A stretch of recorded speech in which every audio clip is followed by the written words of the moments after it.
today, and hopefully the wait is going to have been all worth it. I'm sure it will. Triple H is in charge. He is booking this show, and in Triple H we trust. He's been doing an absolutely fantastic job since taking over from Vince McMahon, and I cannot wait to see what he's got in store. There's only 6 matches at the moment announced for Clash at the Castle, so not loads in the way of matches. A nice amount, I would say. Few criticisms, people saying that they would have liked a few more. But for me, I think that this is a nice amount. It's not too many. It's going to allow every match to breathe. It's going to mean that Clash doesn't outstay its welcome as well. I want this crowd to be hot.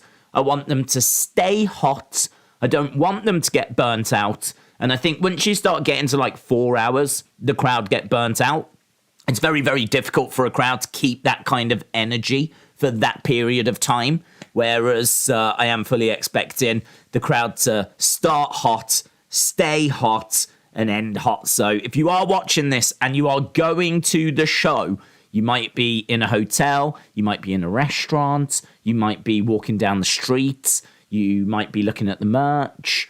Make noise. Make noise. Yeah, we keep saying it. We've said it all week. Make noise. We want to hear you. I want to feel you. That was quite sensual, wasn't it? But I want to feel the emotion that's out there. I want to be part of it. I want it to come through the TV. I want it to go around the world. The excitement is very, very real. So, yeah, I'm so excited for this, and I'm sure that you are as well. Roman Reigns is here. Roman Reigns said, "I'm excited." Yes, although you might need to focus on Drew, but shout out to you. Scottish Outlooker said, Days, what time does the main show start? Main show's not going to be for a while. It's about 6 o'clock UK time, so we are looking about 2.5 hours till we get to the main show. In all fairness, we always start at least an hour before the kickoff show. Kickoff show, I believe, is at 5 o'clock UK time. So, I had planned to start about an hour before that, just to get all those final thoughts, final theories, predictions, any rumours that are doing the rounds, anything that's out there right now. Chuck it in the chat. We'll talk about it. I'm quite happy to go through absolutely everything. I must admit, actually, not loads this morning. I think the main thing that's doing the rounds is the video that was put out of the layout. So I can actually show you this. Let's turn it down. So we've got the video of someone actually walking down the ramp. So you can see what it would be like for an actual superstar. So an actual WWE superstar will be able to walk out from Gorilla, come out and down that ramp, and have a look around. Look at the flames and everything. Just think of some of the stuff they can put on that. It's going to be amazing. It's going to look so cool. Not the biggest of stages. In fact, I would argue it couldn't be any smaller. I would argue it's as small as you could make a stage. So they've gone with quality over quantity. But I think this might have actually been... I don't know if this is actually from Finn Balor. It does say Finn Balor graphics all over it. It might be a fan account. But that's what it's like walking out of Gorilla, walking down that ramp. You can see the flames shooting up on the floor. Obviously, there'll be different graphics. That's a very generic Clash at the Castle one. You can kind of see the castle that they've got above the ring to hide the lighting rig and everything. Obviously, that acts as a screen as well. So they've kind of focused on that a little bit more than anything else. But just look at the amount of seats. Just imagine that full. And do you know what else is really exciting? And no one's talking about this, right? We're going to talk about it. This is a stadium with a roof, right? And the roof is going to be really, really important because it's going to trap all of the sound. So all the sound normally just goes straight up and straight out. This is going to be really interesting acoustic-wise. We might not hear it, but the wrestlers will.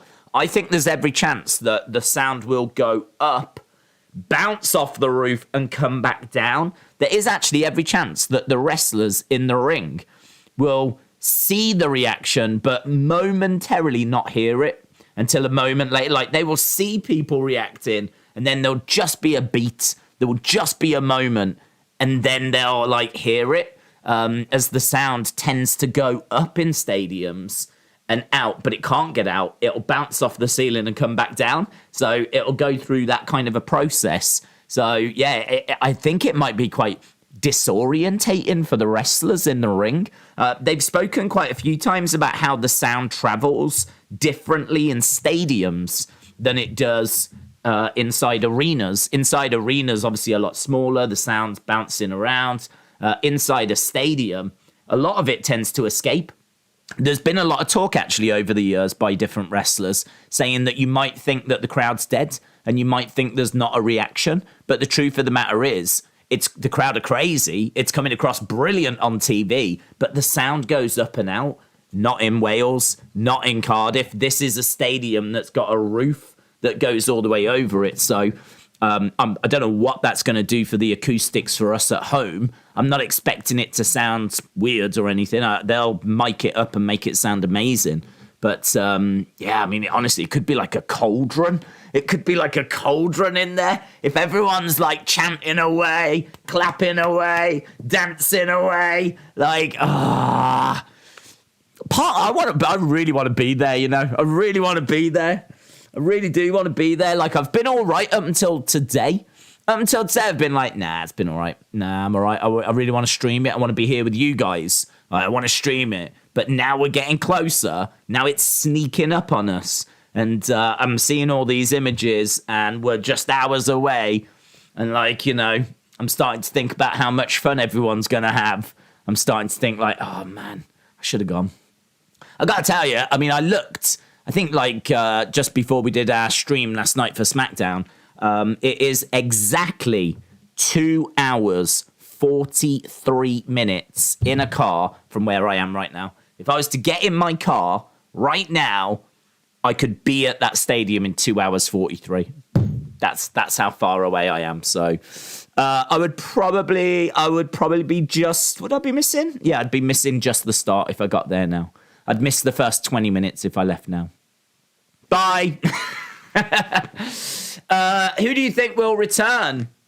I think there's a good chance that we'll get Charlotte. I'm not expecting Bray. I'm going to throw that out there right now. I've never really expected Bray for this show. So I can't say I'm expecting Bray.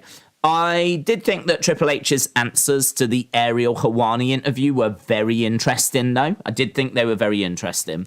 I spoke about it last night on the watch along, where he got asked about some people that were coming back, and he said, "I reckon I can guess the next two."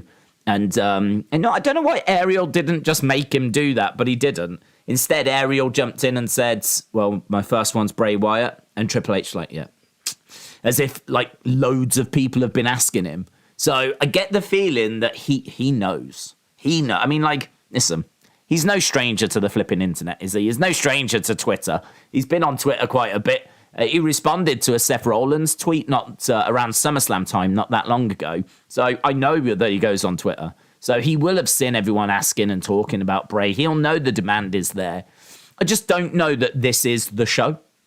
I don't know that this is the show. I really feel, and I could be wrong, but I really feel that this is about the UK without being, like, you know, too patriotic, because I'm sat here in England. But I feel like this is the UK show. This is our show, right? And I feel like it's Drew, it's Tyson Fury, it's all about the 30 years since SummerSlam. Like, I just don't feel like this is about Bray. I don't feel like this is the moment to bring him back.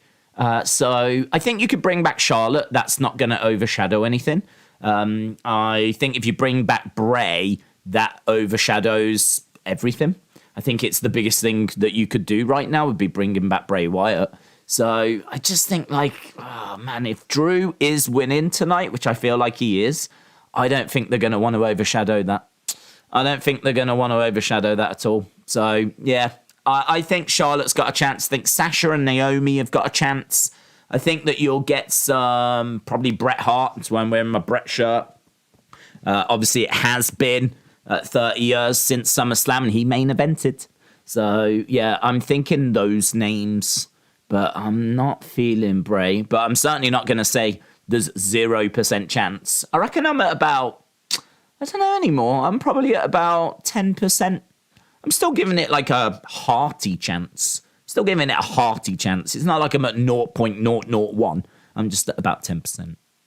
What entrance are you looking forward to, says Hazza. What entrance am I looking forward to? I am looking forward to... Oh, that's a good question, actually, because I don't know if there is an entrance I'm looking forward to.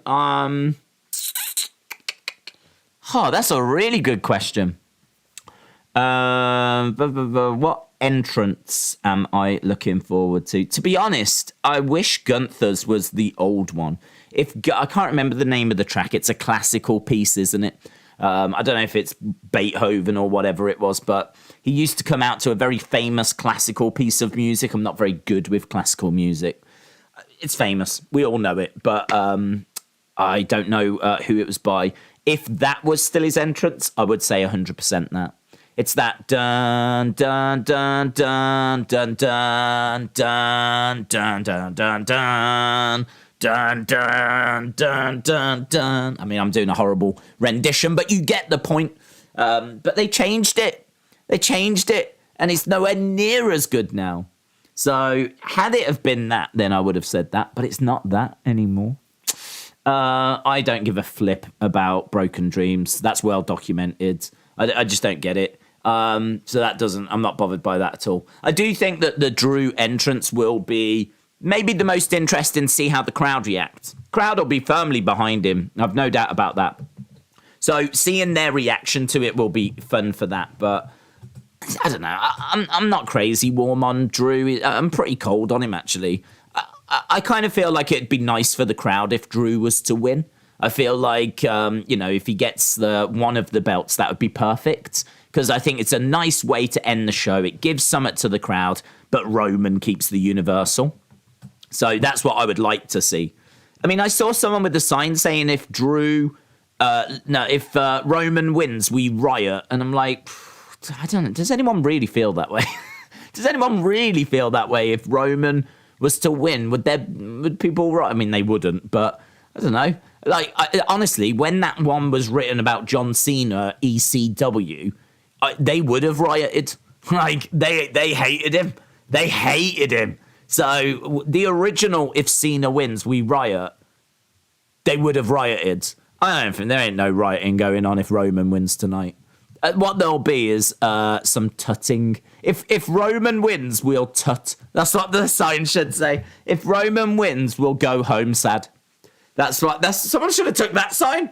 If Roman wins, I'll be sad.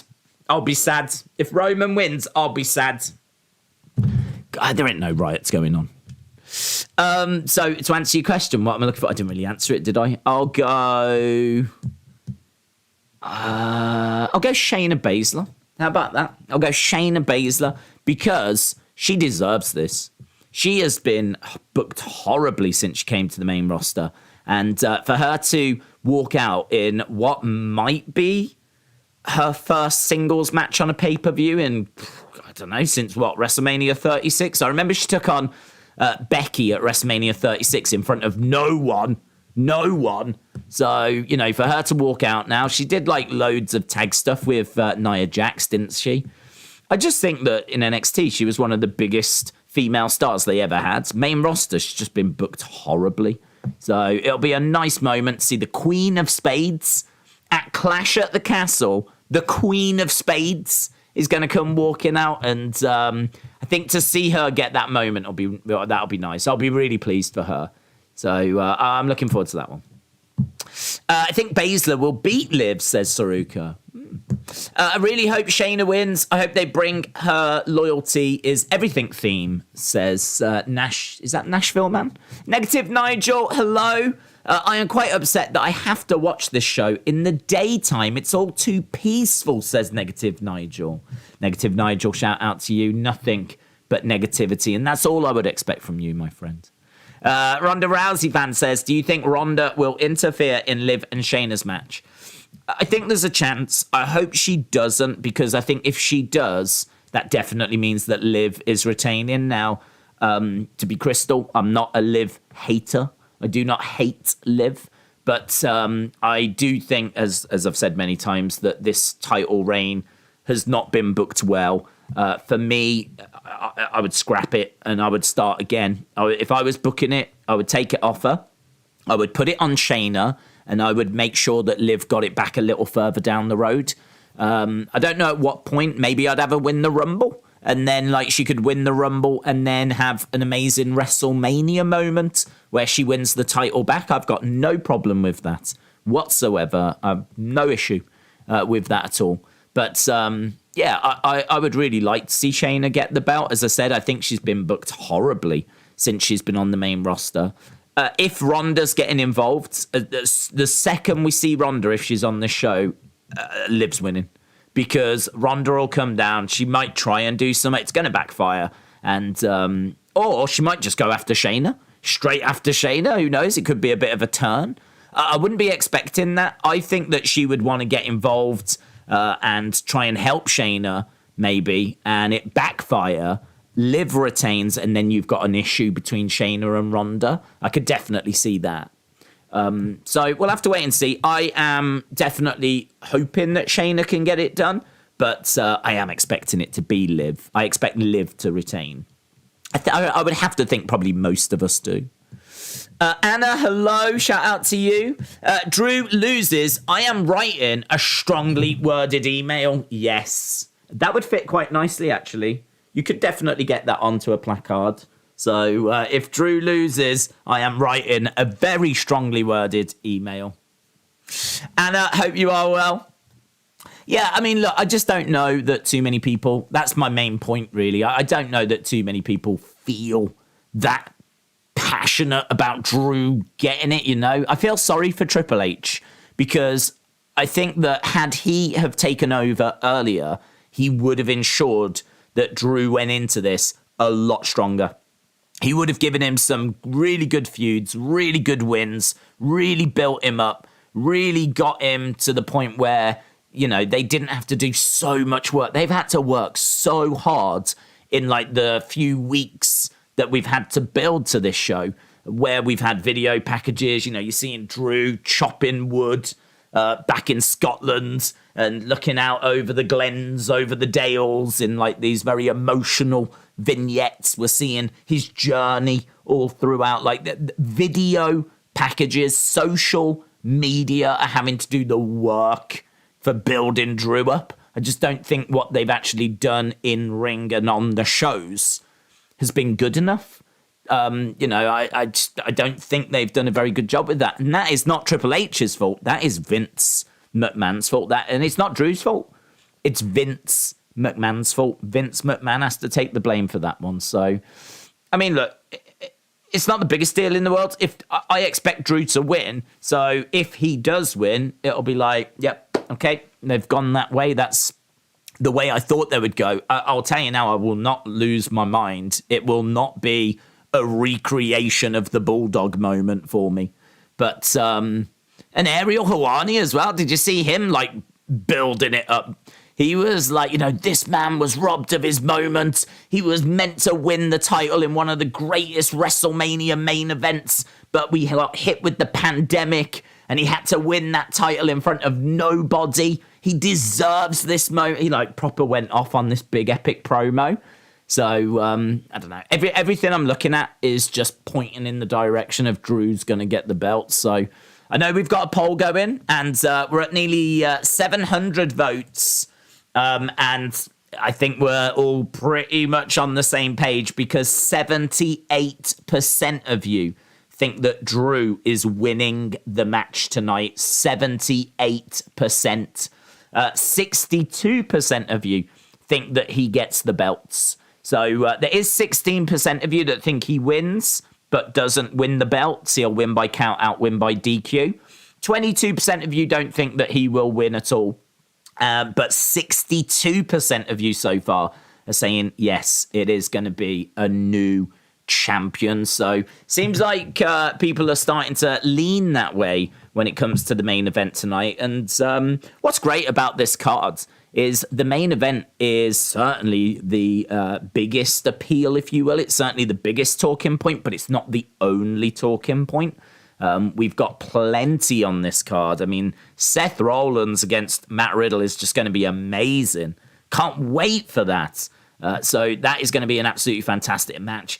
I don't know if anything's going to overshadow Gunther against Sheamus. I mean, that is going to be fantastic as well. Liv Morgan, Shayna Basler. I think I'm really intrigued to see how they book it. I'm really intrigued to see how does Liv survive against Shayna Basler. I've got to think they're not going to do the same thing again.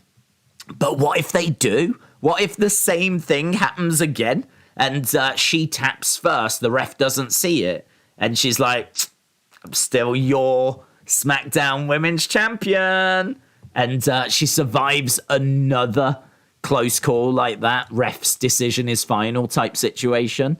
I don't know. There's so many different ways. If I was Triple H, I'd actually be quite tempted to do that. I'd be quite tempted to do that. It would be a proper middle finger up to everyone, wouldn't it? It's like, oh, you didn't like the SummerSlam result. Here, how about I do it again? How about I show you that I don't care and I do it again? That would be a proper ballsy move by Triple H. It would get criticism, and rightfully so, but no denying it would be a ballsy move. So, yeah, I'm kind of intrigued as to how they book that one. Then you've got things like Judgment Day. We don't know if Dominic's going to turn and join them. You've got things like Bayley, Io, Dakota. I think there's a great opportunity for Sasha and Naomi to come back during that match. I think at some point we could see Charlotte. I really hope we get to see Brett. I want to see some of the British legends. I'm hoping we see Adrian Street, one of the greatest ever Welsh wrestlers. I mean, it just makes it so obvious that he should be there. If this was Vince's regime, I don't know that he would. Under Triple H, I've got no doubt that an invitation has been sent. Under Triple H, who loves wrestling history, Adrian Street has undeniably been invited. So I think there's a great chance we could see Adrian Street, which might not resonate with many people. But it's you know, you've got to think about this. This is like, for the UK, a massive deal. For Wales, it's borderline unfathomable that there's a show on this scale in their country. So what a great opportunity to honour someone like Adrian Street. So that would be great. And I know a lot of people would like to see like Tegan Knox, even Mason Ryan getting mentions as well. So I'd love like some sort of British wrestling segment during the show. Just even if it's like the front row and you've got about 10 like legends there, like Kendo Nagasaki from World of Sport. And you've got like Johnny Saint. Listen, William Regal should be there. William Regal should be there. And if Tony Khan was to stop him being there, shame on you, Tony. Shame on you for something I don't even know that you've done wrong yet. But shame on you anyway, because William Regal should be there. And you could argue maybe Pac should be there as well. Paige should be there. Tegan Knox, as we said. That you can, Wade Barrett, you could go down a whole long list of British stars that should be there. But I definitely hope we get a segment like that. So special. This show is so different. So different. This has definitely got SummerSlam vibes to it, man. Definitely. I mean, just look at social media and the stuff that's being like shared and all of that. You don't get this for B shows. You don't get nowhere near this kind of stuff for B shows. This feels like flipping WrestleMania. So, very exciting. Christy said, can't wait for the show. Keep up the great work. Chris, shout out to you, my friend. Appreciate it. Kieran said, I think Tegan Knox shows up and then confronts Liv Morgan. Wow, that would be amazing. That would be cool. That would be cool. Imagine if Tegan Knox in Wales showed up and stepped up to the champ. So, imagine Shayna and Ronda, like something happens there and they go off and maybe they start brawling or whatever and it leaves Liv in the ring and then all of a sudden Tegan Knox's music plays and the girl with the shiniest wizard comes walking out and the reaction for her would be immense. It'd be like flipping Hollywood Hogan coming back in the early 2000s. Like, there's not many wrestlers that come out of Wales there's really, you could probably count on one hand the amount that have made it to WWE, and she is one. Not only is she one of them, she's the most recent. She was only released, last year? Maybe even earlier this year, I can't remember. But, yeah, she came walking out. I mean, she did make it briefly to the main roster. And, oh, man, she's got, in some capacity, I really think she's got to be there. In some capacity, she's got to be there. It's cruel. It's just cruel to do a show in Wales and have, like, one of the only Welsh wrestlers ever make it to WWE not in attendance. That'd just be cruel. Emmanuel said, I got some bad news. Wade Barrett won't be there. Yeah, I'm not expecting him because he's doing he's doing Worlds Collide. I was going to say Worlds Clash. I've got Clash at the Castle on the brain. He's doing Worlds Collide. But I don't know. Look, is there a way of him being there and then just jumping on a plane? Could they do a little segment where they show the British stars at 7 o'clock UK time and he's on a plane by 9? Could they? Are we saying it's absolutely categorically impossible? It is physically impossible for Wade Barrett to be there. I actually don't know if that's true. I don't know if that's true. It might be true, but I don't know if it's true. If you did that segment, say an hour into the show at 7 o'clock, and if his flight was at 9 o'clock, you had him straight in a car afterwards. I don't know. I don't know what the last flight is out tonight, and I don't know if there's any flights tomorrow. Tomorrow would be too late because it's Worlds Collide. So physically, it might be impossible. It might be impossible. It might just be a no-go.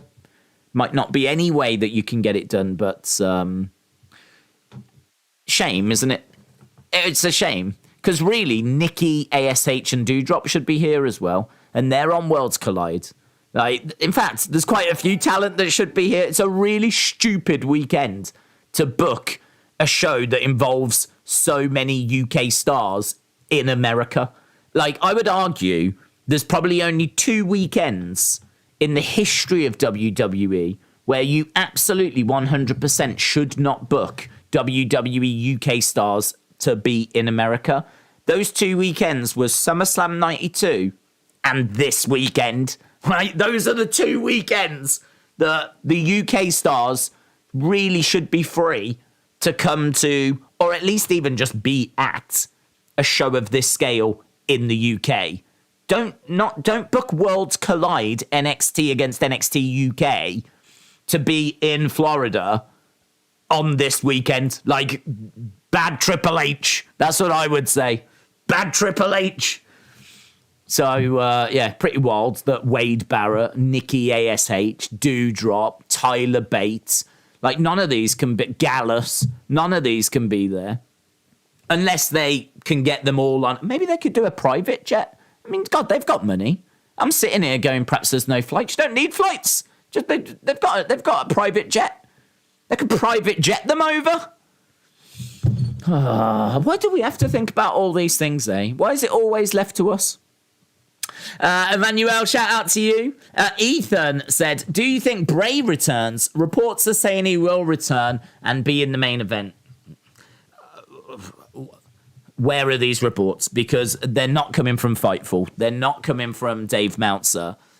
Reports are coming from social media, and it's very, very questionable as to what those sources are. So listen, there's so much talk. There's so many people that just are fighting for clicks and views, and there is so much fake news that's out there. So much stuff that is just absolutely categorically either made up or it's something that's been implied, and it's been implied enough where people can go, he's going to be there, right? And they just take that little jump. It's just that little extra step, there's, Triple H has said he really enjoys, he loves working with Bray. Bray's going to be there. It's just that little step. So I don't know. To me, I'm not expecting it. Certainly not saying it's impossible. I do actually think Bray does come back to WWE. I just think there's too much noise. I don't believe he's signed anywhere. I don't think he's signed. If he's signed with AEW, that would be a bummer, wouldn't it? What if he turns up tomorrow at All Out? So, yeah, that would suck. But I don't think he has. I think that Triple H is fully aware of how much people want Bray. I think Triple H is fully aware that Bray's constantly like trending and, you know, he's constantly in the conversation. I think that he'll find his way back. I'm struggling to say it's Clash, to be honest, just because I think I don't think you can put Bray out in the middle of the show. I just think he's too big of a star. If Bray comes walking out during, I don't know, Gunther and Sheamus or Seth Rollins and Riddle, like, I feel like the rest of the show is going to be a bit overshadowed. It's going to be really hard to refocus everyone because social media will just be going crazy about Bray Wyatt's return. And then it's going to be really hard to refocus everyone and get everyone set for like the main event. I don't know that it would be impossible, but it would be very, very difficult. And also, you know, is this pay-per-view really going to end with Bray Wyatt? Is that really what we want people talking about at the end of this first UK pay-per-view in 30 years? I don't personally. I don't want the conversation to be about Bray. I would much rather the conversation was about the amazing UK crowds, the amazing main event, Drew's the new champion, or Tyson Fury made the save. I would much rather this was a celebration of UK wrestling. And, you know, this is a very different show. It's a very unique show. This is not just part... Maybe I'm looking at it wrong, but it's not just part of, like, you know, the normal schedule, is it? This is not a show that we have had before. This is the first ever Clash at the Castle. We've never had this show before. First time we've had a stadium show in the UK. I just don't think that I don't think I would overshadow it with something that's just not UK based. So, yeah, I'm giving it a slim chance. I mean, I'm giving it about 10%. I just feel like we always get to these kind of shows and Bray is always in the conversation. And it's a case of, is Bray going to be there? Is Bray going to be there? Is Bray going to be there? Is Bray going to be there? And up until this point, he hasn't been. You know, a lot of people thought he was going to be at SummerSlam because of those vignettes, and he wasn't. And there's not really been any indication that he's going to be at this show. There's nothing to say that he's at this show. So, yeah, I'm going with no. But there is a chance. There is definitely a chance. And I will go as far as to say I do expect him to come into WWE at some point. So I'll go that far. Dante King said it's been reported Ronda is not going to be at Clash at the Castle. How much time is left for the first match? Just under 2 hours. Just under 2 hours. If Shayna is winning, I've got Shayna just battering Liv, maybe a little blood, showing that she never quits, and then Shayna makes a tap, sending Liv off, then wins the Rumble and wins it at Mania. I'd be totally down for that. I'd be totally down for that. I've said before, and I think by and large, no, I've had a few comments, but I don't think anyone has taken what I've said the wrong way, which is quite good. That I do try to explain myself as well as I can. I have nothing against Liv Morgan. I actually respect the work she's put in, the journey that she's been on. She started down in NXT, and I've said, you know, she's put that work in. She's been on the road. You know, she's climbed that ladder. Things were not just handed to her. She was in the Riot Squad. You know, she saw her partners go. She then had to, like, do it on her own. Find her own feet. I mean, she is the one that's having to do the promos, do the matches, work the house shows, build her brand. She's the one that's having to do all of that. So, yeah, of course, WWE, the machine is behind her, but she's having to put the work in. They can lay the platform for you, but you're the one that's got to shine on it. And, you know, I think that she has got great potential. I think that she's starting to realize that potential. And I think she's got just such a bright future. But I look at her that way. And when I look at her that way, I just look at this title reign and I'm like, this isn't it. Like, this title reign isn't it. This isn't going well. Not her fault. The booking was not right. So the booking wasn't right. They messed it up at SummerSlam. People are really indifferent to her. There's loads of people that like her, but there's loads of people that are like, nah. And I just think, yeah, we can definitely do some stuff with her, and we should do some stuff with her. And she can have big moments and win Rumbles and win titles at WrestleMania and, go on to have other SummerSlam matches. And, there's loads that she can go on to do. So, yeah, I'm definitely down for Shayna winning this one, getting the belt and, us going into a Shayna-Ronda feud or whatever it might be. But I have to keep coming back to the fact that is not what I'm expecting. I am expecting it to be a case that Liv's going to retain. Edward says, I can't wait to see Liv Morgan get put in hospital. Okay, that's a bit more extreme than what I'm looking for, but fair play. Do you want Drew to win the Undisputed Universal Championship, says Jake? I'm perfectly honest, no. If I'm being perfectly honest. Nothing against Drew. I just don't think he's been built very well this year. I think that he's been in some pretty dull feuds. I think him running around with the sword has been a bit cringe. It might have worked for the kids, but seeing him seeing him threatening Jinder with a sword and him, Jinder and Shanky worried about having their heads chopped off on SmackDown or whatever, that's just cringe to me because clearly he's not going to be chopping your head off with a sword, right? Clearly that's not going to happen. And him swinging this sword around and the bits where they've had him cutting the ropes and all of this, it's just not done it for me. I mean, I don't know who that appeals to. I think it's probably kids. But it hasn't appealed to me. I think he's been in some pretty boring feuds. He was in a feud with Madcap. He was in a feud with Baron Corbin. I think he was in a feud with the Brawling Brutes. His matches with Sheamus have been good, but it's buried amongst a whole sea of just bland awfulness. So it's not been a good year for Drew. It just hasn't been a good year. And I think he comes in quite cold. They've done their best to warm him up with some big video packages and try and get the crowd on board. And there's undoubtedly going to be a lot of support for Drew. I mean, look, it's going to be a load of Scottish people there. There's obviously going to be a load of people rooting for him from the UK. So the support will be there for Drew. I've no doubt about that. And I think part of me wants to see the pop of him winning. Part of me wants to see the crowd go crazy, the big moment that Roman's title reign comes to an end. I do want to see those things. But to be honest, if you offered it me, I would much rather see Roman get to 1,000 days.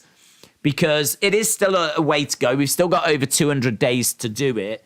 But I feel like if he can get past this, I feel like he's I don't want to say on easy street, but I mean, Survivor Series tends to be champion versus champion. And so whoever gets the WWE title, you could do them against Roman. And I could see that being a case that's not for the title, is it? So he's not going to lose the Universal at Survivor Series. Apparently he's not at Extreme Rules. So the belt won't be defended there. Other than that, we've got the Saudi show, which hasn't been advertised yet, but I mean that I can't see there being the title change, not in the Saudi show. They'll probably get him to go up against some legend and do a bit of a legend thing. We've seen him against Goldberg at the Saudi show, so I don't know who they get for that, but I wouldn't expect a title change. So my point is, if he can get past today, I think there's a really good chance that we can see it through to the end of the year. I think he can get through the next 3 months. He'll do a title defense on SmackDown. He'll do a match at Survivor Series, which won't be for the belt. And then I don't think there's a pay-per-view in December because they tend to do day one now, which is on January the 1st. So they don't do a show in December. It's January the 1st. So that's what I'm saying. If he can get past today, I think we've got a good run till the end of the year. And then, honestly, we are getting close. I think his WrestleMania opponent will be The Rock. I don't think he'll lose to The Rock. So in many ways, if we get past today, we might even be able to get quite nicely up to WrestleMania without him, being troubled. And then we are really knocking on the door of 1,000 days for a title reign, which I just never thought we would see. Not in 2022. 1,000-day title reign is just historic. It's monumental. It's just one of those. I mean, already you could argue it's already one of those title reigns, but I would love to see it get to 1,000 days. But I think Drew's the one, to be honest. I think today's the day. I think that everything has been built up for him to be the one to take the belt off of Roman. So as much as I'm not down on it, like, I'm not going to be booing. I'm not going to be, like, crying. I'm not going to be bitter or anything like that. I expect it. I expect Drew to win. It's just, if someone was to come up to me now and say, do you want Drew to win the belts today and you get to see that moment today, or do you want Roman to keep it and get to 1,000 days? I'm taking that one. I want Roman to 1,000 days. That's the one I'm taking. So that's kind of where I'm at with it. But there's many people that feel differently. And as I said, my expectation is that Drew will do it. And you won't get any complaints from me. I get it. I understand. And, you know, I think it'll be a really great moment if it does go that way. To be fair, Triple H did mention UK pay-per-views will take yearly from now on. Did you see the Ariel Helwani interview? I did see the Ariel Helwani interview. At no point did I see him say it would be yearly on that Ariel Helwani interview, though. So unless it slipped by me, but I never saw him say that. I got told that he had said it on a This Morning interview. So I watched the This Morning interview, and what he said was that they want to do more shows on this scale in the UK in the future. But again, nothing about it being yearly. And to be honest, the comment was a little throwaway as well. So he's done so many interviews, though. So many interviews that he could have said it somewhere, and I've just not seen it because he's been on radio stations and done loads of different things. But I have not heard him actually use those words of saying, like, yearly. This will be a yearly event. Like, we will be back next year. I have not seen that anywhere. If I'm honest, I think there's more chance of seeing Cena or Braun than seeing Bray. More chance of seeing Cena or Braun. Don't know, actually. I don't know. I'd say it's quite close. Quite close. I don't think Cena's... I mean, I feel like Cena's busy, so I'm not expecting Cena. Braun is rumoured to be coming back, but he's rumoured to be coming back next week, so I don't know that he's in the UK, to be honest. They could bring him out for this show. They could do. Is there more chance they bring him out here? I suppose. Because, I mean, from what I've heard, he's signed. He's back. So, yeah, they could bring him out here. There's no reports that Bray is signed and Bray is back. So, I don't know. We'll have to wait. We'll have to wait and see, won't we? If we get Bray, right? If we get Bray, I will be stunned. I will genuinely, hand on heart, honestly, be stunned. That's all I can tell you. I am not expecting it, and if it happens, I will be stunned. And I've got no problem with people going, oh, you didn't think he'd be there, did you? And my answer would be, no, I didn't. So, yeah, I will be shocked. How about Theory cashing in and takes the pin for Roman? Theory cashes in and takes the pin. I don't like it. I don't like it because where's the celebration at the end? What are we celebrating? Like, Roman retains, but what do we celebrate? I mean, like, is that it? The show ends with Roman standing tall with the belts and Drew looking sad because he hasn't won them. Like, I can't see that as an ending. To me, it doesn't matter if Drew gets pinned. If Drew loses and gets pinned, it doesn't matter. Like, I don't think the problem is who loses. If Roman wins, like, who loses, Drew getting pinned or Theory getting pinned, it doesn't really matter.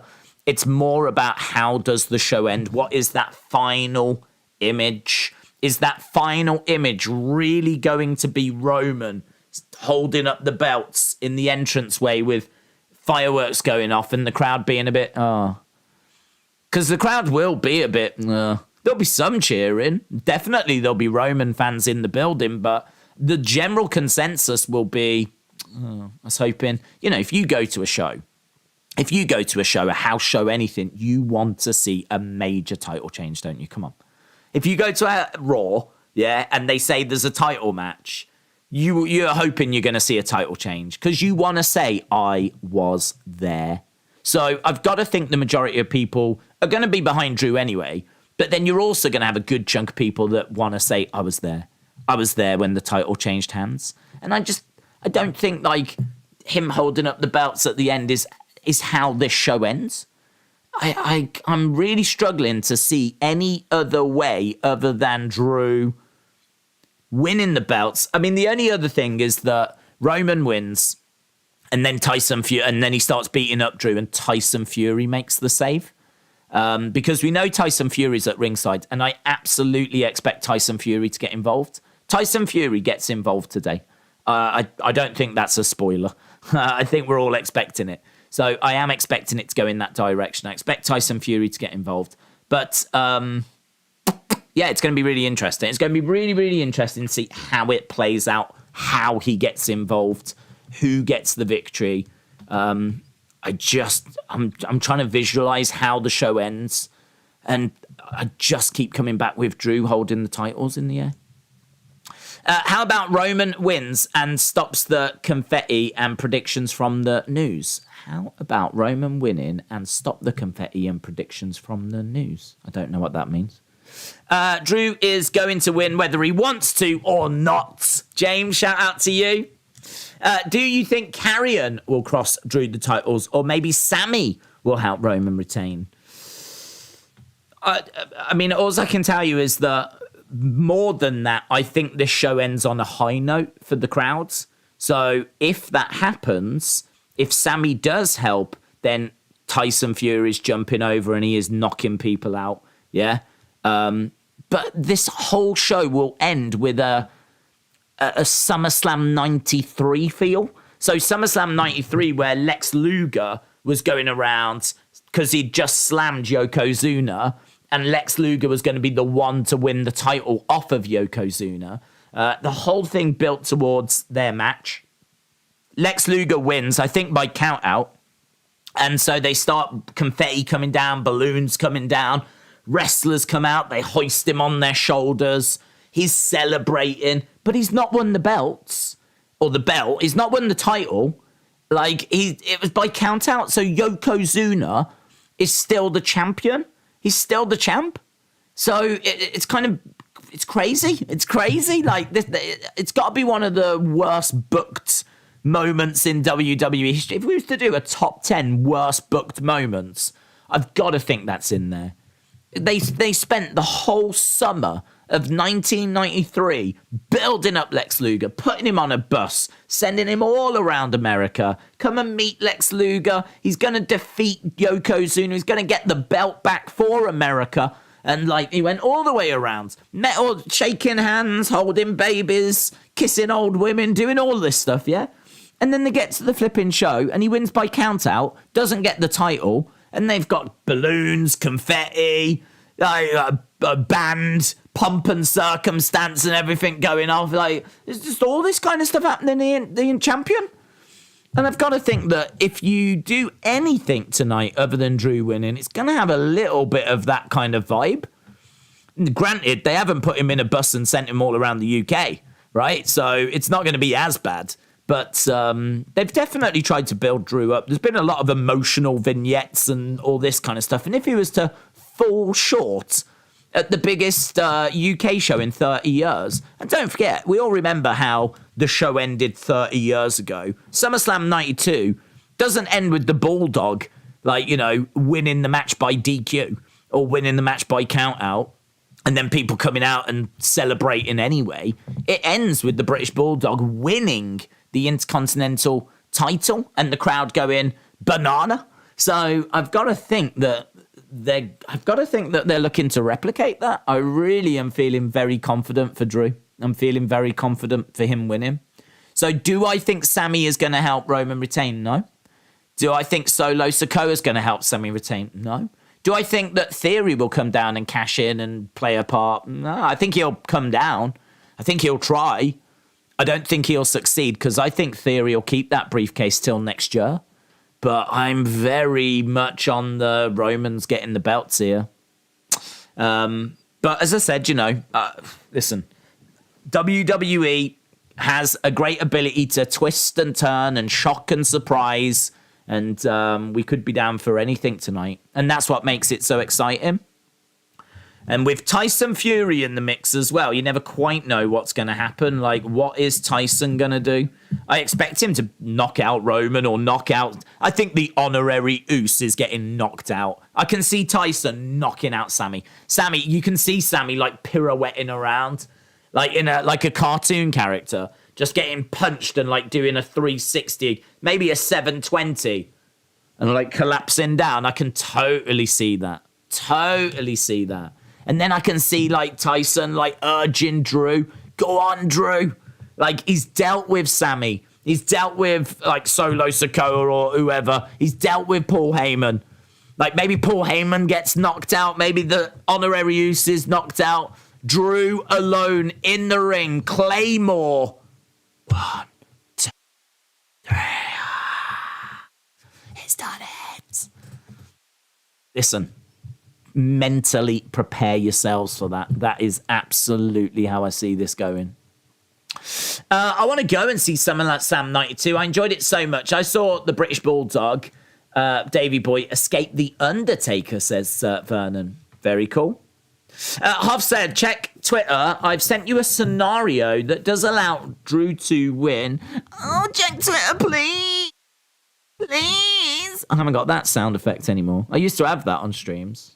So many people used to go, check Twitter. I had a please sound effect, but I don't have it. What if, when Paul Heyman was talking to Theory, he was trying to convince him to put pressure onto Pierce to make the briefcase for one belt, and then Theory cashes in at Clash, and Drew wins. Drew thinks he's won both, and then Pierce tells him the plan. It's crazy. No, is my response. No, because the graphics for this has been for both belts. The whole build for this has been both belts. For them to then, for Drew to win and then Adam Pearce to reveal, oh, actually it's only for one. That's a cop-out. That's not good booking. That's just a cop-out. Like, there's nothing that's, there's no seed that's been planted. There's nothing that I think you could call on that would make you go, oh, that's clever. Like, there's nothing clever about just turning around and going, actually, because basically it's him turning around and saying, actually, it's only for one belt. When it's clearly not. All the graphics in the build for this have been for both. So for me, that would actually come across as an Adam Pearce heel turn. It would come across as like a real cheap cop-out way for them to just still keep a belt on Roman, which I would love for them to keep a belt on Roman, but you're going to have to find a more creative way to do it than Adam Pearce coming out and basically saying, oh, actually, it was only for one belt. Sorry. I feel like it's been advertised for two. It is for two. If you want it to only be for one, then you're going to have to find a way of doing that during the show. There was a lot of people saying that.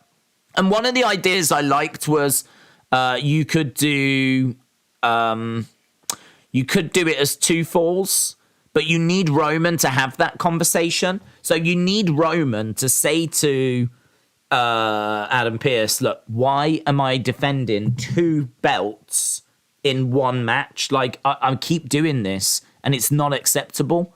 Like, if people want two belts, which I've had to win two matches to earn, like, he won that one at Payback in 2020, and he won this one at WrestleMania 38. So he's had to win two matches to get the belts. Why is he now losing both in one match? You keep putting me in these unfair situations. So from now on, starting tonight, if people want two belts, they're going to have to beat me twice. It'll be two falls. First one for the Universal, second one for the first one for the WWE. No, first for the Universal, second for the WWE. Yes. The reason why you would do it that way is because Roman would win the first one, keeping the Universal, and then the second one would be for the WWE. Like, for me, there's at least a bit of logic as to why Roman would be saying that. Like, there's logic as to why Roman would want to have two separate falls for the two separate belts. And then that way you can have Drew win the WWE, which is the second fall.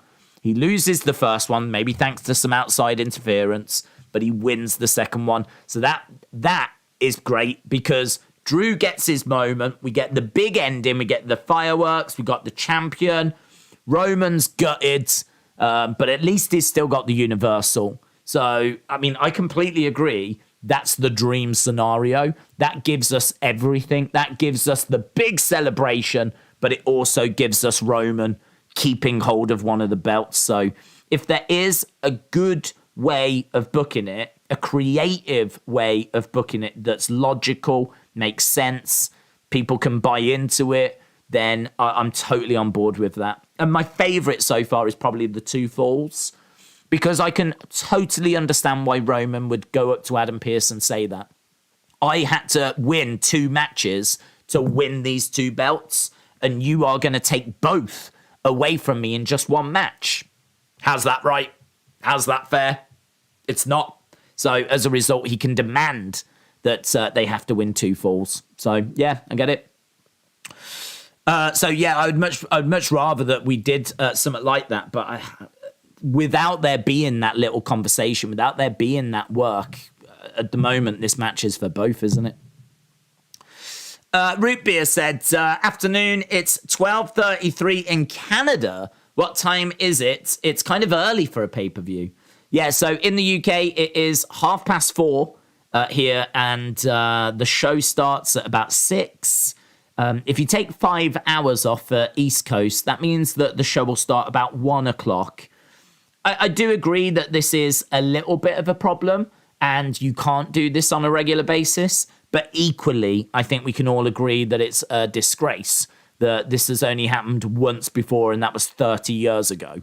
So I'm pretty sure that our American, Canadian friends and friends around the world can understand that, the time difference is going to be a bit of a factor. But I don't think anything that's really too problematic. It's not like it's, 4 o'clock in the morning or anything like that. The only problem is some people will be at school. Well, maybe not Saturday. They'll be at work, certainly, and things that they'll have to do. And so, I don't know. A big concern is going to be what the viewing figures are going to be like for this one.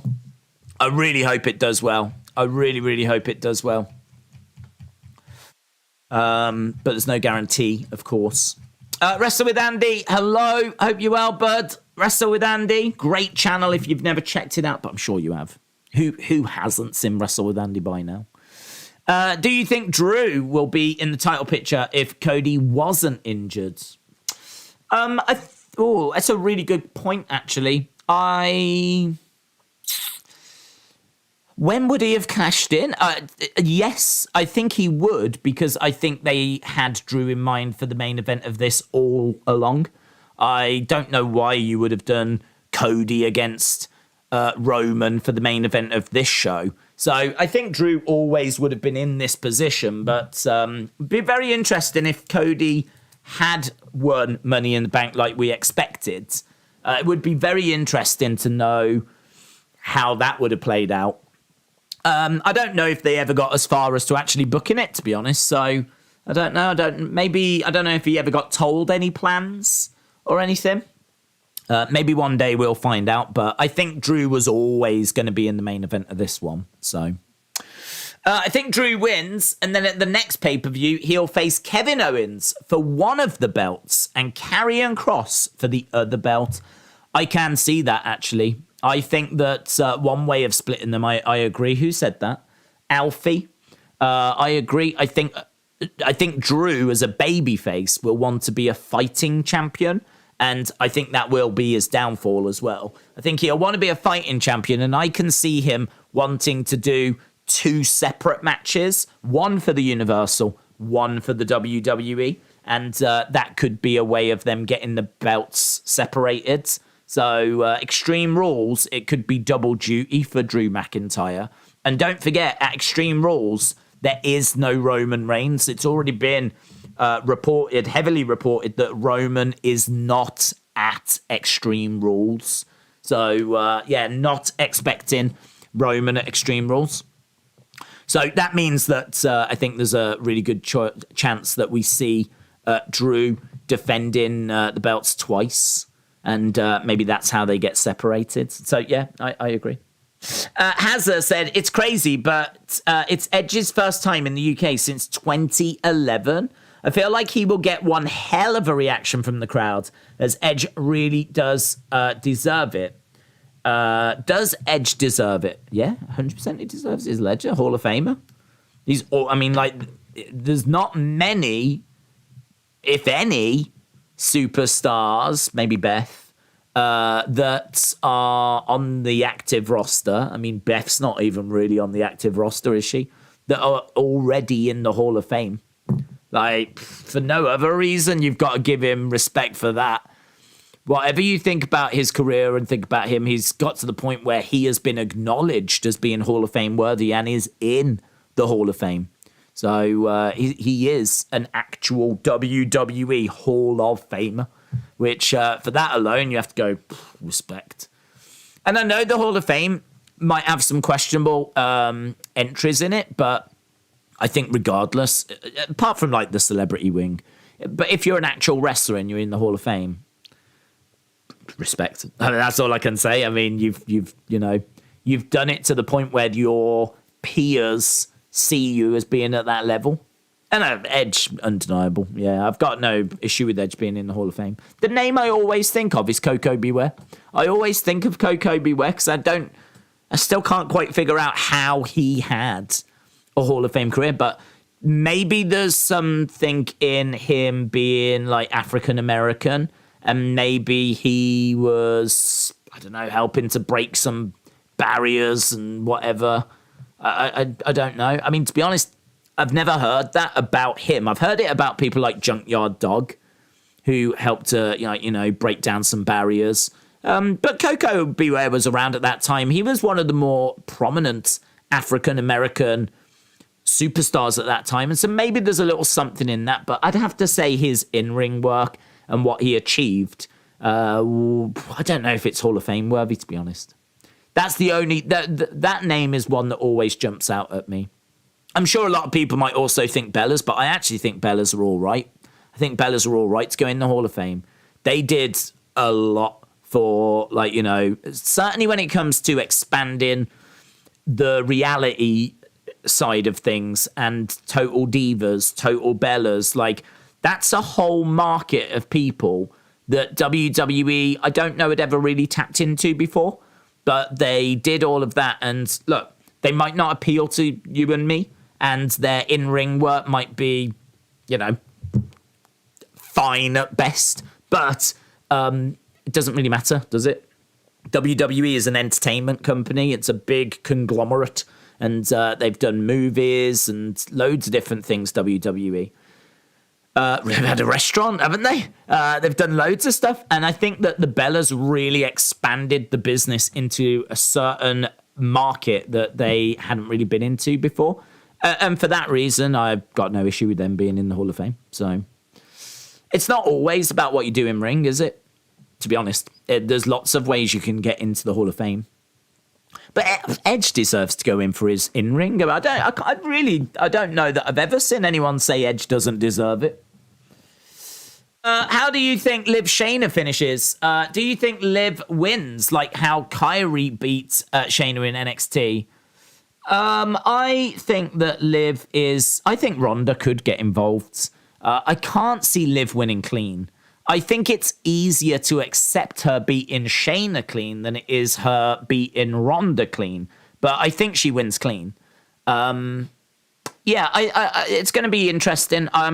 There's lots of ways they can book it. I think that Liv retains. I think there could be some outside interference. We could see like Charlotte come back and interfere. We could see Ronda interfere. We could see Shayna get a submission hold and not break it, and the decision be reversed. So there's lots of different ways that we can go, but I am expecting it to be a case that Liv retains. Put Frankie the Parrot, Matilda the Bulldog, and Damien the Python in the Hall of Fame. Rockstar Anch said, do you think Cody will beat Drew for both titles at Mania? No.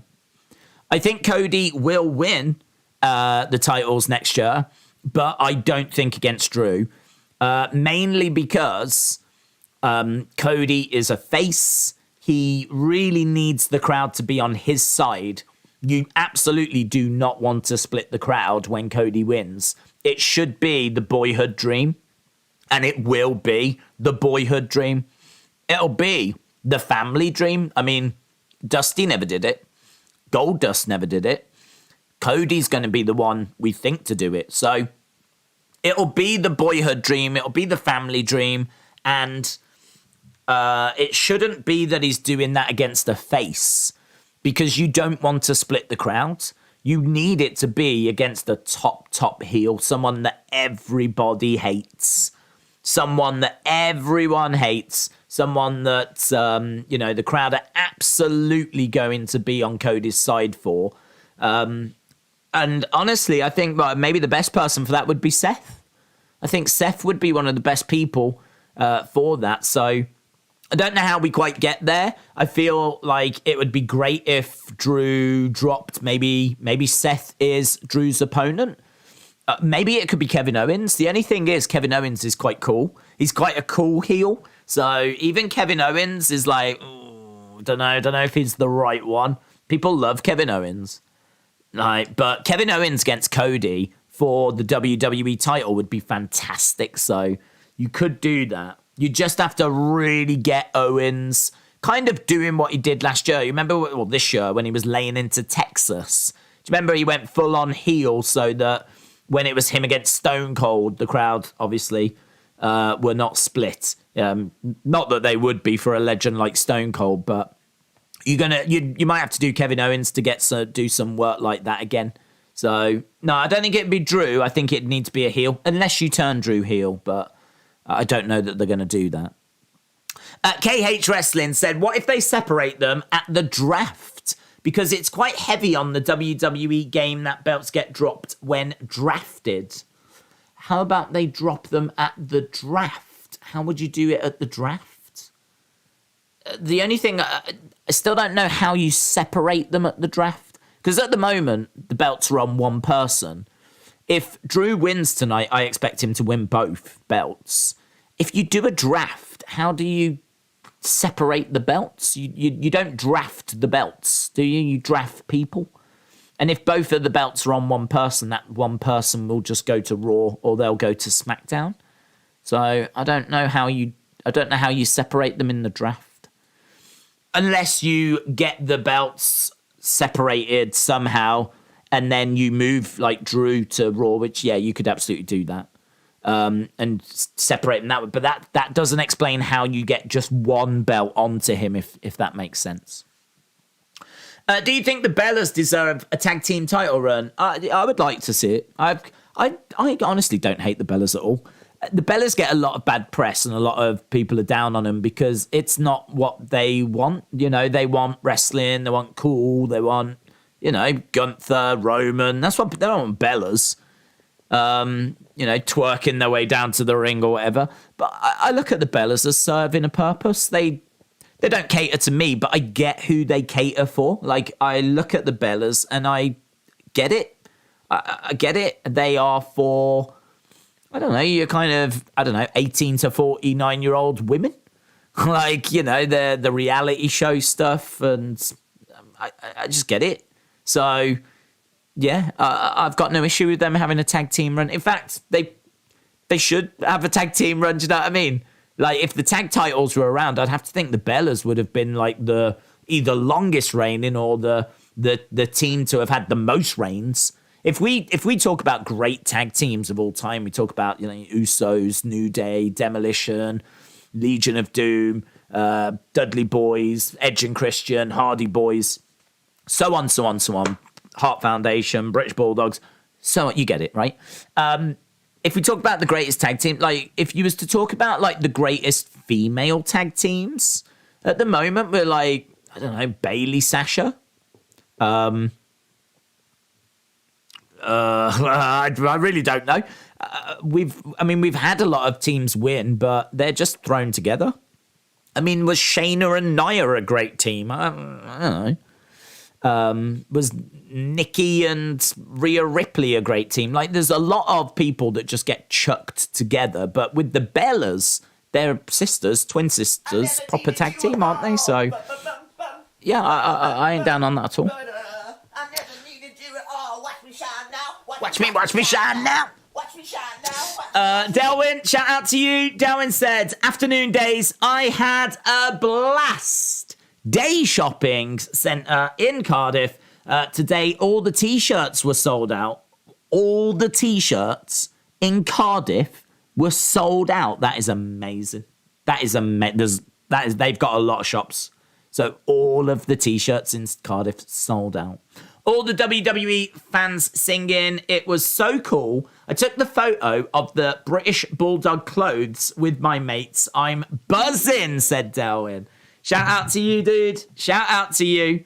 I hope you have listen, you know what I'm going to say. Have a fantastic time. Make noise. I know you will. If anyone's watching that's on their way there, make noise, make noise. Make noise. And if you're thinking, I can't make any more noise, find a way. Yeah? Find a flip. Start banging your chair seat. I don't give a flip.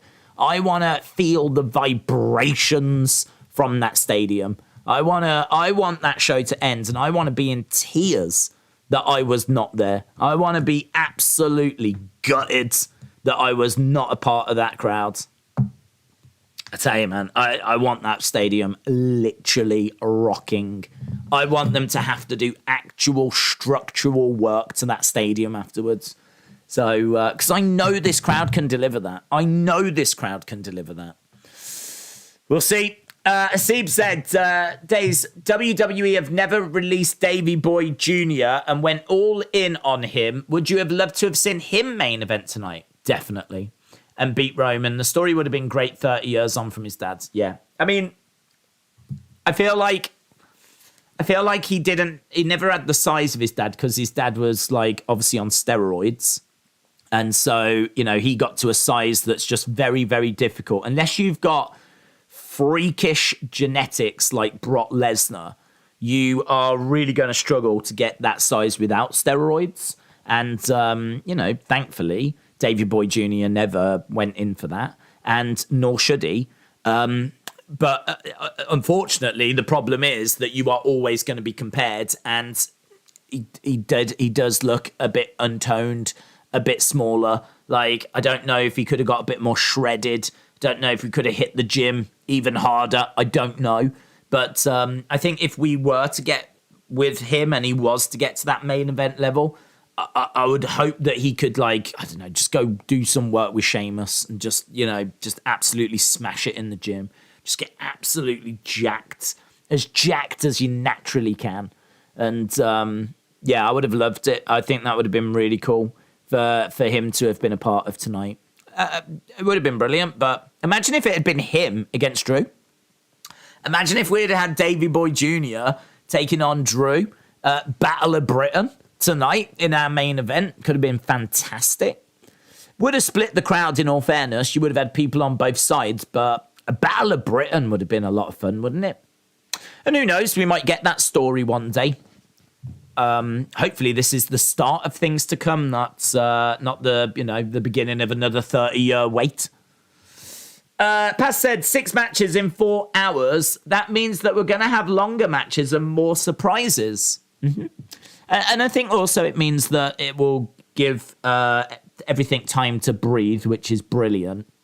But not only that, it's also going to mean that there could be some segments. I mean, don't forget at SummerSlam, there was a segment where we had Drew come out and talk to the crowd. We also had the Seth Riddle brawl. That happened as well. We had Kane come out and do the announcement for the attendance. I mean, that's something we never spoke about. Who's announcing the attendance? When you get a big show like this, someone tends to announce the attendance. Who should that be? Who should that be? I reckon it should be Adrian Street. I'd have Adrian Street do it. The only thing is, a lot of people might not know, but if you put a little thing up saying, you know, famous Welsh wrestler kind of a thing on screen, like Adrian Street would be cool. He would be cool. William Regal would have been cool. Bret Hart would be cool. Bret Hart would be cool. Bret Hart could do it. I know he's not British, but he was in that main event of SummerSlam 92. Makes perfect sense to find something on this show for him. He's a legend. Everyone around the world knows Bret Hart. It'd be great if he just said a couple of words about, like, it is so special to be back here in the UK 30 years after that iconic match that I shared with the British Bulldog. Like, if there was just a few words and he's like, I'm here and I've got the pleasure. I'm here to announce today's attendance. A mind-blowing, and give yourselves a round of applause, 68,000 or whatever it is. You know, that could be cool. So maybe that's how we use Bret. Or, you know, it's a great opportunity to give someone that platform, that spotlight for a moment. Tegan Knox. Maybe Tegan Knox could do it. You know, if we're trying to find something for Tegan to do on the show, if we're not going to bring her back full time, why not have her just do you know what I mean, announcing the flipping attendance? If you've got no interest in using Tegan on the show because, you know, she's made of glass and every time she steps in a ring, something falls off, have a flipping read out the attendance. Crowd will go banana. My prediction is Solo Sikoa is the only one that's there to save or either cost, Roman says bonkers. There's my prediction. Oh, we read that one. How do you think Rock Roman is going to happen if Roman loses? Well, I don't think you need the belts for that.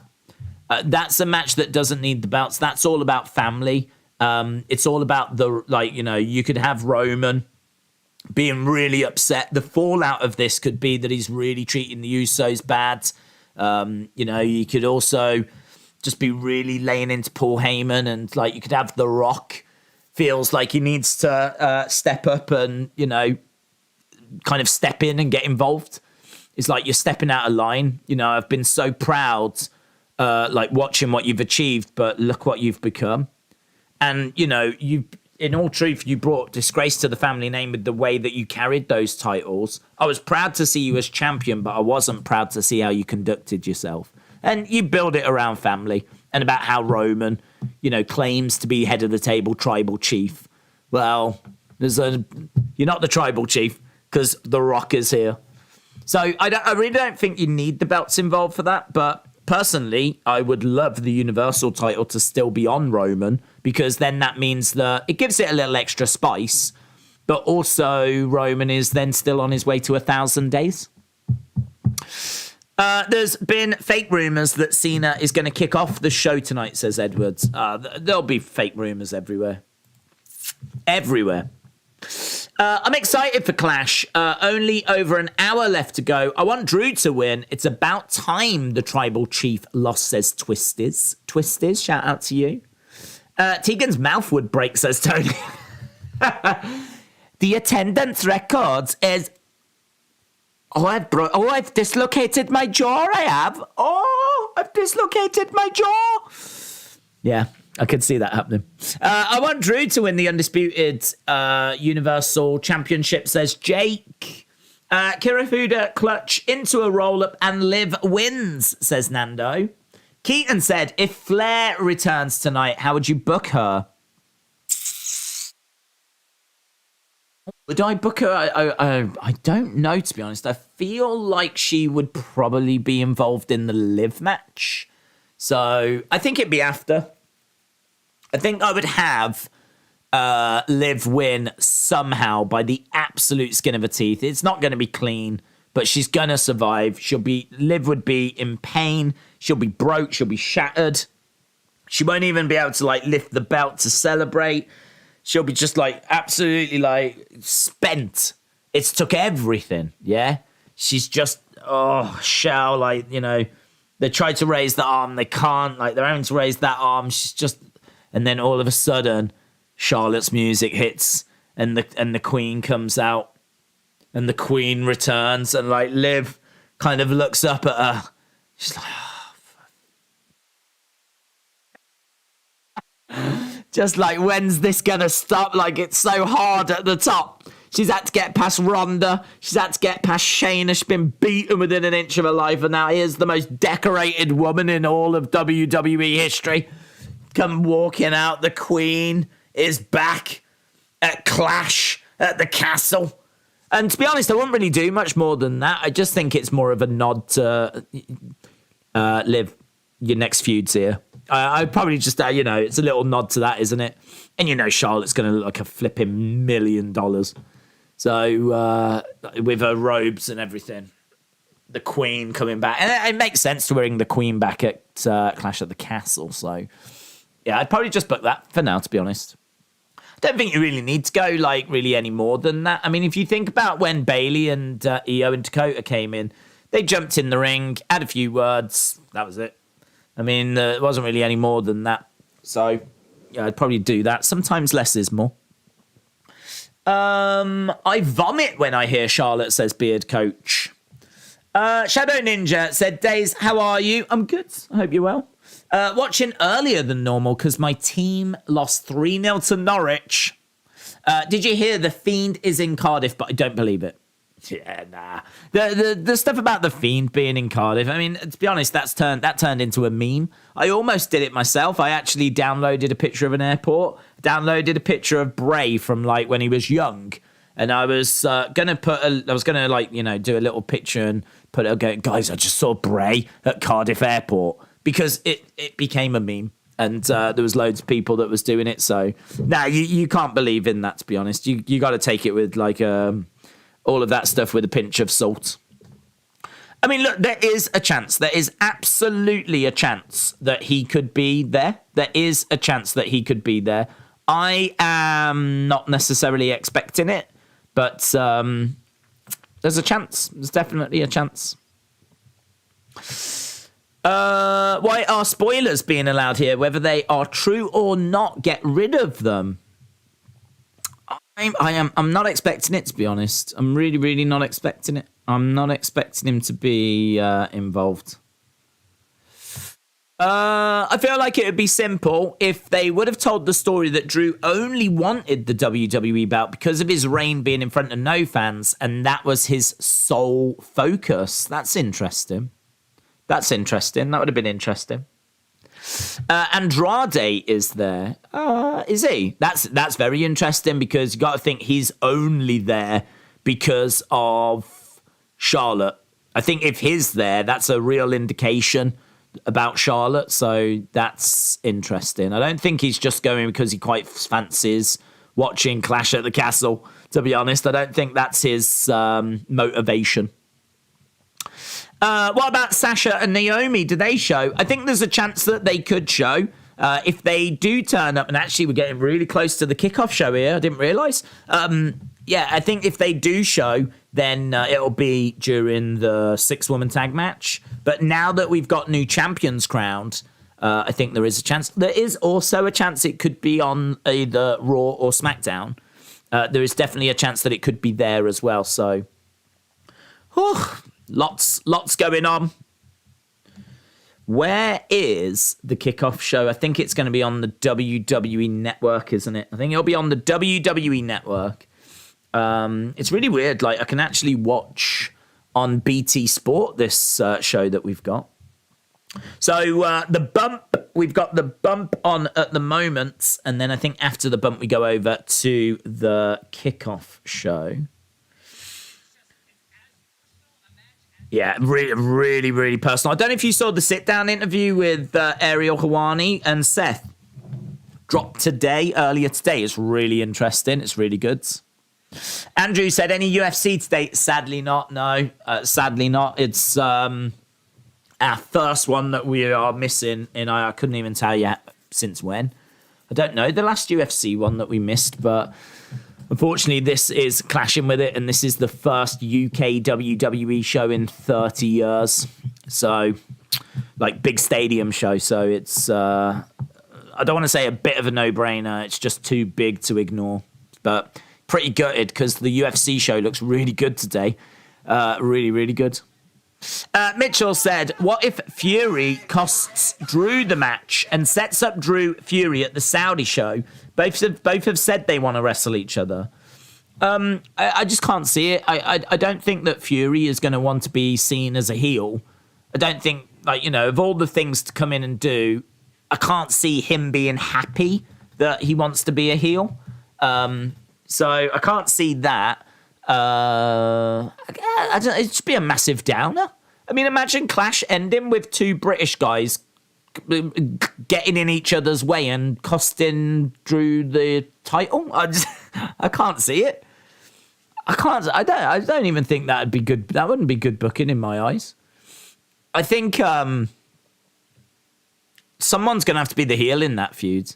And you're not going to get the general public tuning in to boo Tyson Fury, so it can't be Fury. So, nah, I ain't buying it.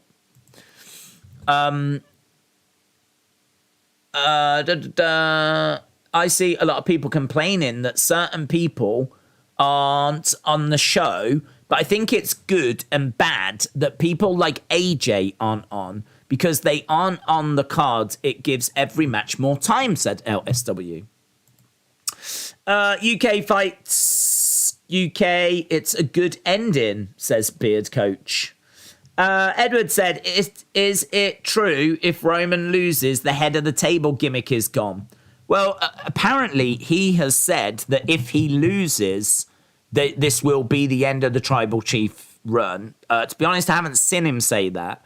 And I don't know if it was in an interview where he was kind of, I don't know, perhaps they asked him, how long will you be active? How long will you be tribal chief and all of that? And he said, well, certainly whilst I've got the belts, maybe once it ends, then, we might look to do something different. Without seeing exactly how he worded it and exactly what the context was, I can't say for certain because I have never seen him say that. But I have seen it reported by good journalists, like people that I trust, that those words were said. But in what context, how loose and flowery was it? I really don't know. So I certainly don't think he loses the belts and that's it. He goes back to being the big dog straight away. I think it's more the point of once he loses the titles, I don't know that he's going to be that eager to win them back. I think that he will go into a very part-time routine. And I can see him being someone that goes into feuds. Because really, the champion needs to be there week in, week out, really. Certainly needs to be on all the pay-per-view shows. And that is not Roman anymore. So, I don't know, can you be the head of the table, the tribal chief without the belts? I suppose you can. I don't know that he will be. And I think he's probably doubting that as well. So, don't know. Certainly be interesting. We are seeing inside the arena, inside the stadium right now. Clash at the Castle screens. Obviously, above the ring, we're seeing some good shots of the stadium. And it really did look like someone took a picture of the walkway that really made it seem quite steep.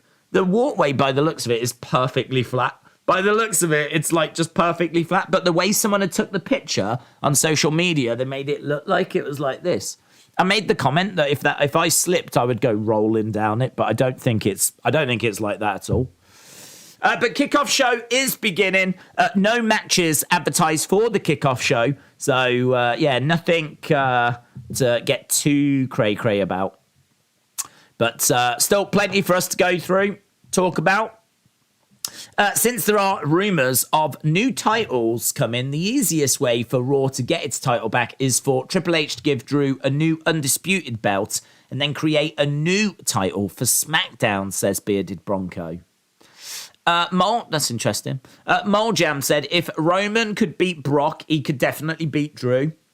I'm sure Roman will still be on top of the mountain, says Mole Jam. That's interesting. It is true. That was, a big win for him against Brock. Cody said, look at the photo I sent you on Twitter. Please. Picture, please. Where is it? Where is it? Is it in my notifications? Is it in my DMs? Please. Changed his bio to Giant Killer. Yeah, the Giant Killer thing apparently is in reference to a film. So apparently there's some, if you go to and look at his likes, someone told me if you look at his likes, you'll see that he's liked a friend's tweet and his friend is doing a film called Giant Killer. So I don't know if Giant Killer, I don't know if he might, is that the film he's involved in?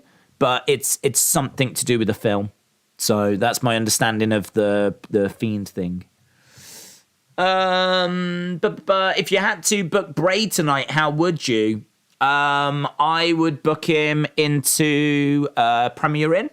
I would tell him to get some sleep and that I will see him on Monday. So that's how I would book him. Jake said, kickoff show has started for Clash at the Castle. Jim said, how cool would it be if Robert Plant was there? Would be cool. I don't know why he would be there. I mean, like, he's not Welsh. And I don't even know that he's a WWE fan. But listen, any members of Led Zeppelin are welcome. Trini said, they keep saying the kickoff, what a run Roman had. They really want us to believe Drew is winning. I hope he doesn't, but I think he will now. Doubt they will want to see fans angry, says Trini. Muscle Growth Clips said, I heard Strowman is returning on Raw, and I hope The Fiend returns at Clash at the Castle. Edward said, there is a kickoff show match. Oh. Jim said, Street Profits Madcap versus Theory, Gable, and Otis is a pre-show. I never even heard about this match. I don't know where that match has come from. I never even heard about it. So that's interesting. Did that get added today or something? I haven't heard anything about that. He lives in Wales in a castle, says Darth Vader. Well, apparently there's over 600 castles in Wales. There are more castles in Wales than any other country. That is a fun Wales fact. Do you think the stage will be a huge castle? No, because we've seen the stage and it's nothing. It's an entranceway. It's about that big. Well, wider, obviously, human size. And then it's just a ramp. Like, it's really nothing that special. But what they do have above the ring is they do have a bit of a castle. They've put a bit of a castle above the ring where the screen is. So they've done something there, but they haven't. There's no. I honestly thought the stage would at least be like the Saudi stage. You know, big stage, big Titantron, taking up the one end. It seems like what they've done is they've tried to just get in as many people as possible. And I'm not really against that, to be honest. The entranceway is taking up no room whatsoever. I think they've took out a row of seats or something and just like, that's it. It's really narrow. It's really thin. I don't know. I'm quite surprised at how minimal it is, actually. Normally, I do like a video looking at the staging. I suppose I could have done one for this, but I was waiting for like the staging. I was waiting for the stage and like it never came. But yeah, for those that haven't seen, I suppose I can show the footage.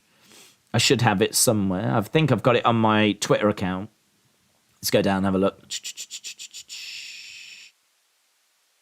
Here it is. For those that haven't seen, this is the entranceway. Look, literally a little walkway. That is what it would be like for a superstar making their way down. You can see just above the ring. I mean, it's great that you can get extra people in, but you only get a brief glimpse. But if you look above the ring, you can see like a bit of a castle that they've got above the ring. But that's the entranceway. That little, like all these screens, just a little walkway thing. I'm really not against it because it actually reminds me of WrestleMania 5, which I love. It's one of my favorite WrestleManias. And WrestleMania 5 was a curtain and a single walkway, and that was it. Like, you didn't even have the LED screens, of course. But WrestleMania 5, I just love that show. I mean, the walkway's nothing special, but it gives me those kind of vibes, and I love that show. So, shush please, says Darth Vader. The entranceway in Triple H's era are simple throwbacks to 80s WWE entrances and NXT ways, says DJ. We are 52 minutes away. 52 minutes away from Clash at the Castle. 52 minutes away. You can't hate the classics, says EC Dub Hardcore. Absolutely not. I love the stage. You don't need the big over-the-top LED screens for a stage. It looks great, says LSW. What's the metronome I hear? Perhaps the end is drawing near. You never hear the shot that takes you down, says Dark Angel. Sam said, just announced we got a 6-man tag, Street Profits and Madcap versus Theory and Alpha Academy. I don't know where this is flipping come from. I don't know. I never saw this. It was never on any predictions or never announced on the show. So, yeah, a little bit crazy that this was added. But, I mean, I suppose, like, you needed Theory on the show because I totally expect him to cash in at the end. I don't expect him to succeed. I don't even think he actually cashes in, but I do expect him to try. So, yeah, I'm certainly expecting that. So, right, we are just over 50 minutes. They keep going through, like, the matches. We just saw the interview with,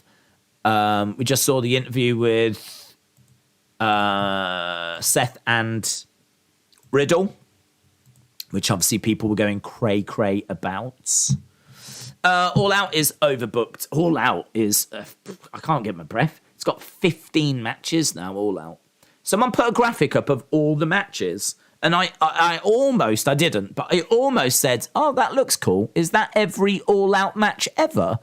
As like a little sarcastic post, because I'm a cheeky little thing sometimes. But I was going to make the sarcastic comment of, oh, is that every all-out match ever?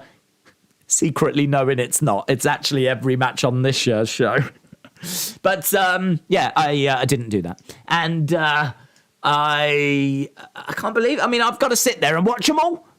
15 matches. 15 matches. Flippity-doo-dah, man. I mean, 15 matches. Talk about burnout. And those are not going to be quick matches. I would be upset if the UFC put 15 fights on, and the UFC has first-round knockouts. Like, I am not expecting any first-round knockouts in these. I think everyone's going to want to get their spots in, and it's just, oh, man, it's too long. Tonight, it's so much better. So I'm really looking forward to tonight.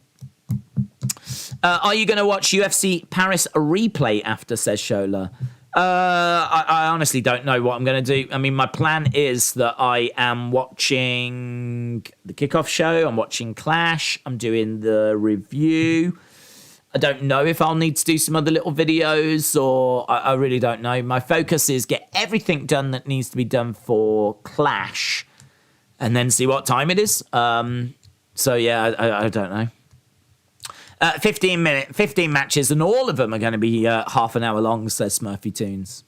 What's the first match at Clash at the Castle? So we've got a 6-person tag, Street Profits and Madcap taking on Theory and Alpha Academy. So that's coming up on the kickoff show. And then we're going to have, I've heard rumours Gunther against Sheamus might be opening the show, but I don't know if that's true. Drew's dreams will be broken. That is not a prediction. It is a spoiler, says Sire Senior. All Out tomorrow, which will be the shortest match. I have no idea. Honestly, there's 15 matches. I couldn't even tell you them all. I have no idea. There's matches on that show that I am looking forward to. I think that some of those matches actually look really good, but I wish that there was like 7 matches at most on it. I wish it was at least half of the matches, because it just feels like we've just chucked a load of filler on. So that is going to be very interesting, trying to get through that show. I'm mentally prepared for it, though. I've watched AEW pay-per-views before. And we had a big conversation about, what's better, and people were split on it. Some people they love the fact because they're paying for it, they get more for their money. But I personally would have 7 matches, have it around about 3 hours, and just put on the best show I possibly could. But they don't go that way. They do something different, and that's their prerogative. Are there any underutilized wrestlers you want to see pushed? I love Madcap Moss. I want to see him succeed, says Hayden. T-Bar, we never see. And he is obviously Dominik Dijakovic. He's someone that I really believe we could get something good out of. I don't know that I'd be putting like big titles on him, but he doesn't deserve to be in catering. So definitely him. I don't know what we're going to do with R-Truth if we're not doing 24/7 stuff. So I would have to think R-Truth. I mean, R-Truth's probably having a nice little rest after carrying the comedy segments of the show. But I'd like to see R-Truth get some. But I think they're doing a pretty good job of using as many wrestlers as possible at the moment. I don't think there's too many sat in catering. Richard, shout out to you, bud, said, I heard on Instagram that Bray is returning tonight with a new theme. Have you heard this? No. Do you think he will? No. I'm not expecting Bray tonight. I would also be careful where you get your information from. There's a lot. I'm not saying that that's fake news, but more than likely it is. Because I think unless you are, say, Sean Ross Sapp or Dave Meltzer, and you've got a reputation, or Wrestle Votes, and you've got a reputation of, you know, getting things correct, which, you know, is hard to build. And, you know, there could be some genuine new faces that are genuinely trying to be the next Sean Ross Sapp, be the next Dave Meltzer, be the next, you know, reputable source. Like, I genuinely believe that they do have sources. They genuinely know wrestlers that do give them information. And I think there's a lot of people out there that are trying to be them. So you just got to be real careful. Just rather than believing everything you read, just start picking out some sources that you absolutely trust, because you've seen they've got stuff right before. So find the sources that you trust and then just stick with them. That's the best way to do it. Rather than, oh, I saw this here and they're saying this, and I saw that there and they're saying that. To me, a lot of that is just noise that I don't even pay attention to. I literally just, I've got my sources I trust and I stick with them. And there could be some sources that are coming through, but, you know, if there are sources that are trusted that are coming through, they'll eventually get that reputation, and then I'll just end up adding them to the list. So, do I, you know, if Instagram's saying Bray's there, I pay it no attention unless it's coming from a reputable source. Do I think he'll be there? I think there's a chance, but I'm leaning towards no. Because this song has played too many times, hasn't it? Is he going to be at the Rumble? Is he going to be at WrestleMania? Is he going to be at SummerSlam? I just feel like we get this a lot. I mean, I honestly, probably the one that I really thought that he stood a good chance at being at was Full Gear last year, end of last year, because his 90 days was up. I thought AEW was going to be a landing spot for him, but it wasn't. It wasn't. It turns out that wasn't what we got. Liv Morgan is with Leon Edwards. No way. Liv Morgan with Leon Edwards. Rocky Edwards, the new welterweight champion. That's really cool. That's really cool. Liv Morgan and Leon Edwards. So UFC in the house. Yes. If you didn't see that moment the other week, absolutely stunning. Leon Edwards from Birmingham, England, shocking the world by beating the GOAT. He beat someone that had never been beaten, and went in there and was losing the fight. And with about 30 seconds left, head kick knocked him out. 30 seconds left, became the new welterweight champion of the world. Just one of my favourite moments. Did a full watch-along reaction video. Absolutely stunning. Leon Edwards backstage with Liv Morgan. Fightful are now saying Bailey opens. Oh, wow. I believe Fightful. If Fightful is saying that, I believe that. Hayden said, thank you for the quality content. That's very kind. I appreciate that. This is a small token of my appreciation. I really appreciate it, dude. So, Hayden, thank you very much. I hope you enjoyed the show. He says, with the bloodline looking to be on shaky ground, what tag team do you want to see beat the Usos? That's a great question. I think a lot of people... Bit of Daft Punk. I think a lot of people are probably leaning towards the Sammy and Kevin Owens route, because I think Sammy is an honorary Us, and I think that he is... They're building him to something. I don't know if it's going to be a match against Roman, which I would love for that to be the end result. I would love Sammy to be the one that takes the Universal off Roman. I really would. And I know a lot of people would say, Sammy, well, the guy that's been in joke matches with Johnny Knoxville and everything. But Sammy is a little bit Daniel Bryan-esque. Like, he can work so well in the ring. I think that he has got a real great connection with the fans. Some of his segments are the most enjoyable segments. And I think if he can just keep doing what he's doing, he's got the fans. Who doesn't love Sammy? So, yeah, I would love to see him, get the opportunity and shock the world. Imagine if he did it and he beat Roman. And his face, when it happens, and even he can't believe it. It could be so good. So good. So, to be honest, I think a lot of people are saying Sammy and Kevin Owens. But for me personally, I'd probably go with someone different, because I want Sammy to go bigger. I want him to go after the tribal chief. So to give you a name, I will go...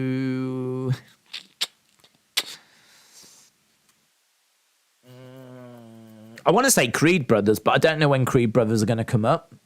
They're in NXT at the moment, and they're good and very credible. I wouldn't go Hit Row. I've got Hit Row on my screen right now. I wouldn't go Hit Row.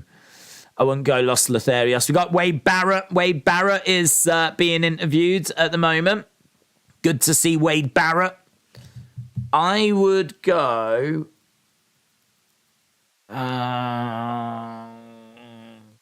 you want to go? It's hard. It's hard because I can't really think of any team that I would do it with. I can't think of any good... DIY. I'd go DIY. Johnny Gargano, Tommaso Ciampa, DIY. Them the ones. So there you go. Hey, I gave your answer some real thought, Hayden. I hope you appreciate that. Shout out to you. Niall said, hello from inside the Principality. Yeah! Niall, shout out to you. Niall from inside the Principality Stadium. Yes. Niall, A04, but A01 in my heart. Said, trying to send you the view live on Twitter, but it keeps failing. Hope it does come through. I'll try and keep an eye on it, dudes. But, yeah, shout out to you. The excitement is real, buds. The excitement is real. I hope your seats are great. Oh, Niall, make noise. Make noise. Make sure you're cheering and shouting and getting lots of noise being made. I want that place absolutely rocking. And I know that you'll play your part, but... yeah, I'll keep an eye out for it, but if it does manage to send, but if not, don't worry about it, because I think you've got a match coming up soon. They're saying that it's going to be Street Profits and Madcap taking on Theory and Alpha Academy. So that should be coming up very, very soon on the kickoff show. And then we'll be going to the first match, which is rumoured now we're hearing to be Bayley. So we're getting closer. First UK show in 30 years. And look at this. We've got people inside the stadium. So, no, shout out to you, dudes. Have a great time. I know that Wi-Fi inside stadiums and inside arenas is sketchy. Like, whenever I go into the O2, Zero reception. I don't know if they block it on purpose, but whenever you go to the O2 Arena to watch Raw and SmackDown, zero reception. I know that for a fact because I had to leave. Because when I went to, I think was it Raw? I went to Raw in 2019, and that was the Raw. Many of you will know this. That was the Raw where they showed The Fiend for the first time. We'd never seen him before. And it was the episode of the Funhouse where you see The Fiend for the first time. That happens in London. And I was in a room of, 20,000 people. And I can honestly say, because I know for a fact, I was one of the first people to see The Fiend because I was in that room. And that's like, it was on tape delay. So it didn't get shown in America until a few hours afterwards. And I had to run out of the arena. And there is a video on the channel of me going, guys, you're not going to believe what just happened. Like, and I don't give away any spoilers, but I'm just like, I can't tell you what's happened, but you have got to watch Raw tonight. I know many of you will, but you have got to watch Raw. I can't stress this enough. You've got to watch Raw. I had a load of people going, yeah, it's in it. It's all over Twitter. But I was like, oh, okay. But I didn't want to spoil it. But I couldn't like, there was no reception inside the O2. So, yeah, it might be a bit tricky, in all fairness, to get like things out of the Principality. But either way, have a great time. Butterstarch gifted 5 Wrestling Days members. Butterstarch, that's so kind. Shout out to you, my friend. I actually don't know what happens with that or what I do with that. Or even if I do anything with that, I have no idea. But Butterstarch, shout out to you. 5 Wrestling Days memberships have been gifted. Don't quite get what that means. But Butterstarch, really appreciate the support. I hope everyone is getting more and more excited as we're getting closer and closer. What time does it start? Starts in 35 minutes. Darcy said, Days, people were so convinced Cody would be the one to beat Roman, but since he's injured, no one really takes that stance. Do you think it's a possibility? No, because I think he loses tonight. I think Roman loses tonight. So I don't think Cody will be the one. I wonder if Dexter Loomis is somewhere inside Miz and Maurice's house. I hope they're all right. Alex said Tyson Fury's in Cardiff. He is going to attack Gunther after the match. Solo to attack Sammy. And Kevin Owens helps Sammy, lead into Kevin Owens and Sammy versus Usos. Christian Power said, here is the score of college football. North Carolina 0. Appalachian State 7. So there we go, guys. If you are a fan of Appalachian State, then there you go. They are leading. But we are just seeing shots of the Principality. We need someone to say Drew's going to win whether he wants to or not. They've got to start the show with that. They've got to. Days doesn't know what to do with that. I don't know what to do with many things. Just ask my ex-girlfriends. Big Guy said, Roman isn't losing. Sorry to disappoint. In Drew's theme, Broken Dreams, there is a lyric, what is yours is now mine. He is saying he is winning the titles off Roman, said Snake Tooth. NXT Worlds Collide. Tomorrow we will be live for that as well. AWC Legend said, do you think Roman could turn face after losing? No. Just because I think the plan is that next year we will get Rock versus Roman, and I can't see it being a face Roman and a heel Rock. I think it's going to have to be still a heel Roman. So if anything, he could become a bit more unhinged. He could become a little bit more unpredictable. He could become a little bit more manic. So, yeah, I think, if anything, he could get even darker so that when The Rock arrives, it's an even greater contrast. Where are we? We're just over half an hour. The memberships get given randomly to people if they have membership gifting enabled. Oh, that's good. That's cool. That's really cool. Well, there we go. If you are one of the fortunate benefactors of that, then it's Butterscotch that you should be thanking. Drew, please win it for Scotland, says Zach. Victor said, what do you think of a triple threat between The Fiend, Edge, and Demon Finn Balor? Don't mind it. Sounds fun. I'm down for that. What's the first fight? Kickoff show's got a 6-person tag with Alpha Academy and Street Profits, Theory, and Madcap. We think the first fight is going to be Bailey, is what we're hearing now. Someone said Fightful are reporting it's going to be Bailey. Opening the show and, the 6-woman tag. So if Roman loses, could you see Heyman go into Theory? No, Theory doesn't need him.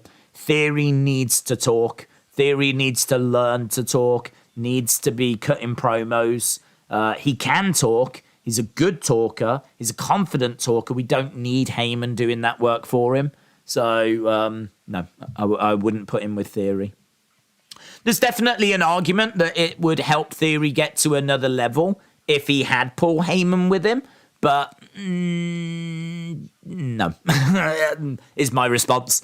I don't think he needs it. I think you put Heyman with someone that struggles to talk, like Brock. Brock's never been the best talker. I mean, he's a bit better now, but I mean, do you know what I mean? He stood next to Paul Heyman for 20 years, so you'd have to think he would have picked up some tips by now. But certainly when he first came in, he was not really the strongest promo. So I kind of feel like that makes sense to put him with Brock. Roman's a pretty good promo, but tends to do quite a bit of talking. I suppose you could do it in a similar way to how he works with Roman, whereas, Heyman will present him and then Roman does the talking. I suppose Heyman could present Theory and then Theory does the talking, but I don't know. I'm not crazy on it. I much prefer Paul Heyman to be with people that struggle to talk. Do you know who'd be good? Gable Steveson. I don't know what Steveson's promos are going to be like, so you could absolutely have Heyman do the talking for Gable Steveson. I think your great program, Drew McIntyre's going to win, says Vernon. Hang on. I think Drew is going to win. Do you tell him, enjoy the program, I love this program. Shout out to you, dude. You think Drew's going to win. I think Drew's going to win as well. I think Drew wins. My dream scenario, and we've mentioned it quite a few times, is that somehow, some way, we get the belts separated. There's been theories about like Theory cashing in, but he only gets one belt and all this kind of stuff. I'm struggling with that. I mean, I suppose we don't know what the contract in the briefcase says. But the only thing is that, and we did mention this on a watch along before, he won that contract after the belts had been unified, after the belts had been brought together. It would be really clever if the belts had been brought together after Theory had won the contract. It's just a little detail, and it would have been tricky to do, of course. But if those belts had been unified after Theory won Money in the Bank, the contract inside would likely say that it would be for a championship of your choosing. The wording on that contract would not have said it would be for the unified belts. And so that would be a great get out clause. And, it can be pointed out that when the contract was drawn up, there was 2 different belts, 2 different champions. So in the writing doesn't say it's for a unified championship because there wasn't a unified championship. And I just think that to me is clever. That is clever because it makes sense. Perfect sense. You can choose either the Raw, WWE that's on Raw, or you can choose SmackDown Universal. But the writing does not say anything about you get a unified undisputed because there wasn't one. But the sad thing is there was when Theory won it. Like, because obviously WrestleMania happens first and then you get to Money in the Bank. So I have to think that inside that briefcase, it says you get to challenge for the unified championship. So, even the Theory getting involved thing doesn't really hold much water for me. I think that if he cashes in, he's cashing in on both. There's been nothing to say he only cashes in on one. Richard said, do you think we get any big returns? I'm expecting Sasha. I think there's a chance for Sasha. I'm expecting Charlotte. Or I think there's a chance for Charlotte. That's about it, really. I'm expecting those, or thinking that we could get those. Don't think we get Braun until next week. I'm not thinking we get Bray on this show, but there is a chance. And I think that'd be about it. There's no massive major British star, which is heartbreaking. Could you imagine if, like, the Bulldog had retired, and we were hoping to see the Bulldog, but, sadly he is no longer with us, so... Dexter Lumis versus Gunther. What do you think? I would go Gunther. I think Gunther needs to be backed.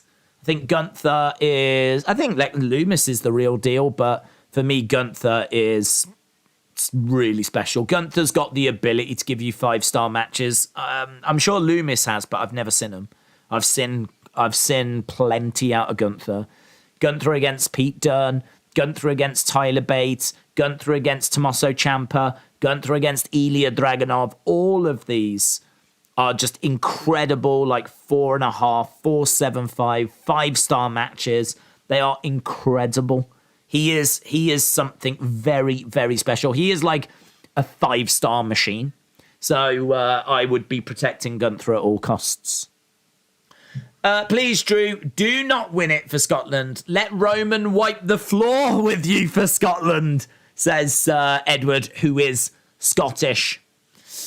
Zoom Station said Liv the Arm Breaker Morgan is going to win. Leaping Lanny. Leaping Lanny. Genius. Vernon said, I think your program, Drew, is going to win. Malachi news. It was added by PW Insider. He's been contemplating stepping away from wrestling for a while. Mix that with him having recent back problems, which he said on interviews. What's your thoughts on the reports that WWE are down on Gable Steveson? So we spoke about this yesterday. My thoughts are that I believe his training is probably stalling. I do believe that, because I don't know why you mention it if it's not true. So I believe that there's some truth to that. But to be honest, I don't believe that they're really cold on him and he hasn't got a future and all this. I think the truth is he's probably not picking it up as quick as they would hope, and they probably don't have anything for him right now. But if you think that Triple H has still only really just taken over, he's focused on, bringing in the changes he wants, bringing back the people he wants. To be honest, I don't even know how desperate he is to add Gable Steveson into the mix at the moment. You need to revitalize Kevin Owens. You need to establish Carrion, establish Dexter Lumis. You need to, figure out what you're doing with Roman and the titles. You need to have a look and see who's not being used, like T-Bar or Mustafa Ali, and find things for them to do.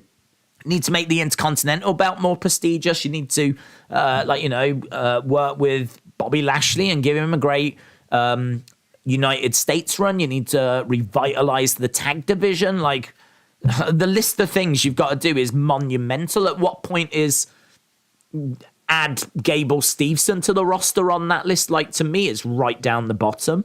It's really not a focus or a priority right now. So I can totally understand there being no creative for him right now. I can totally believe that the training has maybe stalled and he's not going and progressing as quick as possible. But I think anything else, like, they're really down on him, they're really cold on him, like, it's all stalling, it's a disaster. I just think that's noise. I don't buy that. I mean, maybe I'm wrong and maybe there is something more to it, but I I reckon his training is not going as quick as they would like, but to be honest, it's just really not a problem right now. There's so much for Triple H to be focused on and so much that he's got on his inbox, on his plate, that trying to add Gable Steveson is just a headache, to be honest. I don't think he even needs. I don't think he needs that headache right now. That can come down the road. I mean, honestly, if we don't even see Gable Steveson till the Rumble, is it a problem? I don't think it's a problem. I don't think it's a problem at all. Give him another 3 months of training. Let's see if he improves then and, get to the Rumble and bring him back at the Rumble. In fact, Rumble's end of January, so that would be 4 months. 4 more months of training. We've got to be getting somewhere then. I don't care who you are. You've got to be getting somewhere with 4 months of intensive training. You've got to be getting somewhere. So, I think there's something to it, but I think it's all blown out of proportion. For soccer fans, at the moment, it's Man City 0, Aston Villa 0. Isn't Heyman working backstage with creative? I don't think he is. I don't think he's officially a part of the creative teams at the moment. But Triple H has said that he wants ideas from everywhere, and that includes Paul Heyman. So, yeah, I think, his ideas would be welcome, but I don't think he's officially part of anything. Right, here we go then. We've got our first match coming up. We've got Byron and we've got Corey in red.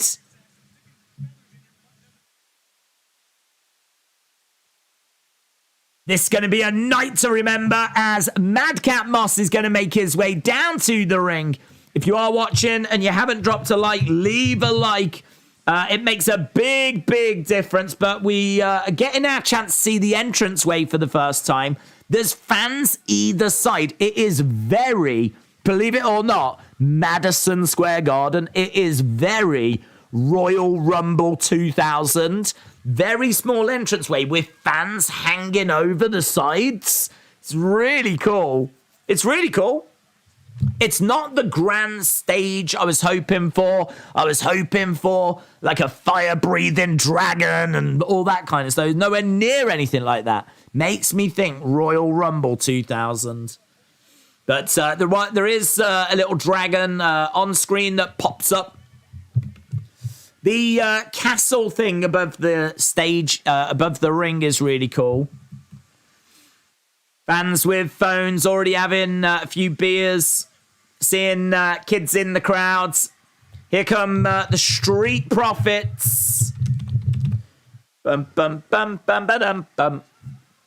So, Street Profits have made their way out and they're all in blue. Street Profits. Massive show. Big crowds. Bum, bum, bum. Right, so Madcap and Street Profits taking on Theory and Alpha Academy. We're seeing We Want the Smoke CGI outside the stadium. So they're showing us outside the stadium. We've got cups spinning around. Clash at the castle. Here we go, baby. Hagen-Dazs says, you're not there. No, we're doing the watch-along. I am here for you guys, and you never forget that. Don't you dare ever forget that.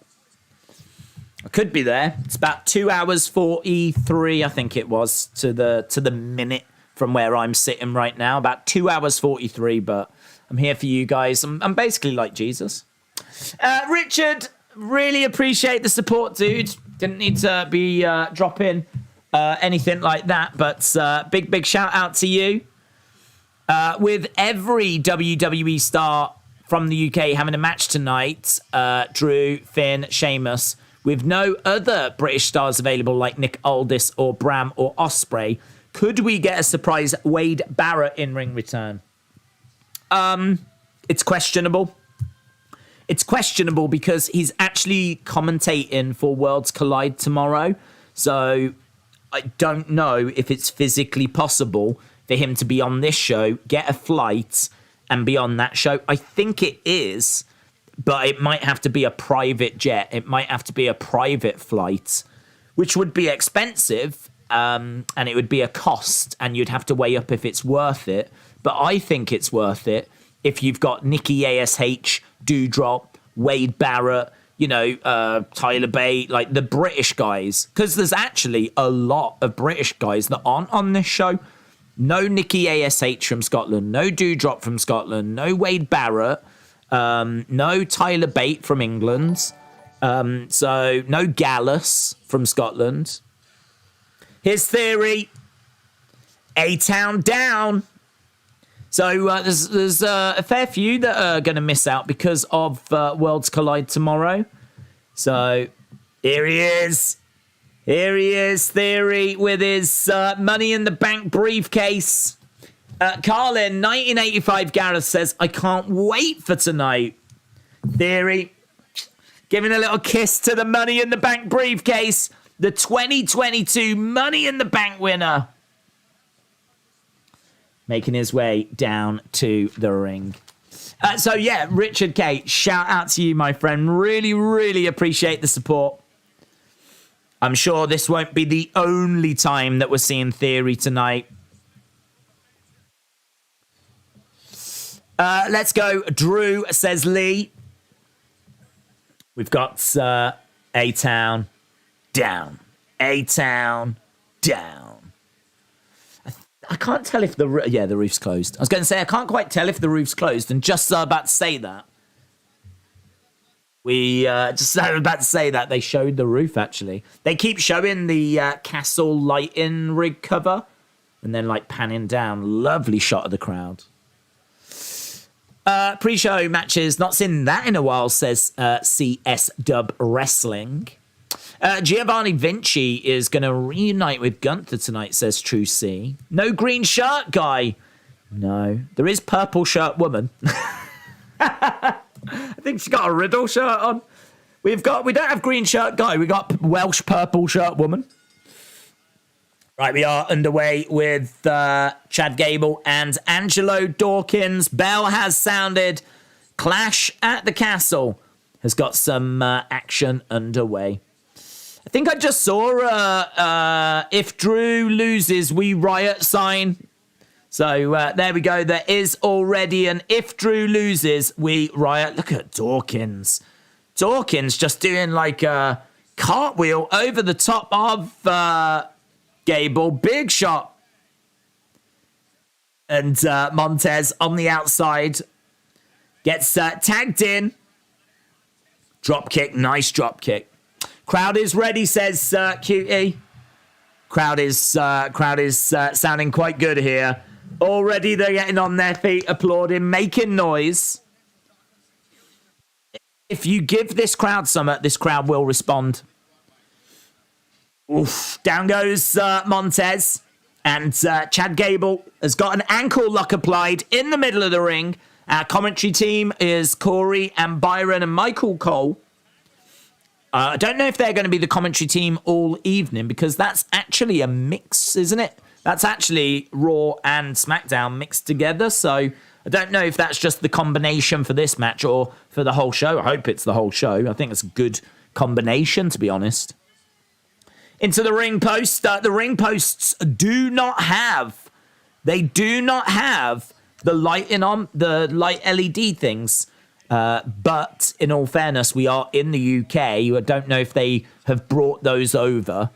So no LED screens on the ring posts. It's weird seeing ring posts again, but we do have ring posts.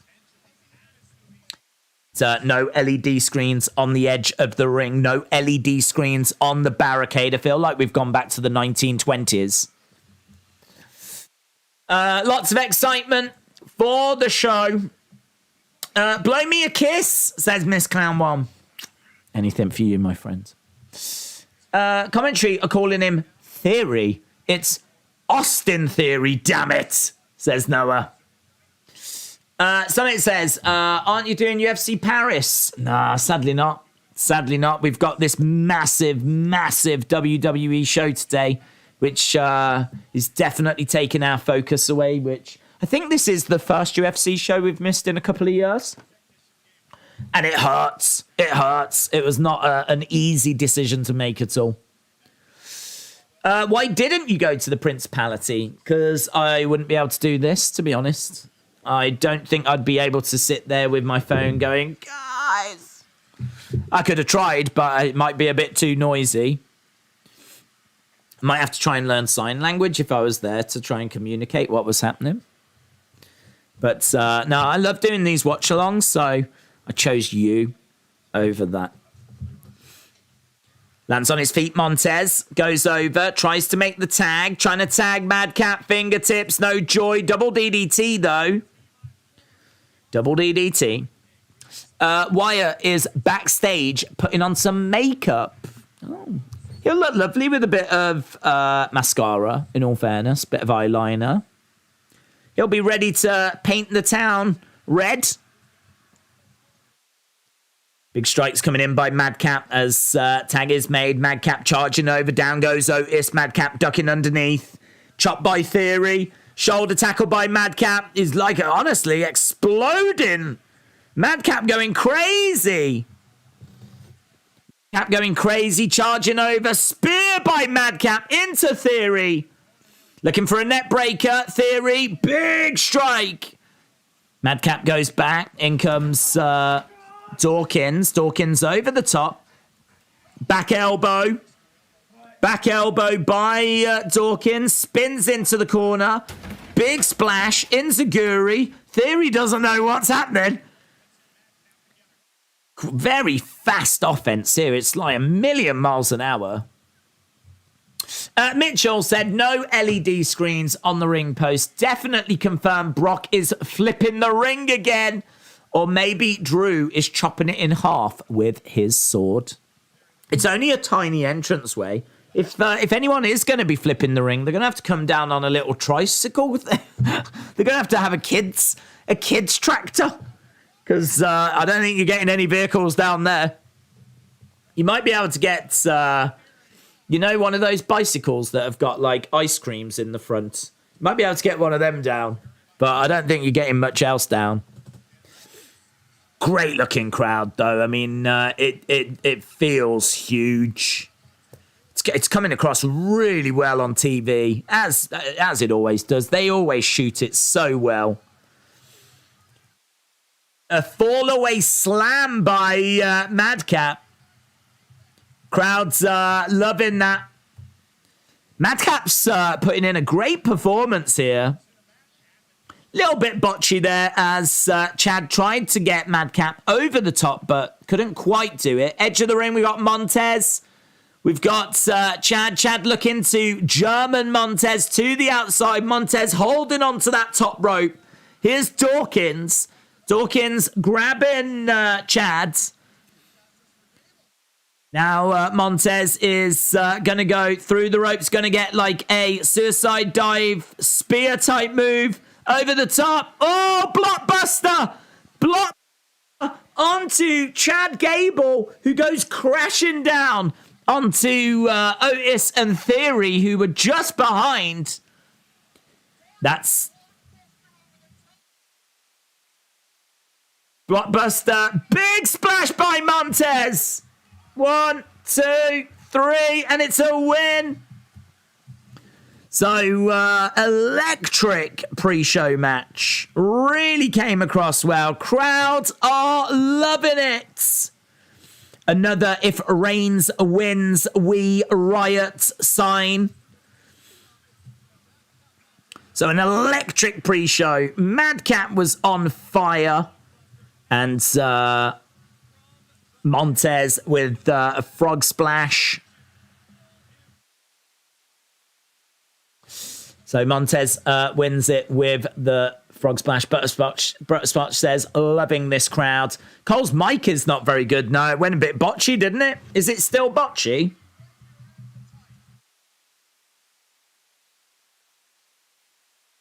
Yeah, it's still a little bit botchy. We've got a Drew Tartan Army sign in the crowds. Bum, bum, bum, bum. I'm enjoying reading the signs. I'm interested to know what UK fans are taking for signs. Legend Killer, hello. Leo said that was so good. I mean, it wasn't that long. It didn't outstay its welcome. It electrified the crowd. It did what a pre-show match needed to do. Leo said, great pace to the match. Nice spots. Shola said, that's the best pre-show match I've ever seen. Wow. If you give Madcap a good gimmick, he could be special. He's very explosive. It was a very impressive, very fast-paced, didn't stick around for very long pre-show match. Yeah. So we got Street Profits and Madcap beat Theory and Alpha Academy. So first match down. And that means we can get our scroll up and running already. Things are happening. There we go. Drew wins, but Paul returns and reveals he changed the match for one title. I wouldn't like that. I would find that to be cheap. I think that's a cheap swerve. I don't find that clever. It's just, it's been advertised for 2 belts, but actually it's for 1. I kind of feel like it needs something a bit more than that. I think for him to turn around and just go, oh, actually it was only for 1, it just feels a bit of a cop-out. I think people would see that as a cop-out. The audio sound I'm listening to is like a local middle school, says Cole. Yeah, Michael Cole's microphone was not brilliant there. Brock killed Paul, says Knight Rider. Clash at the Castle is already trending number 1, and so it flipping should.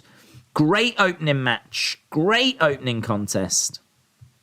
Hey, did anyone get Michael Cole got a big pop? There's footage of the pop from Michael Cole.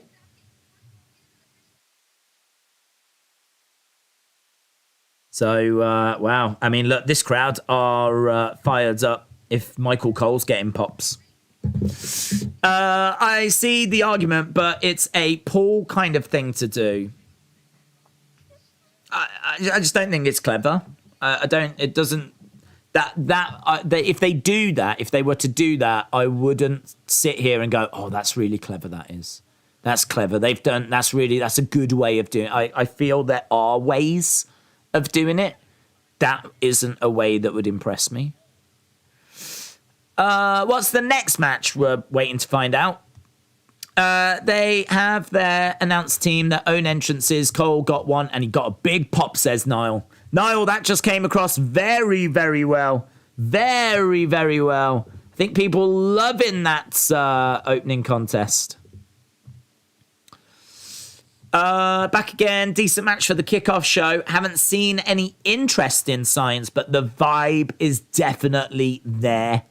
Zach said, question for you. Did you think Limmy will be in the Hall of Fame celebrity ring? I think he should be. Is he not already? I don't know why I was under the impression he had gone in or they'd honoured him in some way. But yeah, considering he provided some of the biggest themes, certainly I think he did pretty much all of Triple H's.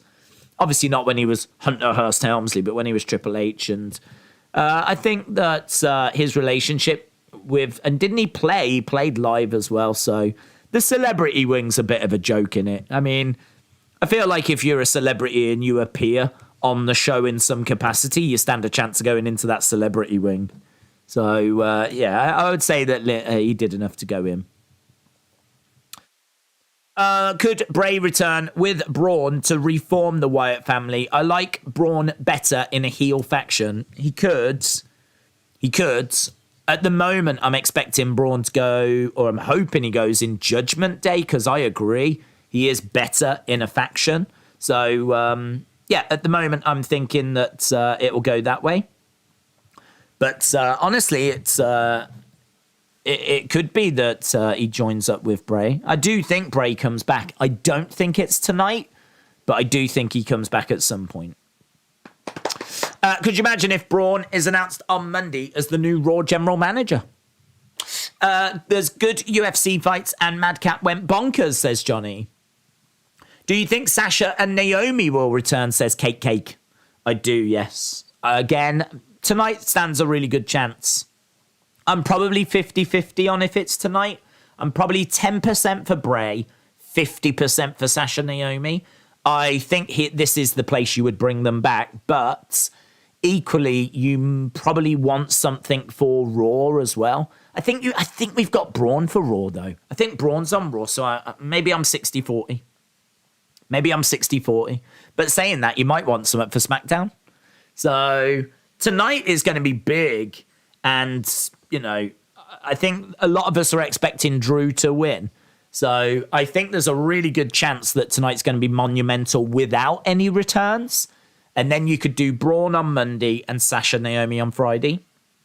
So I'll say 60-40 that we get Sasha. Well, I think we get something. So I think Charlotte's coming back as well. So we could get Charlotte tonight, Braun on Monday, Sasha and Naomi on Friday. Makes sense, doesn't it? So, yeah, I'll say I'm 60-40 on Sasha Naomi tonight, because there is a chance it could be Friday. It feels weird watching a pay-per-view at 1, said Huff Sports Media. I kind of like it when I don't have anything to do. I can just watch the show, but it would be bad if I had stuff to do. Well, all I'm going to say is do not begrudge us this, yeah? Do not begrudge us this. We've got a minute to go. We are seeing a vehicle arrive, a coach arrive, blacked out windows. And I think they're saying that this might be the tribal chief. So a vehicle has pulled up. The door is being opened and in. Look at that. Look at that for a vehicle. That is a sick vehicle, man. The tribal chief has arrived. So the tribal chief arrives at the Principality Stadium. British Bulldog getting a mention. Charlotte interrupts the SmackDown women's title match. Liv retains, then Charlotte takes her title at the next pay-per-view, says Luna Cake. It's the champ, it's our GOAT, said Hoff Sports Media. Roman not carrying his belts. Oh my God, he's dropped them already. He's dropped them already! Here we go then, guys. Here we go. Wales. We're going over to Wales. So we've got a video package right now. Little video package of Wales. It is the intro. We are seeing Roman. We're inside a castle. We're seeing a bit of a dragon, a CGI dragon, of course, not an actual dragon. Riddle, Seth, just images, but we are kind of walking in through a castle.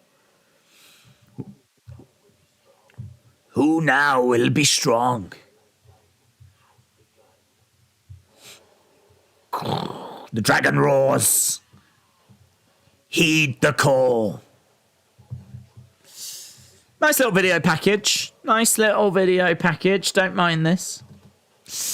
Are there whales in Wales? I don't think so. I don't think we've got whales off Wales. Prepare for the storm. We're seeing Edge. So we've got the video package intro. I'd imagine they're playing this in the Principality. It's really just clips in with like CGI dragon and a bit of like a castle-y kind of vibe.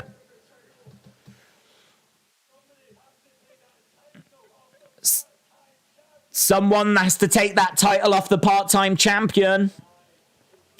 Will you be disappointed if Roman wins? No, I want Roman. No, I'll be over the moon. No, I want Roman to win. Mason says, had a break from WWE for the past couple of weeks, but I am back. Welcome back. Good time to come back. Great time to come back. Depends how long you've been away, but Vince has gone. Triple H is in charge now, and we're in Wales. So there we go. Hope that's brought you up to speed. Imagine if you've been away from wrestling for like, I don't know, 3 months. Imagine you've been away for wrestling for 3 months, come back, and gone, anything I need to know?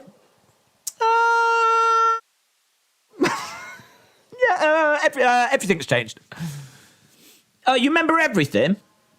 You remember everything, yeah? Well, it's all different now. Here we are with Clash at the Castle.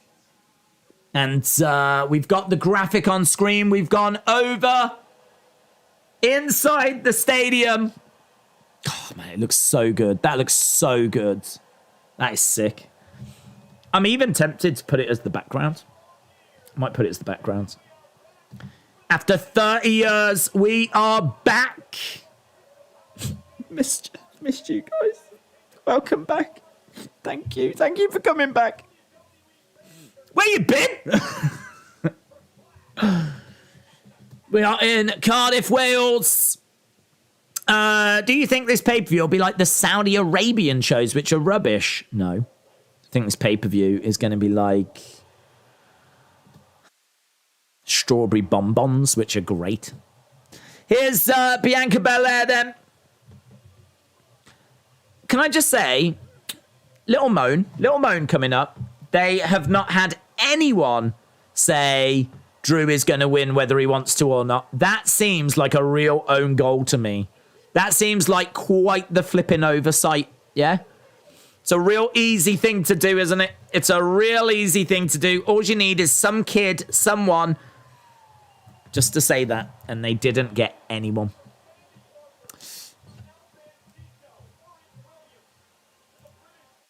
Oh. Big Daddy. Giant haystacks. Oh. Bianca, Asuka, Alexa versus Bayley, Dakota, and Io Sky. Giant Lily, CGI, as Alexa makes her way down. Stand up, shout out. She hasn't got Lily. We want WrestleMania in England sign. Yes. Someone's got a we want WrestleMania in England sign. Yeah, we do. Sign me up for that. I still wouldn't go, but I'd go to the Access. They better not skimp out on the Access. If they give us WrestleMania, they better bring Access. So Alexa making her way down, but no Lily. They perhaps she didn't want to pay for an extra seat on the plane. I mean, it's understandable.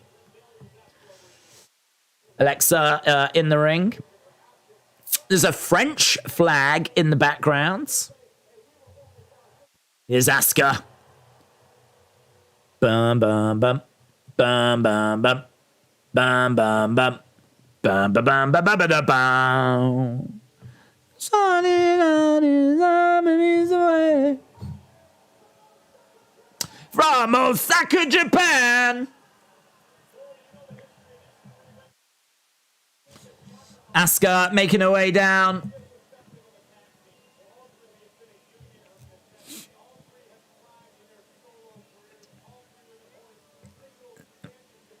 Asuka, amazing. Saw her in a little venue in Bournemouth when she was in NXT. NXT used to come over to England. And I went to Bournemouth to go and watch them. It's crazy to see her now in front of 70,000 people. Little bit different here from that little venue in Bournemouth that I saw her in. WWE sure does know how to put on a spectacle, says Leo. Tritum Cascade said Lily got arrested at customs. That's true. Actually, I heard that Alexa had her full of cocaine. Absolute. She was drug smuggling. That's also not true. But it could be true, couldn't it? She's definitely not here. That's all I'm going to say. Okay, so the three faces are in the ring. Now we've got the damage control. It says damage control. Oh my God. Damage control graphics as all three are going to come down at the same time. Damage control. I think, is the graphic going to say damage control?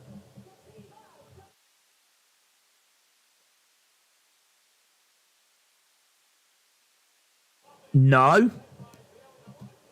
The team of Bayley, Io, Dakota, they get announced as being their individual names, but the graphics say damage control.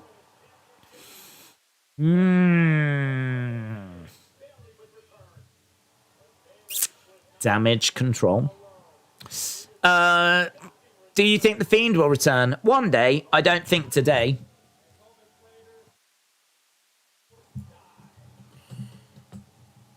Damage control. You're about 15 seconds ahead. Oh, you watching on the network, are you? The BT Sport have got it. If you're in the UK, I'd recommend watching BT Sport. The feed is about 10 seconds ahead. Big shout out to everyone that's joining us. I hope you are excited. First match coming up. Or second match if you include the kickoff show. But we've got damage control graphics, but they didn't get announced as damage control. There's some real mixed messaging going on here. Jose, shout out to you, dude. Said, I've been gone for about 5 months, but I've heard good things ever since Vince left. So I am back. I missed this community. Shout out to you, dude. This community missed you as well. So welcome back. Sit back, relax, enjoy the show. Ooh, no, will you be my girl? Have we got a Hey Bailey chant? Hey, hey, Bailey. Ooh, Bailey's like, shut up. I'm not going to be your girl. Yes. Massive Hey Bailey. Look, she's like, shut up. Stop it. The crowd are here. The crowd are here. Go on. Brilliant. I didn't expect a Hey Bailey chant. Brilliant. Crowds already making their voices heard. Bianca with a big smile on her face and the crowd cheering away. Look at the smile on Bayley's face, man, at the start of that.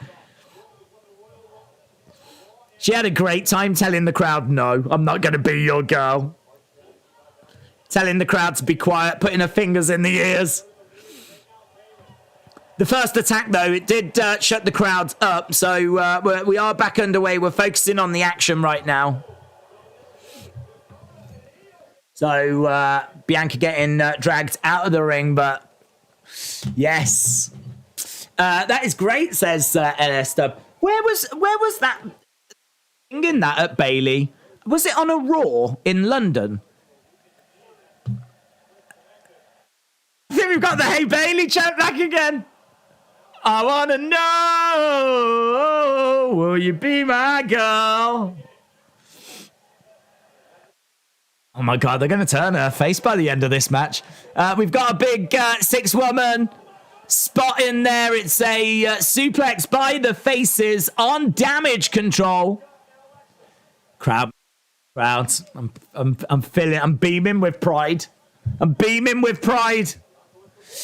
London house shows more than 8 million citizens who communicate in different languages. Oh. London houses more than 8 million people that communicate in different languages. That's interesting. Coach, shout out to you. You know the wrestlers are loving tonight, says Miss Clown. Yeah. Oh, Switzerland flag. I can see a Switzerland flag. Bailey going over to Michael Cole. Bailey says cheer louder. Love the interaction between Bayley and Michael Cole. So much fun. Smile on the face of Alexa. We got more Hey Bayley chants.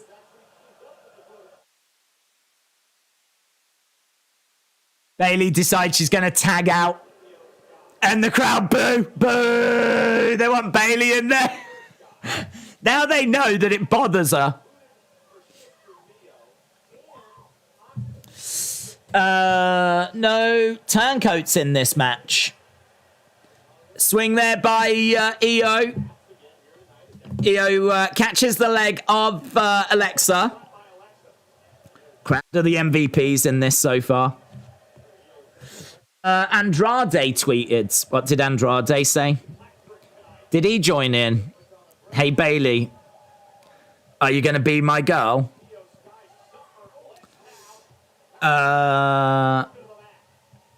Andrade says, out. What does that mean? What does that mean? Out of what? Out of AEW? What does that mean? Has he got out of AEW? Or is he just out? Is he out for the day? Guys, just want you to know I'm out. Just pop into the shops. Might go to the cinema.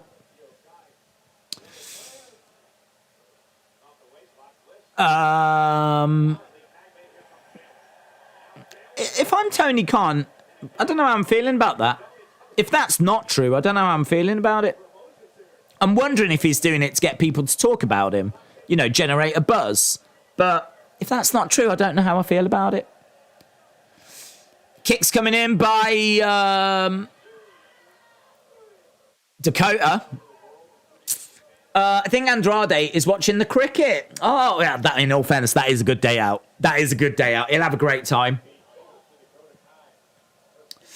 They mentioned Io's old team in Japan. They're very good now at mentioning stuff. Over the top goes Bayley. Big strike by Alexa. Bulldog by Asuka. WWE Castle is the #1 trend in the United States. Bayley down in the ring. Kick coming in by Asuka, but Bayley catches the leg. Asuka goes face first. Andrade's come out of the closet. Oh. Fair play. Fair play. There's a dude on his feet. He's got a belt in the air. Go on, son. There's a guy that's trying to get the crowd fired up. Do it. They're fired up anyway. Missile drop kick there by Asuka. You see, in these moments where it's a little quieter, I'd be sat there. I'd be going, Bulldog, Bulldog, Bulldog, Bulldog, British Bulldog, British Bulldog, British Bull, Davey Boy, Davey Boy, Davey Boy, Davey Boy. Then join in. Does this lot want any reason to chant? Someone needs to give him a reason. Kick to the midsection by Io. Io in there with Asuka. Really fun seeing these two go at it. Tag. In comes Dakota. Heels very much in control. I thought Fury was ringside. He might not be there all night. He might be out back. Like, might just bring him out for the main event. Shout out watching from the Philippines. Danica, shout out to you, my friends. Sam said, that guy is winning the belt tonight. I hope Drew has broken dreams, says Gavin. At this point, I'll be stunned if he doesn't. I'll be absolutely stunned. The amount of times those lyrics have been tweeted out and teased. If he doesn't come out to broken dreams, I'll be more surprised than if he does. Bayley comes in and tags straight back out again. Corey Graves said she is refusing to perform for the sheep. 1, 2, shoulder up by Asuka. Stepping over by Io. Would be great if Davey Boy's son showed up, says John. Did Bulldog die? Bulldog did sadly die, yeah. Do you think Fury said something to Usyk? Do I think Fury said something to Usyk? Well, he's set a date, hasn't he? I can't remember what the date is, but they've got to come up with the money he wants by that time. If not, then dropkick. Alexa goes into the barricades by Dakota. Io applauding on the outside of the ring as Dakota gets back in. Dakota climbing up. Boos for Dakota. We've got Bayley down. We've got Alexa down.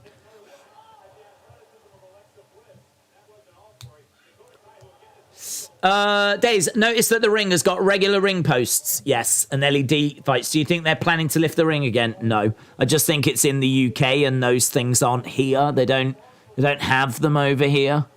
I mean, like, I'm sure we could knock some up, no problem whatsoever, but I think it's probably more to do with that. Do you think Fury calls Usyk out? No. Has Braun Strowman arrived in Cleveland? No idea. I'm expecting him on Monday.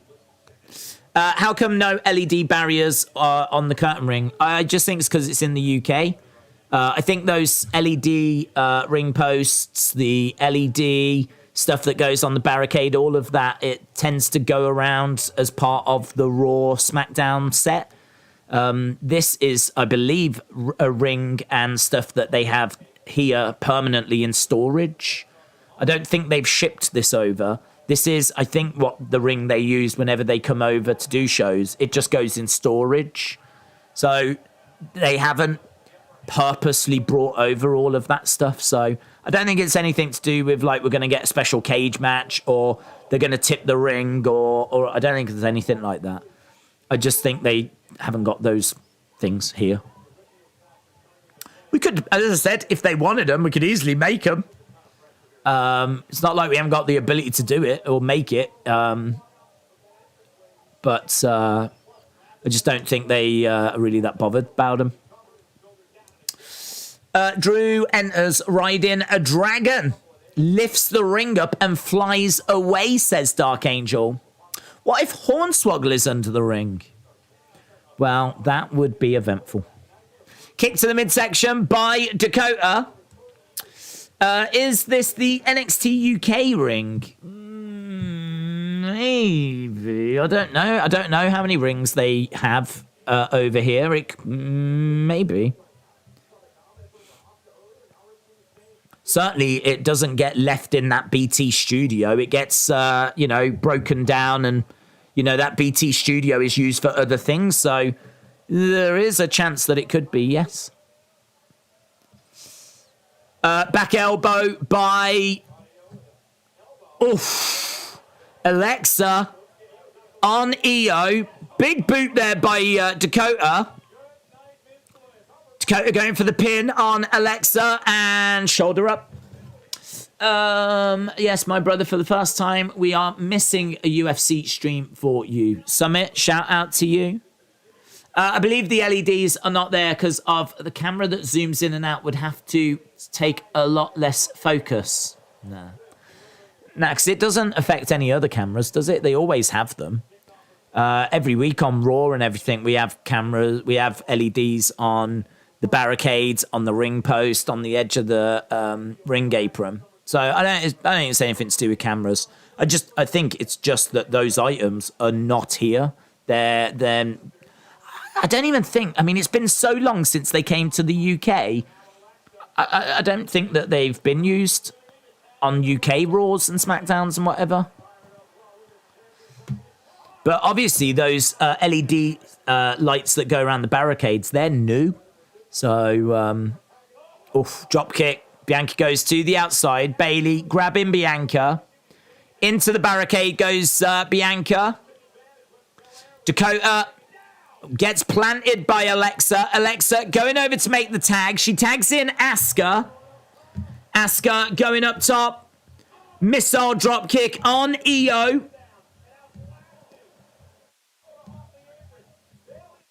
Bayley. Oh, down. Asuka with a hip attack.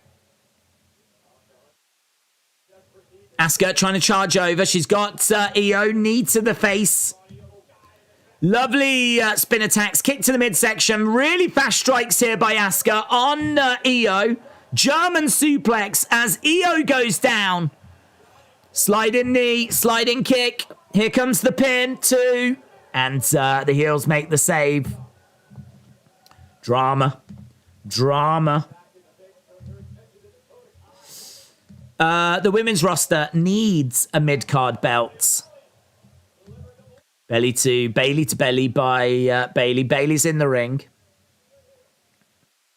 You could hear it just slowly in the distance. A bit of a "Hey Bayley" chant. Every time she's in. Working on the arm of Asuka. Here's Io. Asuka comes back up. Clothesline. Down goes Asuka. 1, 2. Kick out by Asuka. Hello from India. Vikram, shout out to you, my friends. Thebin said, do you think Dominic turns today? I think there's a chance. Yeah, I think there's a chance. We got Bayley in there. Asuka in the corner. Asuka kicks out at Bayley. Bayley goes down. So Asuka trying to make her way over to the corner. Here's Bianca. Tag is made. Bianca's tagged in. Bianca jumps over the top. Clothesline. Down goes Bayley. Drop kick. Single leg drop kick by Bianca. Kip up by Bianca. Belair driving her shoulder into the midsection. Are we seeing Sasha and Naomi at the end of this match? Nice backflip there by Belair. Spinebuster on Bayley. Standing moonsault by Belair. 1, 2. Kick out by Bayley. Boomer said, this is awesome. Jay said, who are you going for? I think that Drew wins. I would like Roman to retain, but I think Drew wins. Triple H likes memorabilia, so ring posts that are painted for every pay-per-view is something I believe we will see going forwards. Hayden, shout out to you. Do you think Bayley would have won this match 10 minutes ago if she had all of her pockets? Yes. Yes, Hayden, you're absolutely right. She has got a severe lack of pockets. Every time we see Bayley, she's wearing those trousers now that have, like, multiple pockets. And there's no pockets on this ring gear. So, yeah, well, good point, Hayden. Good point. We've got, in fact, she's in big trouble here. She wouldn't be in this trouble if she had pockets. Bianca is bending over. We've got Asuka and Alexa suplexing Bayley by using Bianca's back as a platform. Pretty wild, isn't it? Crowd pop for that. Do you think Alexa is going to turn on Bianca? I don't think so, but it could happen. I don't mind it happening. I think that would be interesting for Alexa. I would have preferred Bianca-Bayley title match, but this is okay, says John. Yeah, I think it's okay. It's an all right start to the card. It's not one that's like getting the crowds like fired, if you know what I mean. Crowd have had fun with Bayley. And there's been a few nice moments, but for me, this is like a, 3.5 kind of area. Up goes Dakota. Forearm smash by Bianca. Certainly don't feel like we're close to a "this is awesome" chant. Bianca showing off her strength, though. And that's got the crowd on her side.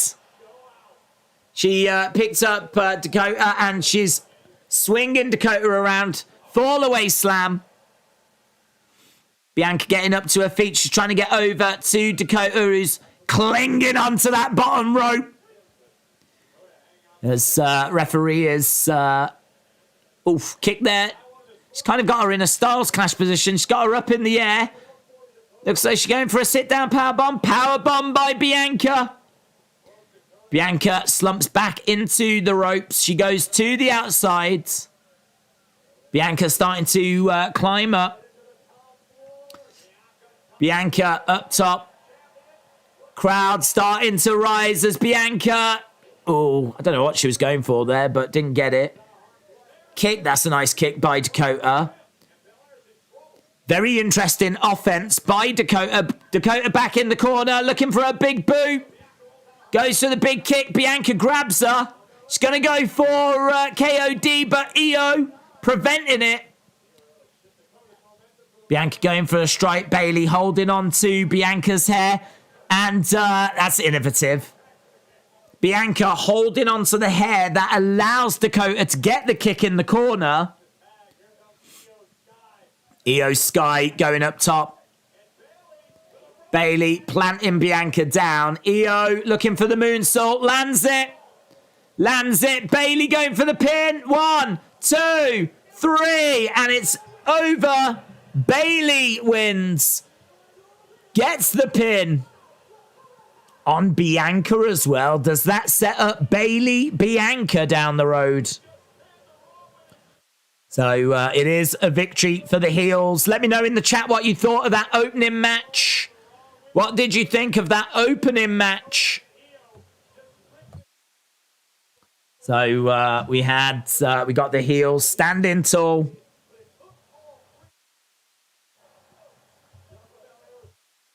So it is a win for the heels. So Bayley, Io, and Dakota win.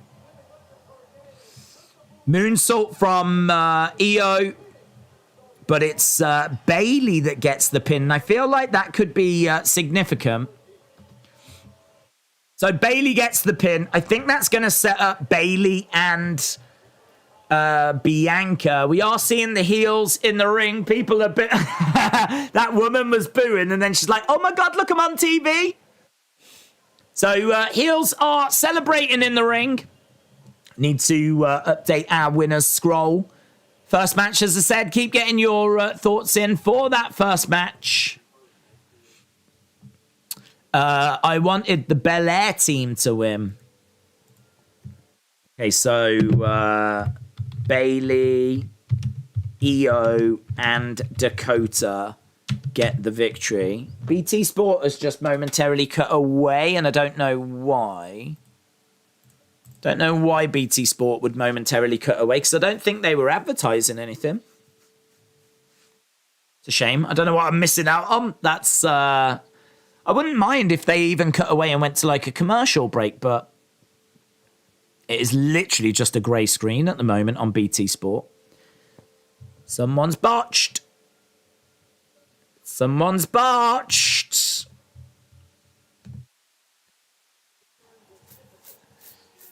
Right there, showing us something to do with Cody. It was some adverts. It was adverts for like the biography thing. That was all. So an advert for the biography Legends, and now we're just looking at something to do with Cody.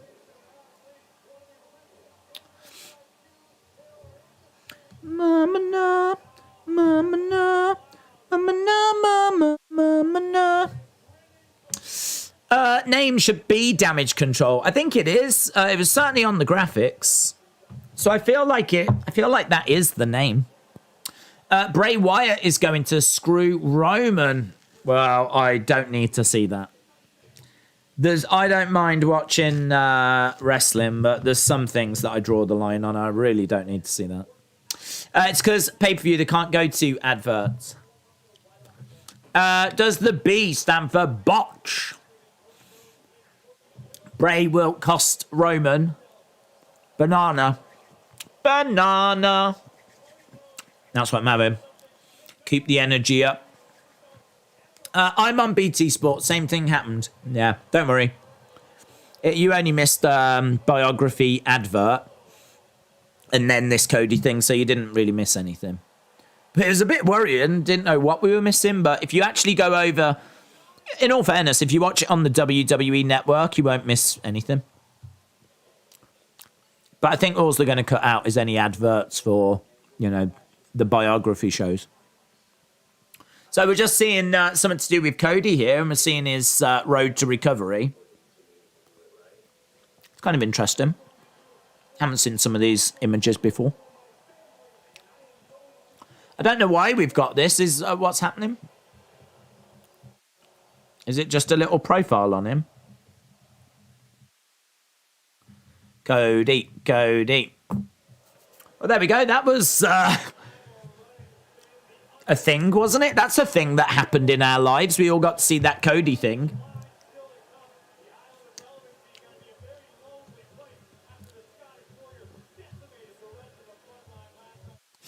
Right. We're just going to... Earlier today, we've got Drew. Oh, shaking the hand with Tyson Fury. Tyson Fury and Drew McIntyre shaking hands earlier today. And there he is, the Gypsy King. The Gypsy King. Yes.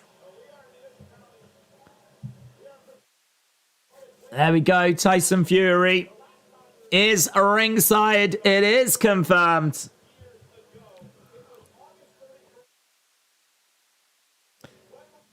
Talking about Wembley Stadium, talking about SummerSlam. We're seeing the British Bulldog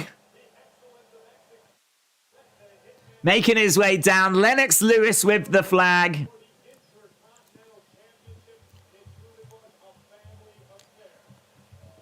So cool.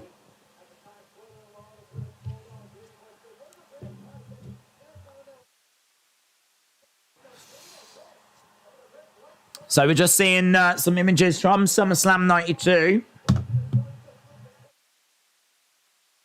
Look at the crowd there, man. Look at that crowd. So good. So good.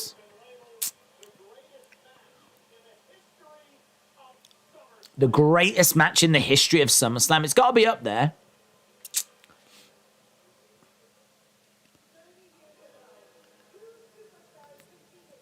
What's this? Yeah. Please welcome.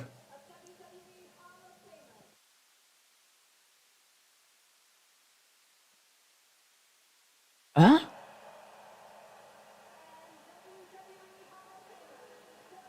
What do you mean? Why did they... There's Bret. Bret Hart gets a massive reaction from the crowds. Please welcome the British Bulldog, Davey Boy Smith, who passed away, 2002? I don't think she meant to say that. Was she meant to introduce... What was she meant to say? I was like, what, have they got that? For a moment, I thought, have they got a hologram? Have they got a hologram of Davey Boy? Absolutely fantastic that... Absolutely fantastic that Bret Hart was there, but I don't get that. I don't get the Davey Boy bit. Sheamus making his way down. Here's Pete Dunne. There needs to be a Pete Dunne chant, man. There needs to be a Pete Dunne chant.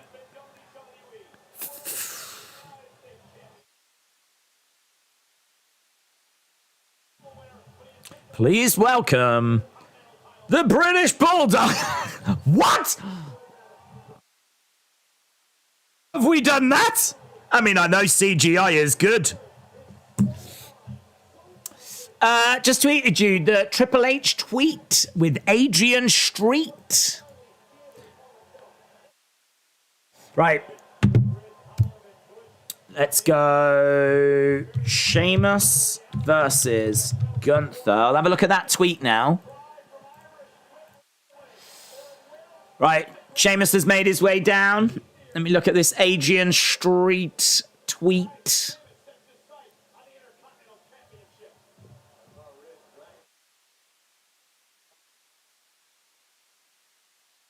Cannot talk about this industry without mentioning the impact of Adrian Street. Thrilled to have them both here. Fantastic. They should be shown. Hopefully we get to see them later, but that's great. That's brilliant. The two I wanted are there. Bret Hart, Adrian Street.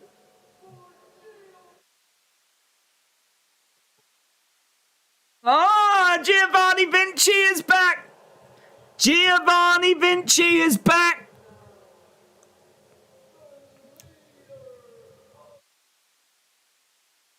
The leader of Imperium. Imperium are back.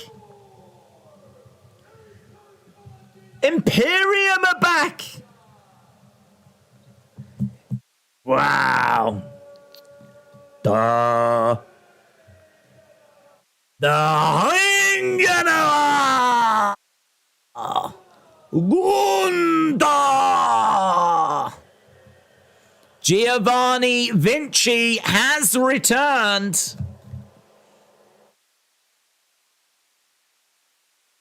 Here is Imperium. This is going to be a problem. Imperium.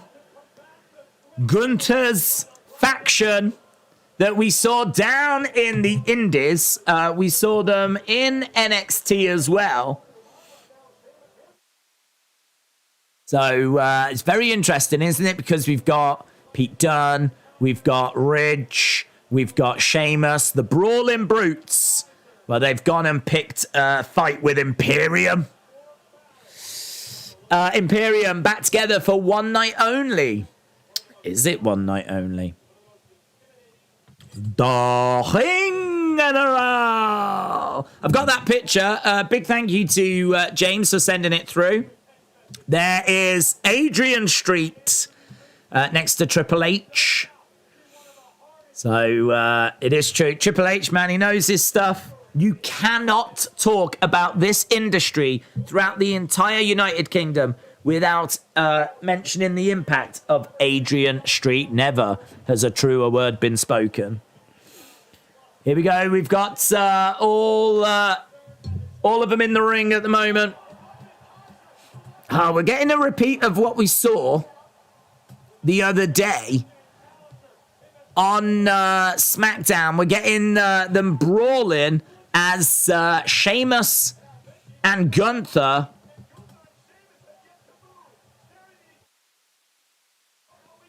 double axe handle.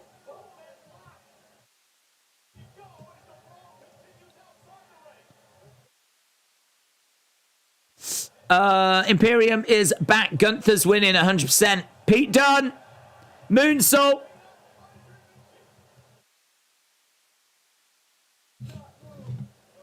We need a big Pete Dunne chant.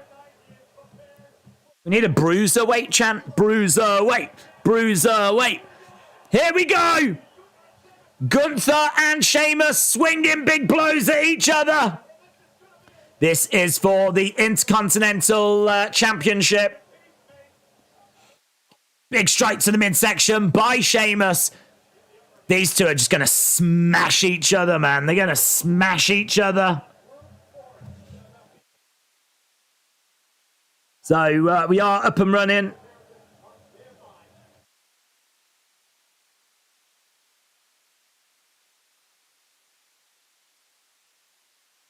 So Dunne and Ridge brawl with Imperium. Tell you what, there was a big boot there, and it seemed to genuinely catch him. He was just, Sheamus was like, oh, I think he took some punishment on that one. It's going to be looking for a suplex, reversed by Sheamus. Sheamus actually, because Gunther's lost so much weight, he actually looks around the same size.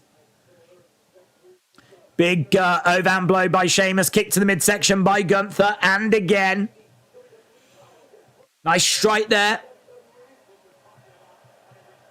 What are they chanting?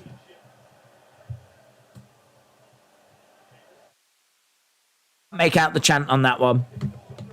Bruiserweight. Gunther's going to win. I went to a live event a few weeks ago and we were chanting Bruiserweight for Butch. I didn't hear any Bruiserweight chants.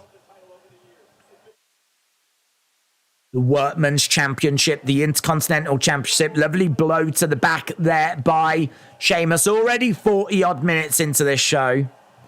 Sheamus going for a big blow on Gunther. Gunther gets kicked in the face and again. Big shots coming in.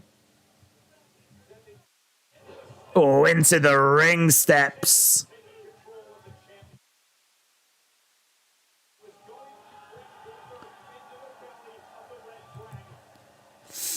This is moving fast. They'd better give this match some time, said Mr. Unfamiliar. Dave, she said family of British Bulldog. I didn't hear her say family.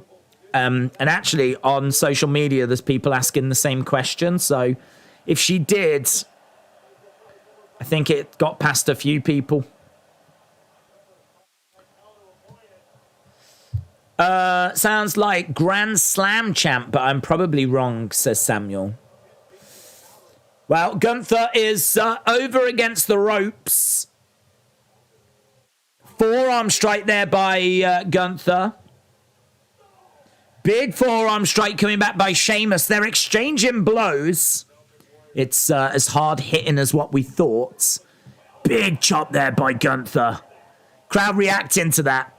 And again. Crowd wooing away. Kick, down goes Gunther. Sheamus down in the corner. Skins the cat. Goes up top. Gunther. Oh, big chop by Gunther. So hard. Sheamus spills to the outside. So Sheamus goes out the ring. And spills to the outside. Now Gunther is getting some ring steps. Looks like those ring steps are actually attached to the ring. There seems to be like some kind of cord or something that's maybe caught underneath them. Big chop there by Gunther. Gunther picks up Sheamus, plants Sheamus onto the ring steps. Gunther getting back into the ring. As Sheamus holding onto his back at the moment. Mr. Unfamiliar said Sheamus is so athletic. The UK crowd is fire, says Magic is elite. What is Sheamus doing? He's on the outside trying to get back into the ring. Big strike to the back of Sheamus.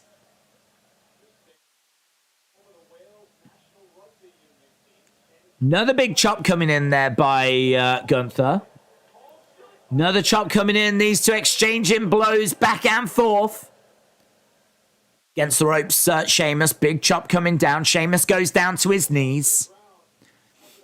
Crowd just wooing away and oohing and ahhing as these chops come raining down. Kick to the back of Sheamus. Seems like the crowd are with Sheamus. I think there's a "Let's go Sheamus" chant. Chop coming in by Gunther, the ring general. As these chops are coming in. Weird seeing Sheamus getting manhandled like this. Gunther just kicked Sheamus so hard. Corey Graves said he just lost a tooth. Another big chop coming in there by Gunther. And again.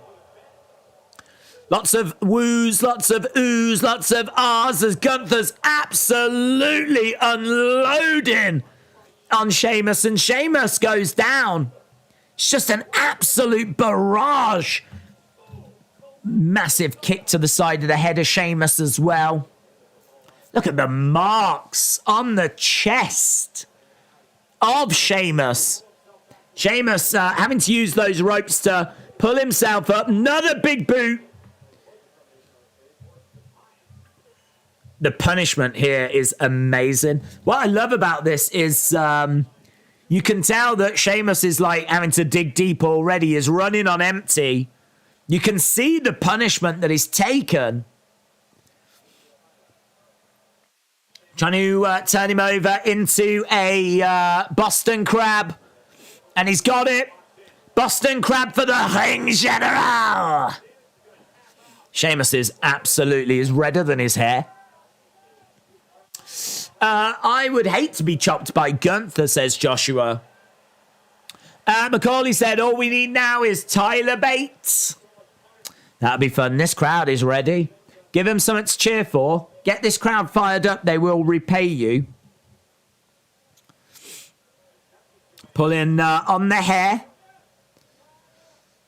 And Sheamus has got the hand of Gunther. Is doing a little bit of joint manipulation by the looks of it. Got him out of that Boston Crab. Gunther is chopping away. The welts on his chest says LS Dub. Bob said, will we see Bray tonight? I don't think so. I'm giving it about a 10% chance. Let's go Sheamus chant again, ringing out. Big chops by Gunther. Gunther putting the work in. Big strike there by Sheamus.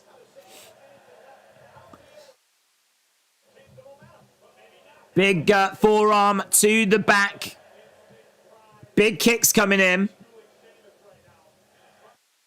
These two are cheering as blows are landing. Oh. Every time Gunther chops, there's boos. Every time Sheamus chops, there's cheers. So boos for Gunther's chops. And cheers for Sheamus's. Down goes Sheamus again. The sound of those chops, says Unknown Nightmare. Give us Sheamus versus Drew for the WWE title at Mania, says Mr. Unfamiliar. Kyle said, I'm going to go to Monday Night Raw.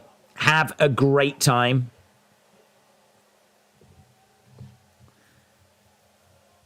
So we've got Sheamus down on his knees, and Gunther tries to go for another chop, but gets his hand caught. Forearm smash here by Sheamus is unloading. Gunther driving Sheamus back into the corner.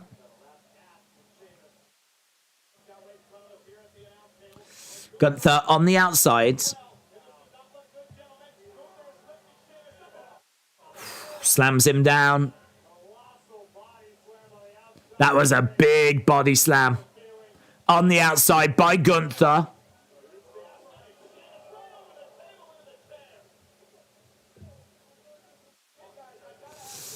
So Sheamus gets thrown over the commentary table.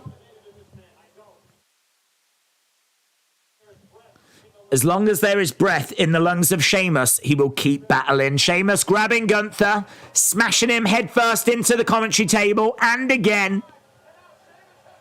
Sheamus has got Gunther on the commentary table, is raining down big clubbing blows.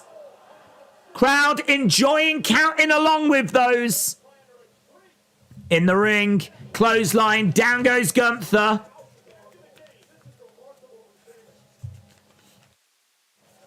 Sheamus looking out at the crowds.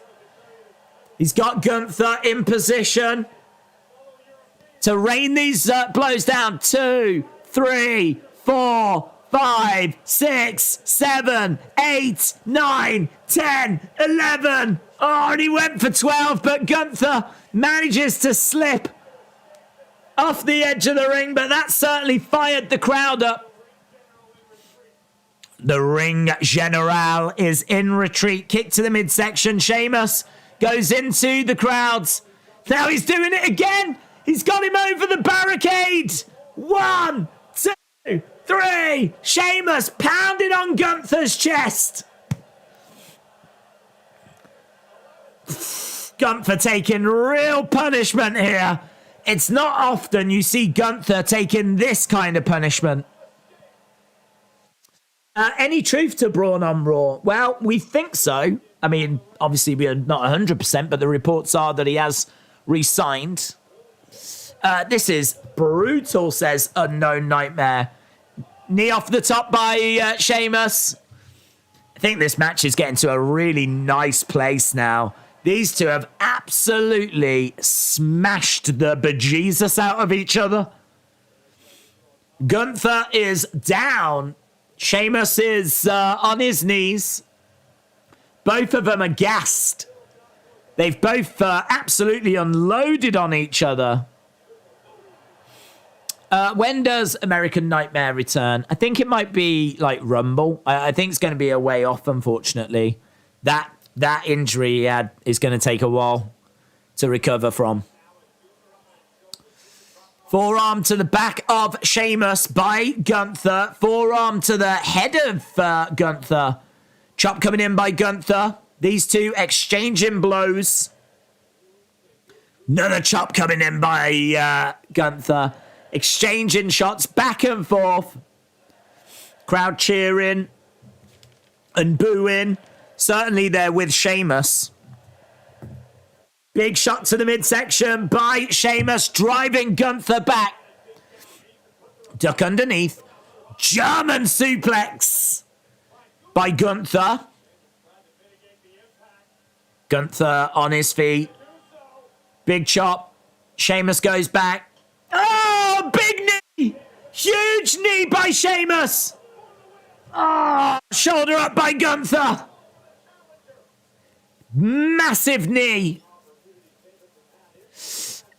This is just a brawl, says Benjo. This is hard hitting. This is awesome, chant. I don't know that it's got to a this is awesome level, but wow, they really have gone at each other. When you think Sheamus against Gunther, this is the kind of match that you imagine. Look at his chest. Look at his chest. Absolutely unbelievable. Sheamus's chest is just absolutely battered. Sleeper hold applied here by Gunther. Sleeper applied. Has the show started? The show has started, yes. Show has begun. Crowds are applauding. Crowds are cheering, trying to get behind Sheamus. Oh, Sheamus picking up Gunther. He's got Gunther. White noise. 1, 2. Shoulder up by Gunther. Shoulder up by Gunther. Shoulder up by the Ring General. Sheamus is doing a great job. I don't think Sheamus is winning, says Zion. This is awesome, says the scientist. New Love said this is awesome. This is wrestling, says Rob. I agree. Easily better than our first match. I think we've got a second. This is awesome, chant. It's only faint, though, this one. It's growing. It's building. Lovely shots. I mean, look at the size of this show. Crowd again making noise, chanting away. Look at them on their feet. Cheering away. Look at that visual right now. Smile on the face of Sheamus. He's in the corner. He's going for the brogue. Gunther in big trouble. Bro coming. Gunther moves out the way. Grabs Sheamus. Looks for a German. Back elbow. Drop kick in the corner. Gunther grabbing Sheamus. He's got him up for a power bomb. Not a great power bomb. 1, 2. Shoulder up. Just the two. Eric said he's not only ripped, but Gunther has got a tan on. Gunther, tanned. The tanned general. So, down Sheamus, down Gunther. In a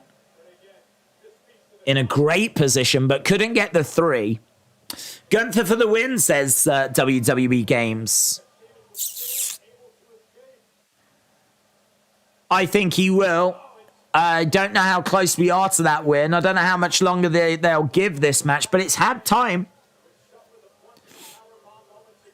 All of the matches are getting time. Gunther is going up top.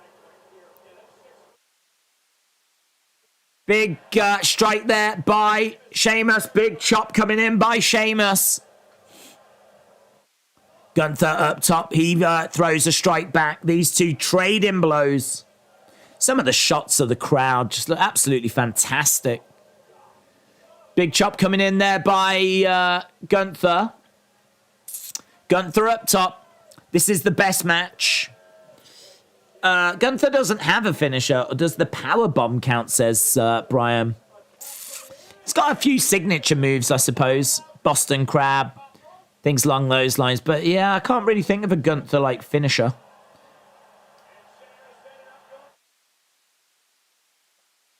Looking for the Celtic cross. He's got Gunther up for the Celtic cross. Is he going to nail it? He does! Celtic cross.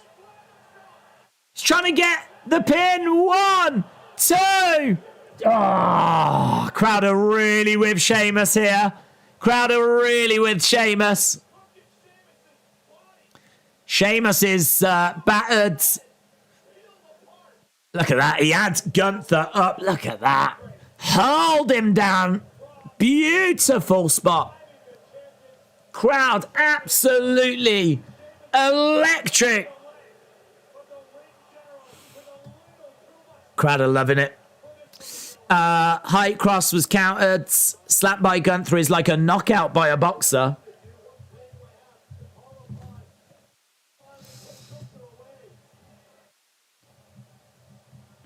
Sheamus in the corner looking for the brogue. Oh, he went for a brogue, but his back gave out. He went for a brogue, but his back gave out. Powerbomb by Gunther.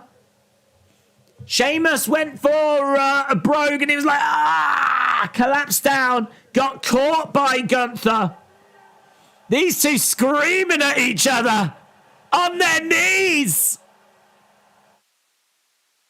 Getting up to their feet. Big clothesline. Down goes Sheamus. 1, 2, 3. Gunther wins. Gunther wins. And still. Gunther. Get in your scores. Get in your scores.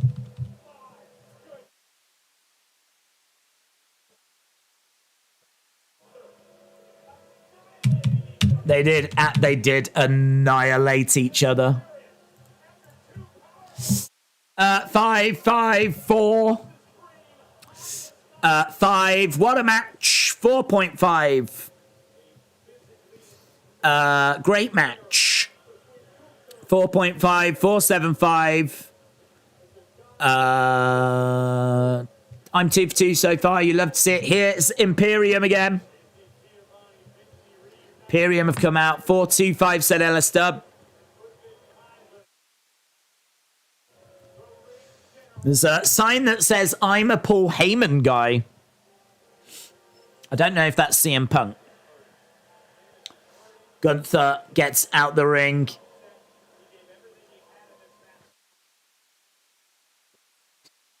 Monstrous clothesline. Guys, Gunther just won a match in 2022 on a pay-per-view with a clothesline. Flippin' love this guy. Flippin' love this guy. His line in 2022.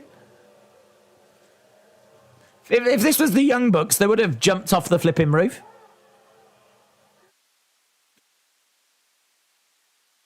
Sheamus holding onto his back, crawling over to the ropes. Sheamus is going to get a great reaction from the crowd here. Great reaction from the crowds. Irish flags in the crowd as well. Ireland representing. Yeah, man, look at that. Great, great reaction. Crowd cheering. I tell you what, soak it in, Sheamus. Soak it in. All the work. Sheamus puts his arms in the air. Big cheer for Sheamus.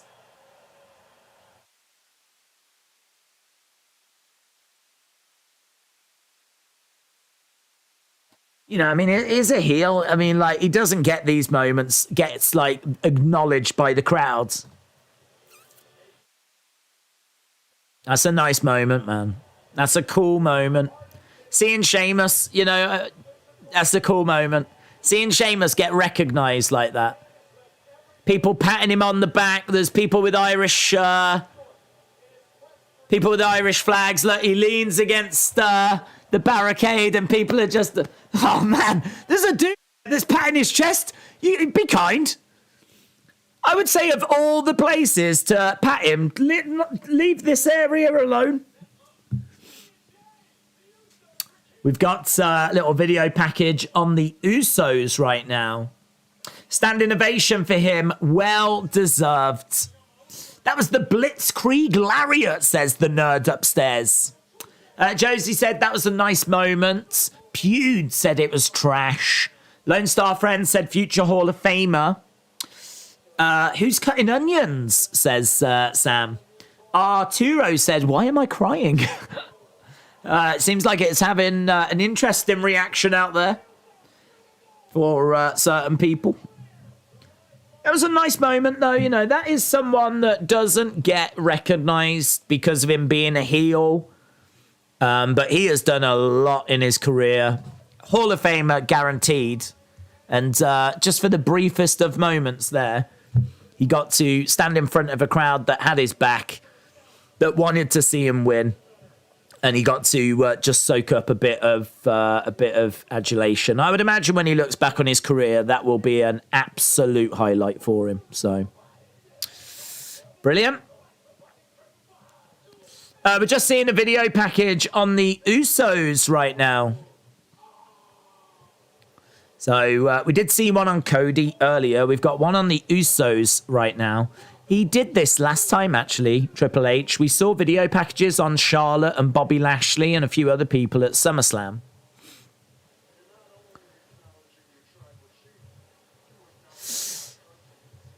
The Usos. Someone said it was a trash match, says Adam. In all fairness, if you are someone that likes the Young Bucks style and you like, you know, million miles an hour, every move under the sun, seeing two big guys just smashing at each other might not be your cup of tea. So I can understand that match not appealing to everyone, but in my opinion, and I would imagine in many of yours, it was not a trash match.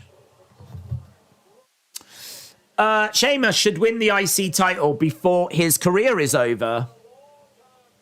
WrestleMania New UK needs to happen, says the nerd upstairs. 2 more matches left. Riddle, Rollins, Roman, Drew, and Liv, Shayna. And I think there's 4 matches left, actually. Liv, Shayna, Seth, Riddle, Drew, Roman, and Judgment Day Mysterios. 4 matches left. Video packages aren't on Peacock. We get ads. Oh. Liv Morgan, Shayna Basler is next. How does this go? Who is winning here?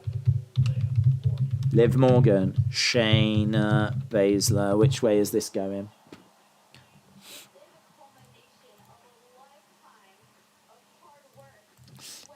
Sheamus is going to go back to his old gimmick, says Trentham. Whoever said it was a trash match doesn't know wrestling, says Jilly. Nerd upstairs said that match was classic big man smash match. It was beautiful. Isn't the women's tag champions tonight? No. They got crowned on Raw. I think it was Raw, wasn't it? The Rock comes and Rock bottoms Drew mid-match, says Pure BDR. Is this a smaller card? Not really. I mean, I feel like WrestleMania probably had about 7 matches. I mean, that's across 2 days, isn't it? So probably had 14, 15 matches in total. I'd imagine 7, 8 matches each day. 7 matches on this card when you count the pre-show match as well. I don't feel like that's a small card. Certainly small in comparison to like AEW. And we have seen WWE shows with like 10, 11 matches, so. But I think they've been doing cards of this size for a little while now. I want Shayna to win because she deserves it, but I feel like Liv will retain somehow. You tapped out, Chance, says Trenton. I think this crowd will be with Liv. I think they'll be with Liv. It's going to be really interesting to see the reaction. If you are watching, leave a like. We are 31 likes away from 1,000. If you are watching and you haven't left that like, leave that like. It is greatly appreciated. What is Liv wearing? I haven't seen it yet. We're at the video package. So, video package. If Liv beats Shayna, then Shayna should retire, says Dark Angel. What if Sarah Logan costs Liv Morgan tonight? One away. Oh, boom! Yes. Thank you. Big thank you to everyone. Look at that. Over 1,000. Look at this. It's not even aligned properly because we don't normally get that many. I'm going to have to realign it. Right, here's Shayna Basler. I was looking forward to this. She deserves this. Here she is. Look, she's got lasers as well. She's got the little towel around her neck. I can't remember if she's been doing that or not. She used to do that down in NXT. Shayna Basler making her way down, trained by Billy Robinson from England. He was one of her trainers. She has had many trainers, but he certainly was one. She talks glowingly about him. So, Shayna Basler making her way down to the ring.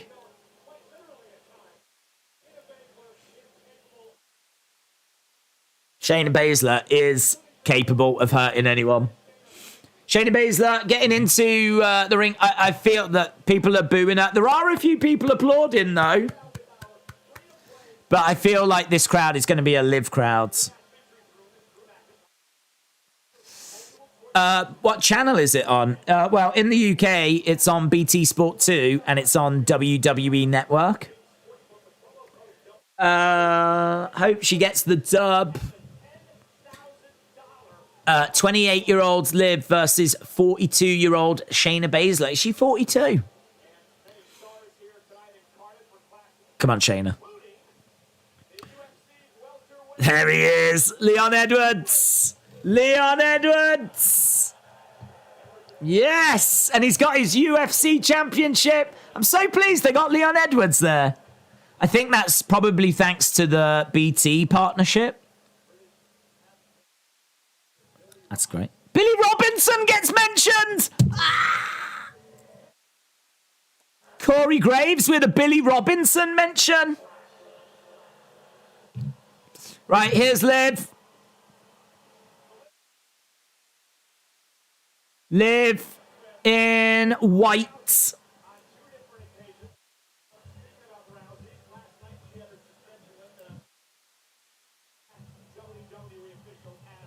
So, Liv making her way down. She's touching hands. People seem to be engaging with her.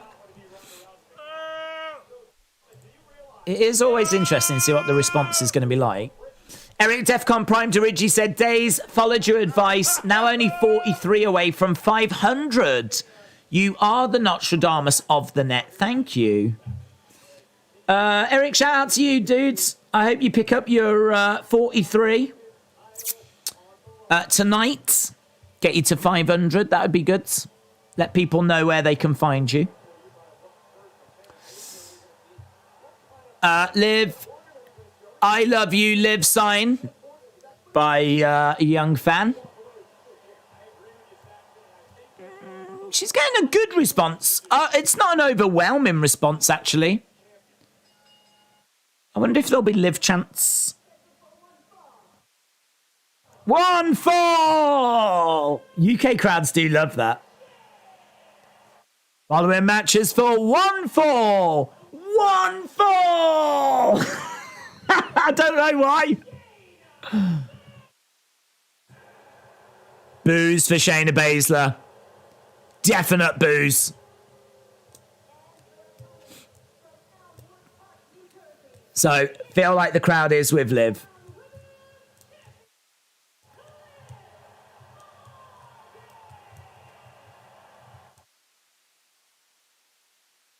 Yeah.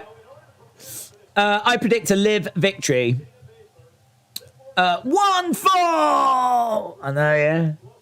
I love the crowd. They're hyped, says Kaysen. That's good. Crowd are good, man. You just got to give them something to cheer for. You've just got to give them something to get their teeth into, and they will reward you. First one-on-one match ever between Liv and Shayna. Liv looking very focused. Shayna circling around. Locking up. She grabs the arm. Roll up by Liv. Shayna gets up, grabs the leg of Liv Morgan. Oh, grabs her by the head, but Liv gets out of it. One. She reverses the position, and Shayna... Yeah, Corey Graves said Shayna Baszler's not even sweating here. Grabs the arm. Liv trying to get out of it. Roll through by Liv. 2. Kick out by Shayna. Smile on the face of Liv. I don't think like this match needs much time because, in all fairness, the longer Liv is in there, the more realistic it has to be she's losing.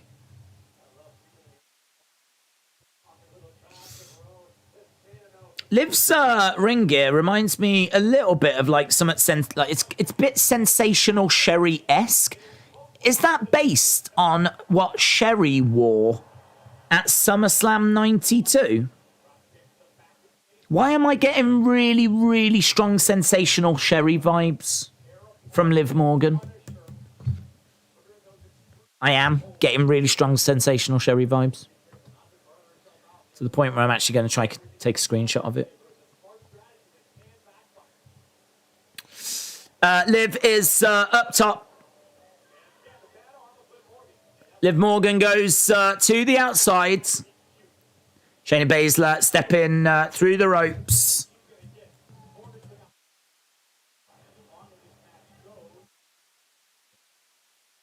If you want a really good social media post, find a picture of Sensational Sherry from SummerSlam 92.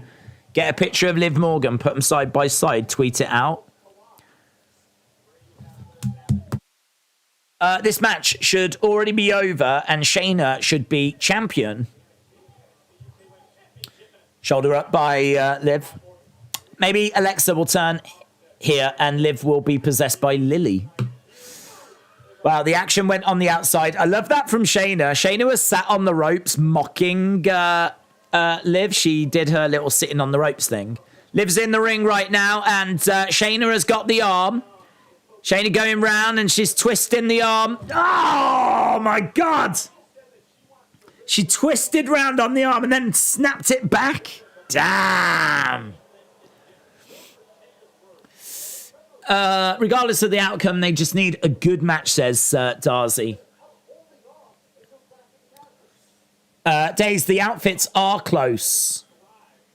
I thought, you know when you just get a feeling. If Braun returns, I don't want to hear get these hands. Oh, same, Kelly, same. I want the old Braun back, yes. Liv is down. Shayna is in control. Shayna has got the arm of Liv Morgan. Twisting it again. Lots of joint manipulation. Lots of holds being applied here by Shayna. Strikes coming in by Liv Morgan. Duck underneath by Shayna. German suplex by Shayna. Oh, my God. That was a horrific kick by Shayna. 1, 2.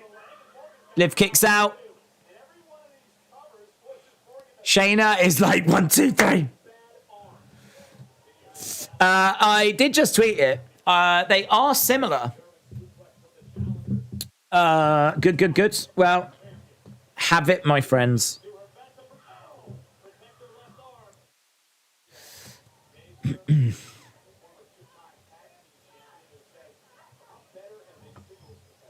Oh, I've not been tagged in any. Don't you think it's a risk having them wrestle for the first time in a pay-per-view? I would imagine they've probably been working behind the scenes. I would imagine that I don't know if they will have rehearsed together and had much time to do that, but I would have to think they would. This is a big match for both of them. Neither of these have had that many solo pay-per-view matches on the main roster. They both want this to be a success. It's in both of their interests that this is a good match. Joint move here, and kicks, knees coming in by Liv. Liv kicking Shayna back. Shayna coming in, looking for a kick of her own. Liv moves out the way. Shayna going over. Jawbreaker by Liv. Shayna going for the kick. Liv goes back into the corner. Shayna coming over. Missile drop kick by Liv. Shayna Basler goes down. So Liv down in the middle of the ring. Shayna down from a missile drop kick. The Skull with the Wings was an Adrian Street logo. Oh, is that true? Skull with Wings. And is that on Shayna's? That's nice if it is. Is it on Shayna's? There was something that was on her chest, isn't there? Yes, Skull with Wings. And you're saying I didn't know that. Big kicks coming in here by Liv Morgan. Yes. Yes. Very good. It is. That's nice. There's certainly a shirt I can see that's got it on. I tagged you on Sean Ross Sapp's tweet.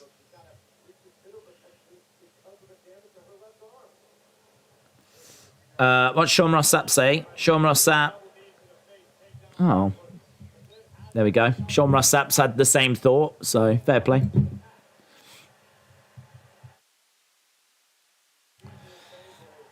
Right, we're still underway with this one. Double knees by Liv Morgan.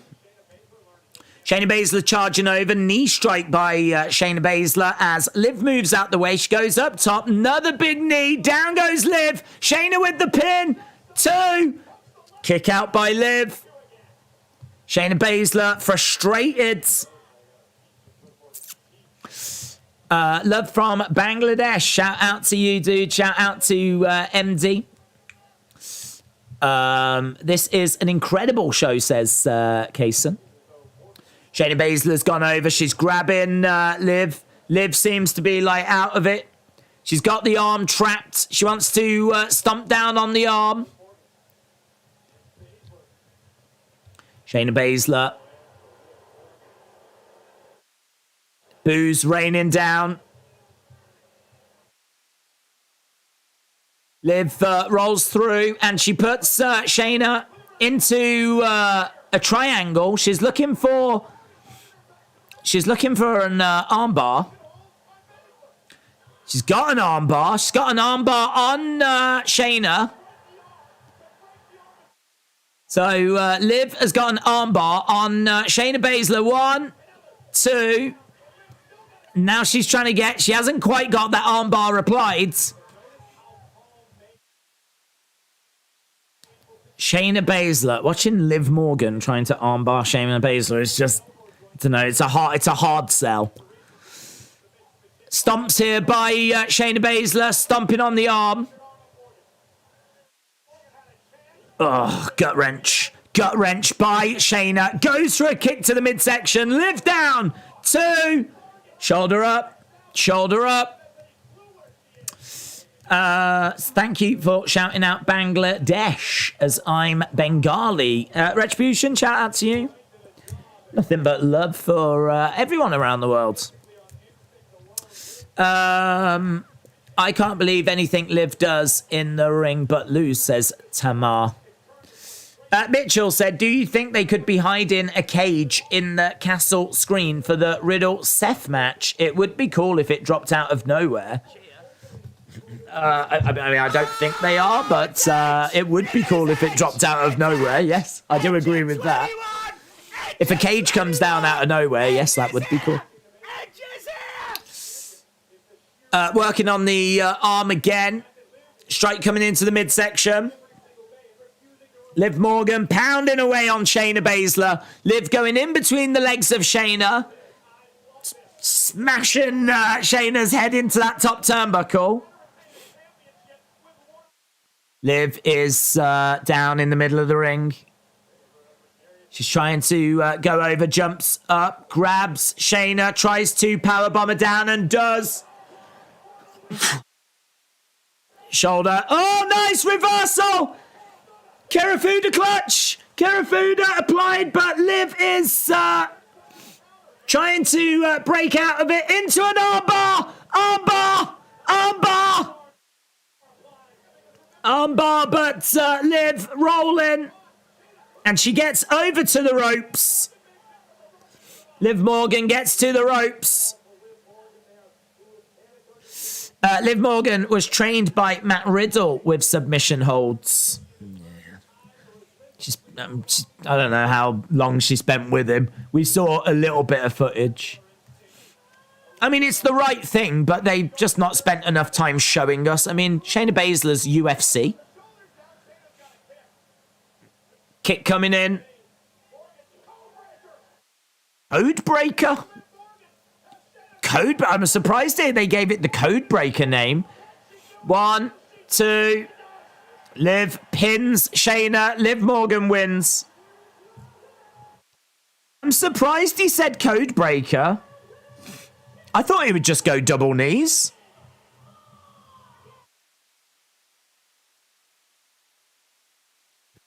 What a gutsy win by Liv Morgan.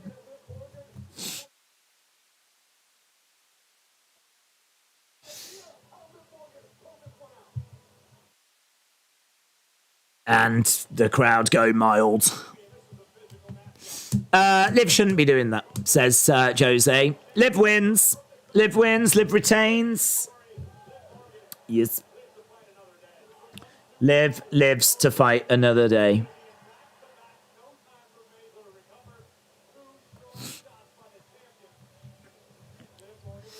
Right, Liv's in the ring, smile on her face. Charlotte needs to come out. What's your prediction, Roman or Drew? I think it'll be Drew. Come the hell on. I don't look. It's not the biggest surprise, is it? I think we all expected her to get the victory. I don't think they could do it in a cheating way, kind of like last time. They needed to give her a clean win here. Hard to put a clean over Shayna Baszler. They've done it. And that's the end of that. That was the most unsatisfying match of the night. Let me know your thoughts.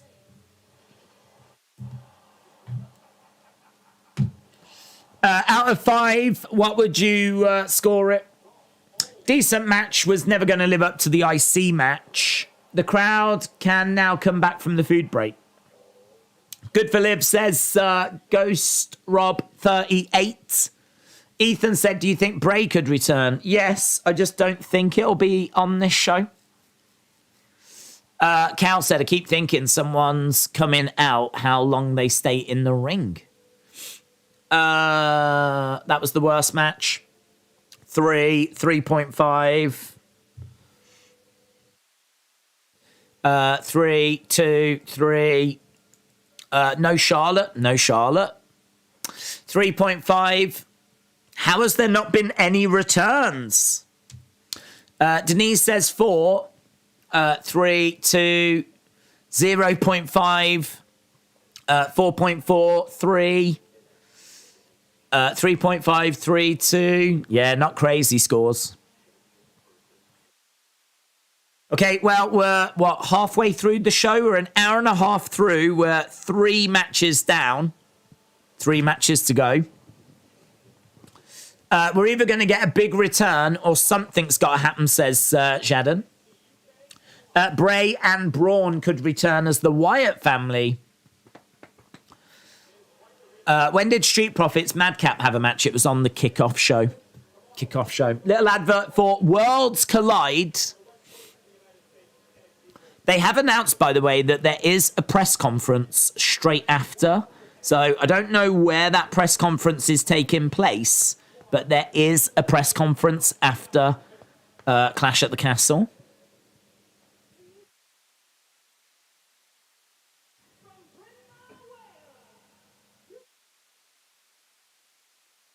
Yes! Exotic Adrian Street and Miss Linda. Yes! The two I wanted. I wanted Brett and I wanted Adrian Street, and they gave me both. So I'm a happy boy. There's Adrian Street shown on screen with Miss Linda. Nice little moment. That's cool, man. Right, Judgment Day and Edge and Rey. That's a cool moment. Might not resonate with people around the world, but that is really nice for them to pay tribute to Adrian Street.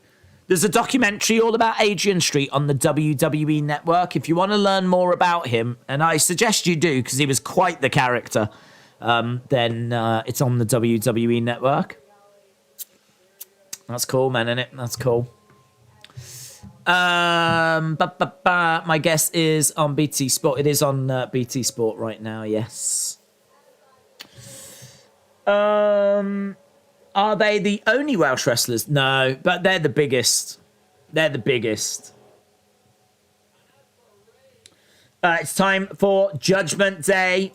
So that means that Seth Riddle is our co-main event then? Seth Riddle is the co-main. Judgment Day taken on Judgment Day versus Edge and Rey Mysterio. Is Edge on this card? Yes, he's in this next match.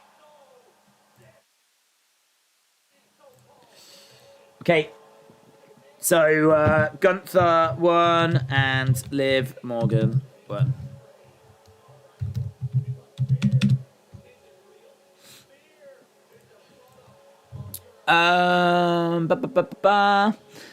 This could be the day where Dominic turns heel. How long is this pay-per-view? Probably be about 3 hours. Around about that ballpark. We've had, we're halfway through the show. We've had 3 matches. An extra one on the pre-show as well. We got 3 more matches left to go. So I reckon we're about halfway. Edge created Judgment Day, says 21 Connor. Have you listened to the band Ghost? No.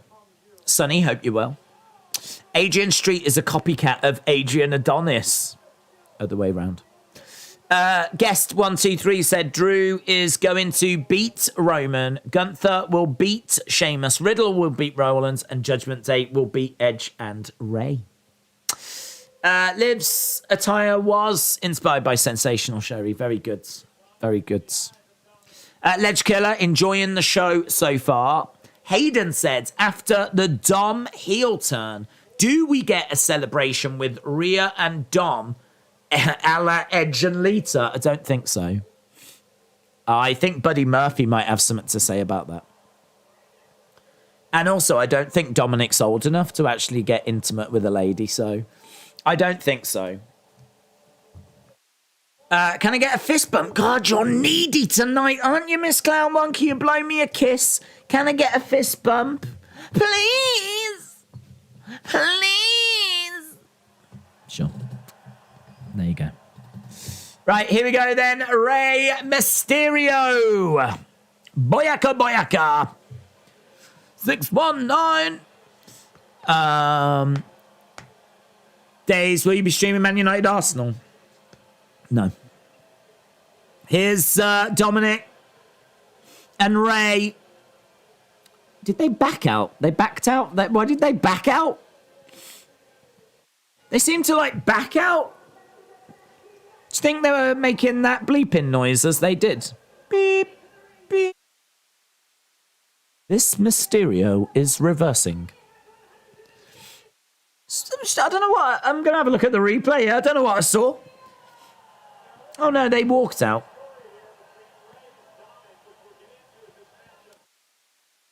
It's funny. They walk out, and then for some reason, they turn around to, I think, take in, like, the crowd. And I didn't catch that first bit. I just saw them walking backwards. This Mysterio is reversing. There's going to be a bonus match with nails. Fun fact about SummerSlam 92, there was dark matches during the show. How crazy is that? When have you ever heard of that happening? Actually, during the show, there was dark matches. I think it's because it was shown in the UK in its entirety, but it was shown on a delay in America. And by the time, like, the American market got to see it, they decided to cut some matches out. Oh, hello, he's got a mask on. Edge Mysterio. It's Batman. Batman's here. What's going on? Oh, he's got a mask. Edge running up and down. Edge is fired up, man. Edge has got a mask on. Is a dream come true, isn't it? Why is he wearing a mask? Masked Edge. Yeah, well, I tell you what, you know Mattel are absolutely wetting themselves right now. I should imagine Mattel just are like, oh my God.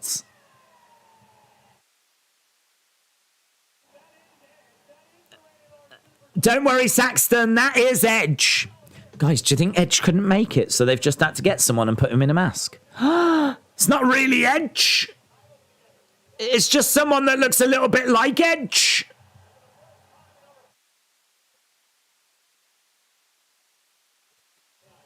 Oh my God. Breaking news.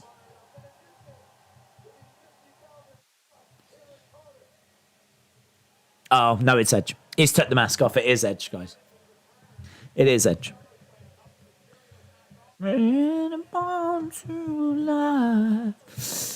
Nice. Who won out of Liv and Shayna? Liv. Solo Sikoa is going to be called up to SmackDown. That's nice for him.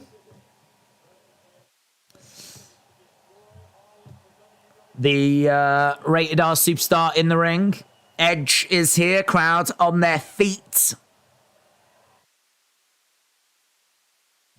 Big Edge champs just waiting for Judgment Day to make their way out. That might be Edge's younger brother. That's true. That's true.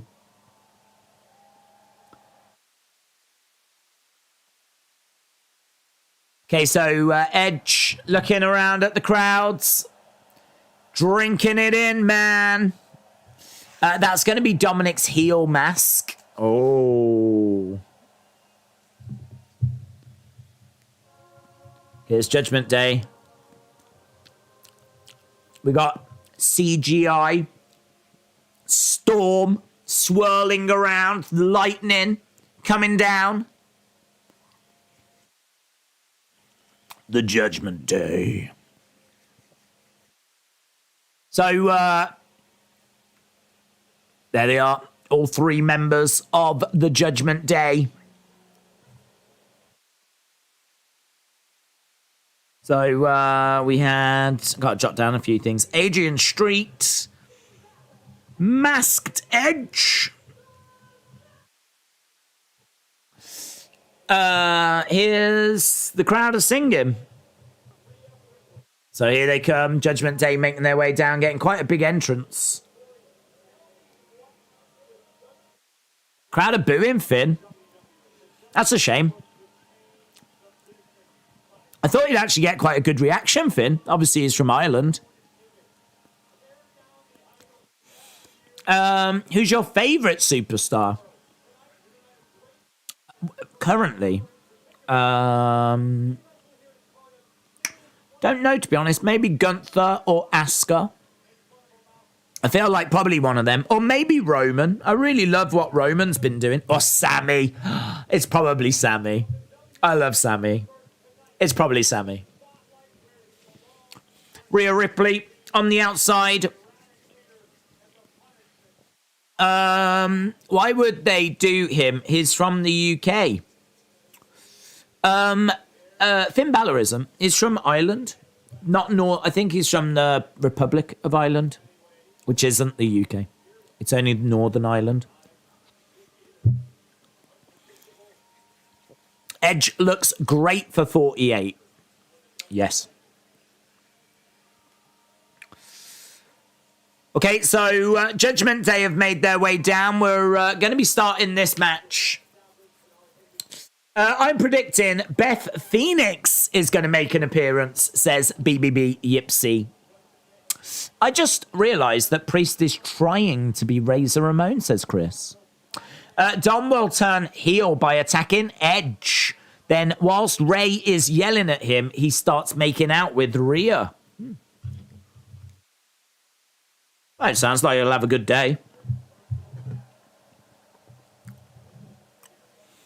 I like it. The crowd knows its job. Boo the bad guys, cheer the faces, make noise, fun atmosphere for the guys and girls to work. Here we go.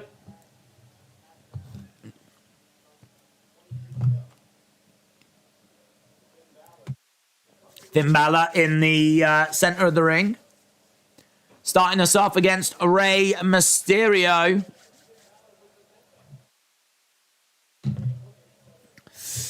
Ireland is Ireland. When is action going to start? We're underway. Imagine if you saw electricity and then all you saw was AC/DC Thunderstruck.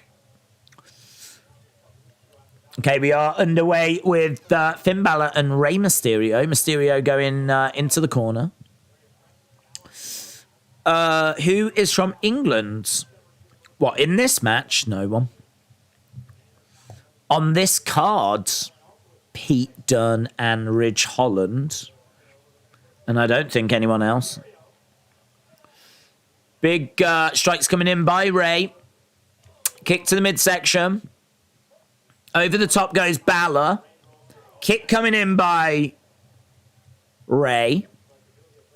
I didn't even know this was a free pay-per-view until about 30 minutes ago. Makes it feel better, said JPS. Finn Balor back in the corner. Damian Priest tags in. So Damian Priest getting into the ring. I think easily the best match so far is Gunther and Sheamus. It's not even close. Kickoff show is quite good, though. The kickoff match.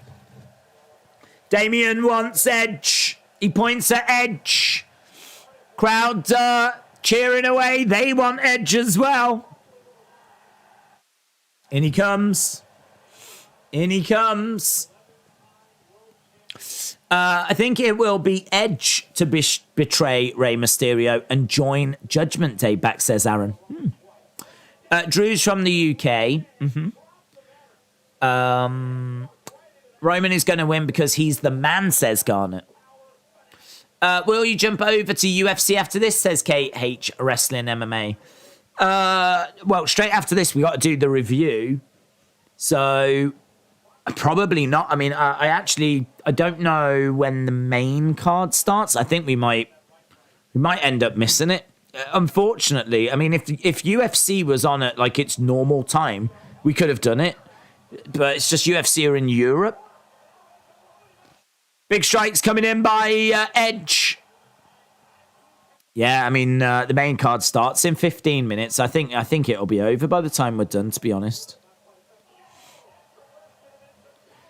Spear by Edge in the corner. In comes Rey. Rey going against the ropes. Gets picked up. I don't know what we're doing here. Why are they standing and waiting? Bad looking spot. Bad looking spot. You got Damian Priest and Finn Balor just standing, mouths open, waiting for Rey to be thrown on them.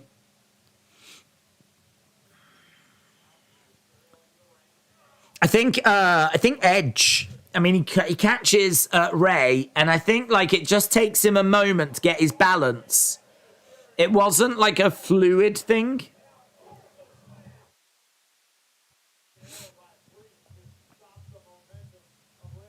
Oh, yeah, just saw a replay of it. It's bad. Didn't look good.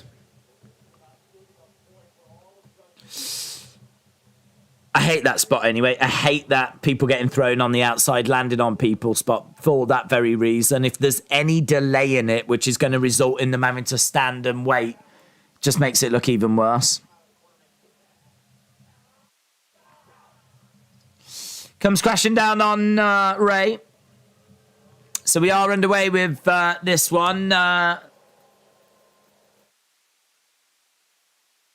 And crowds, when the wrestlers like, you know, engage them, there's some noise, but then it kind of settles down into a bit of silence. That breaker by Finn. Damian Priest drops the leg. 1, 2. Kick out by Rey. Kick out by Rey. Cow, where are you? Oh, where is it? Where's it gone? Have I missed it? Dude, when did that come through?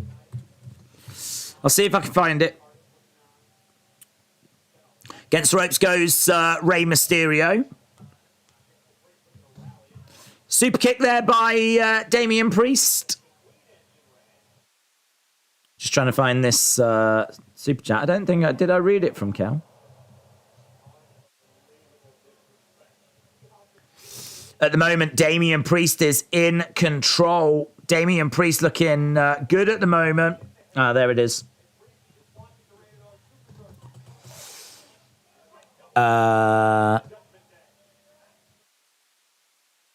It's not the strongest picture in the world, is it? Is that like a quality thing? Is that something I need to change? Actually, do you know what? I can't even read it by going into this. I don't know if it's poor quality on the stream or what. Booze raining down for Finn. Cal, just if you are around, let me know what it says because I actually can't read it. I found it, but I can't read it.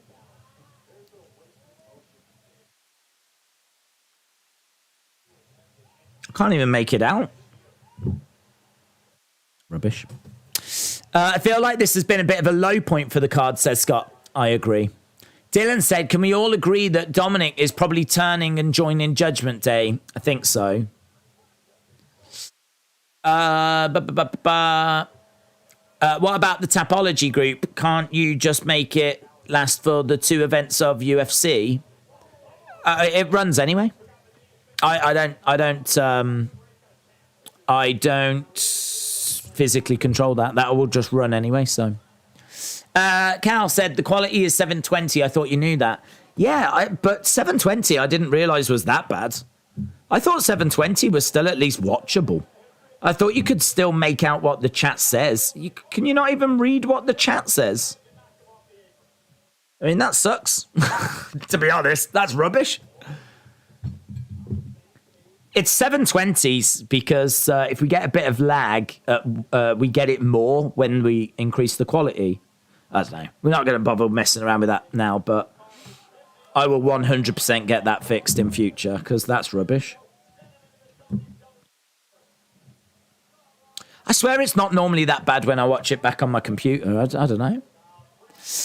We're on the barricades anyway. We've got Damian Priest and Rey Mysterio.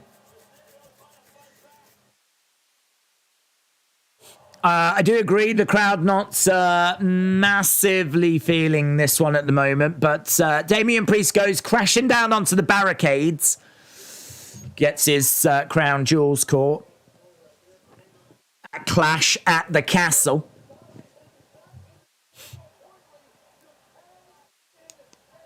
Edge is in the ring.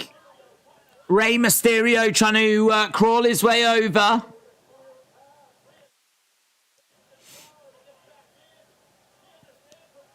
Dominic's cheering. He's trying to urge his dad to get over to Edge, but Damian Priest prevents it. So Damian Priest prevents Rey from getting over and making that tag. In comes Edge. Hot tag is made. Hot tag is made. Clothesline by Edge. Lance said it's fine on my phone. I'm on a PC and it is nice and clear. Oh, I wonder what it is then. Wonder what it is. I have 100% watched streams back and it's been clear. But actually right now on my phone, I cannot read the chat. So I will have a look into that. Against the ropes goes Edge.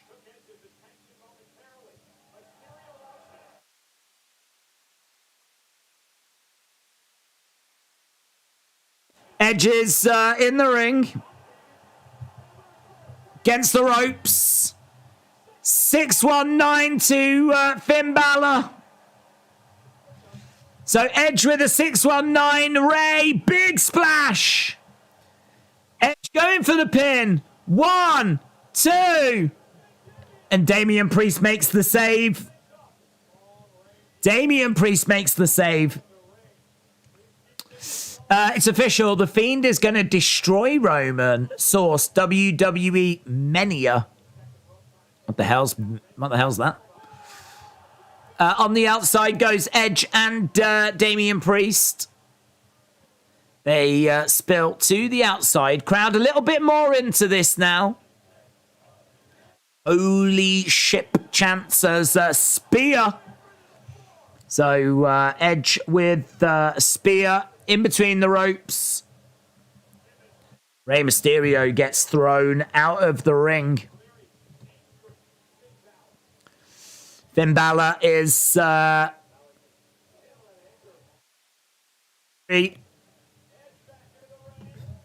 Sling blade by Balor. Rhea Ripley applauding on the outsides. Finn charging over. He's got Edge down. He's got him in the coup de grace territory. Coup de grace territory. Dominic's causing a distraction, but to the benefit, seemingly, of Rey. Whoa! Massive Hurricanrana. Rhea Ripley. Oh, this is what we want. Rhea Ripley hurling Dominic into the barricades. This is what we want. This is my dream match. Rhea Ripley against Dominic. That's my dream match. A lot of people wanted. Oh! Rey comes crashing down onto Dominic, who collides into Rhea, who collides into the barricades. That was cool. Heads his takedown. He's got Finn. This match is built to a nice place. Against the ropes. Oh, clothesline by Balor. Drop kick. Rey goes out the ring. Crowder into it now. Against the ropes. Oh, he gets tripped. Doesn't look like Dominic's joining Judgment Day. Drop kick. Balor in position. 619. Spear. Edge. 1, 2, 3. And it's a win for the faces. Edge and Rey get the victory. The final few moments of that match really saving it in a way. Here's Dominic. Look, we're seeing Rey and Edge. Dominic just standing there like a spare flipping lemon. He looks like a lemon as well. There we go. Look, Rey and Edge. Dominic just stood over at the other side. He's going to be frustrated, isn't he? In all fairness, I feel like Rey is turning on Dominic. Rey and Edge win. And they celebrate without Dominic. Oh, all by myself. Don't wanna be all by myself. Here we go, all the way over the other side of the ring. Oh, they're still selling, they're proper rubbing it in. Dominic's not happy. I don't blame you, mate. Honestly, your dad's turned heel on you.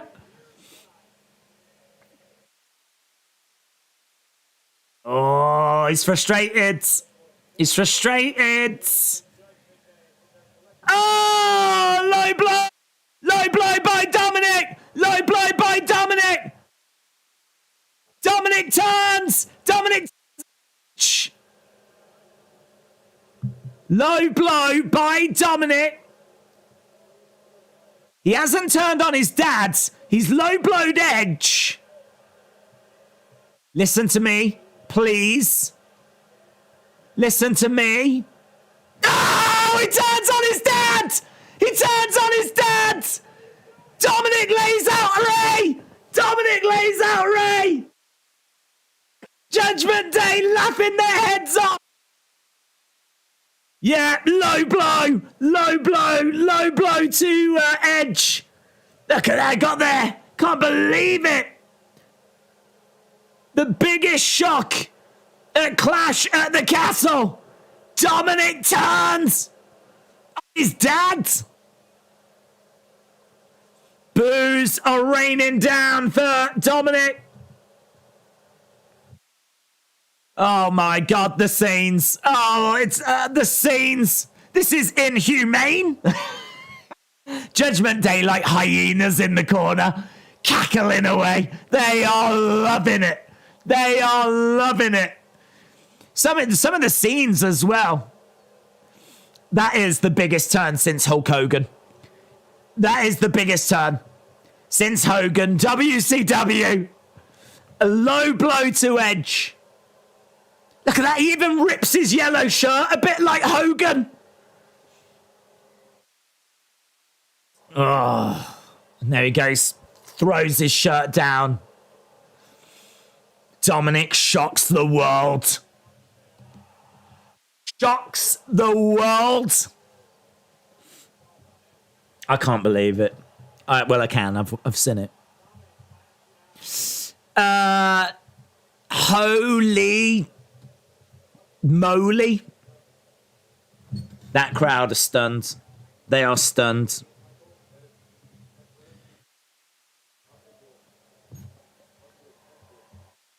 I mean, look, this is what happens to teenagers. That's all I'm going to say. This is what happens. Teenagers go through these phases.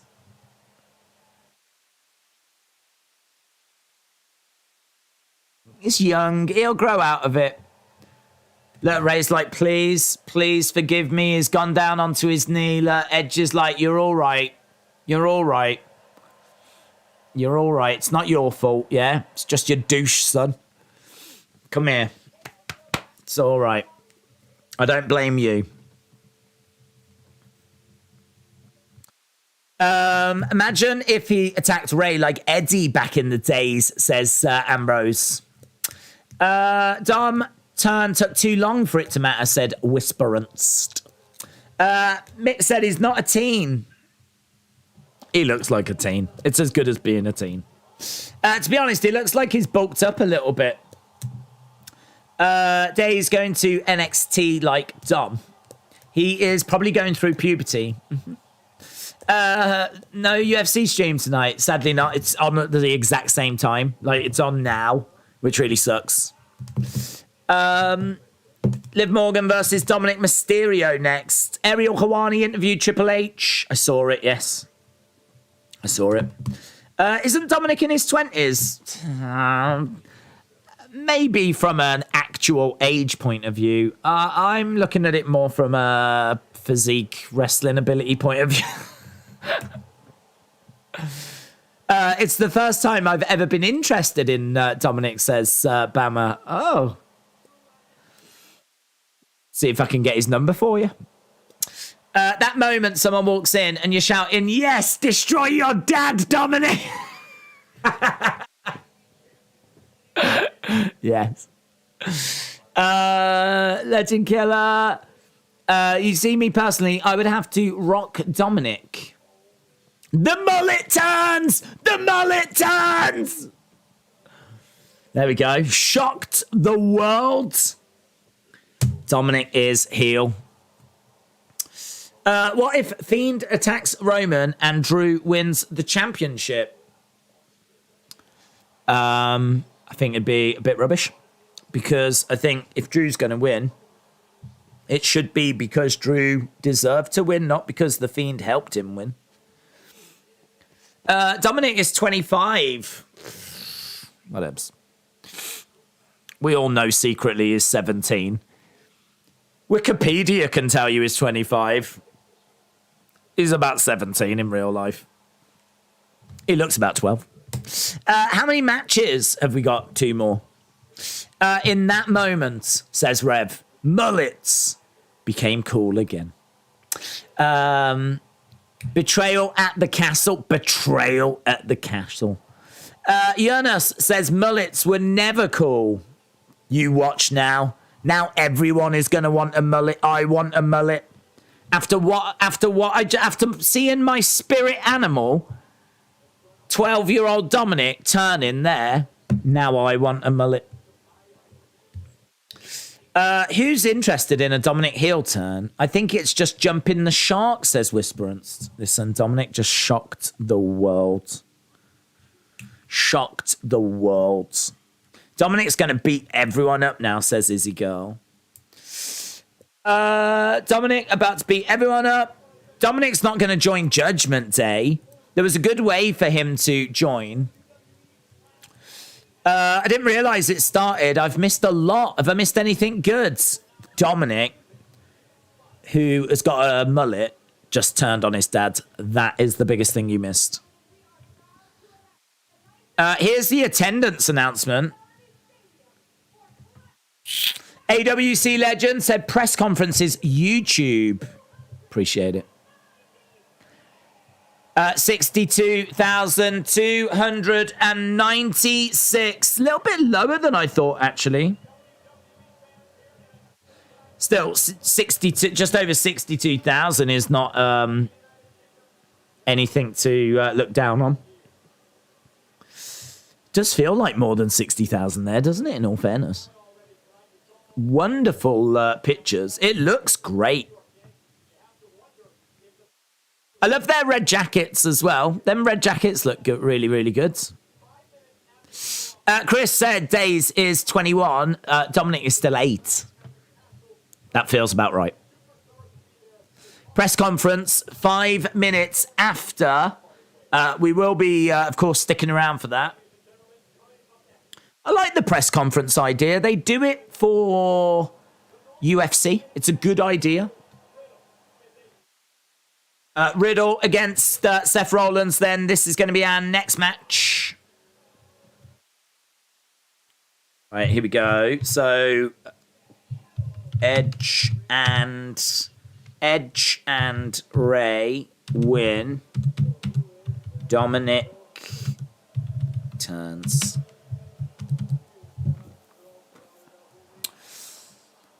Boom. 62,000 fans at Clash at the Castle. How do they even have an exact number? Well, when someone comes in, they go, you know, one of those little, one of them things. Plus, I'd imagine they scan like all the tickets and everything. It's weird seeing a pay-per-view without seeing green shirt guy, says Curbington. Yeah. I think it was pretty lazy of him to not get on a flight and come over. I agree. Cynthia said, Days, I am watching it on my laptop. I watched Dominic turn on Edge and Rey, and I immediately smiled because all I could hear was you screaming, oh my God, Dominic turns on Edge and Rey. It is true. It is true. The mullet turned! The mullet turned! Absolute scenes. Absolute scenage. He's going to go off now and drown his sorrows, because I don't think he's happy about it. He went off like quite frustrated. He's going to go off and drown his sorrows in a Chuck E. Cheese with a extra large, extra thick double chocolate milkshake. So, and then he's going to go straight into the ball pit straight after, and no one's going to tell him he can't. And he's going to make himself sick. That's what Dominic's going to do. And fun fact, we don't even have Chuck E. Cheese in this country, so good luck finding one. Who you guys got for this match? Yeah, get in your thoughts. Get in your thoughts. Gather your thoughts. I should imagine you're still on the floor after that turn. Pick yourselves up. We need to refocus. Who have you got winning out of Seth Rollins and Matt Riddle? Roman Drew is scheduled to get the most time. Makes sense. Do you think they will reveal new belts for the WWE Universal Championship tonight? I don't know. I think they're coming, but... Days, do you put age after everything? Do I put age after everything? What does that mean? What does that mean? Do you... who asked that? Who asked that? Do you put age after everything? For example, scenage. Scenage. Yes. Indeed, age. I've got Seth Rollins winning, says Maruti. Days, Dominic and Rhea are both 25. I've told you this before.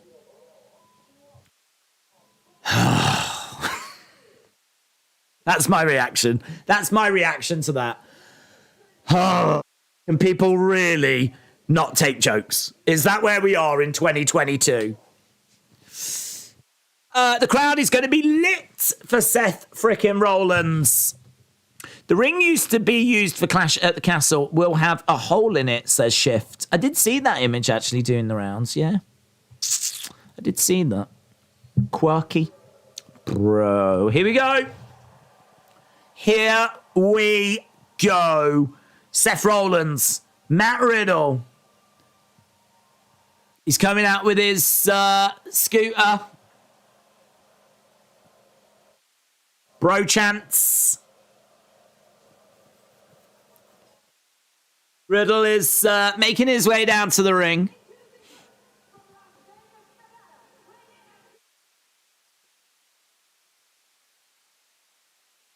Matt Riddle.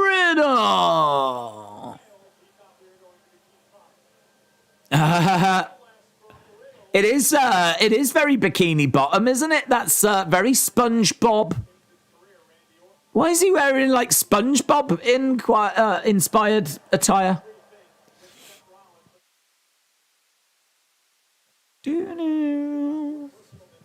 SpongeBob. Imagine if Seth comes out dressed as SpongeBob. Bro. Banana.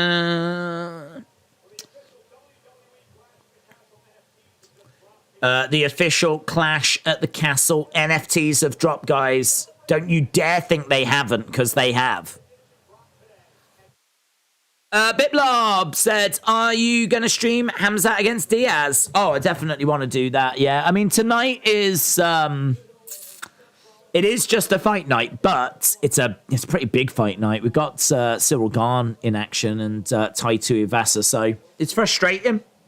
It's one of the bigger fight nights, but it's not their monthly pay-per-view show. These shows, these WWE pay-per-views, they've sadly been going up against the UFC pay-per-views. It's flipping annoying. Here comes Seth. Oh my God, he's got wings. He's coming out as the devil. He's got wings. Seth Rollins has got wings.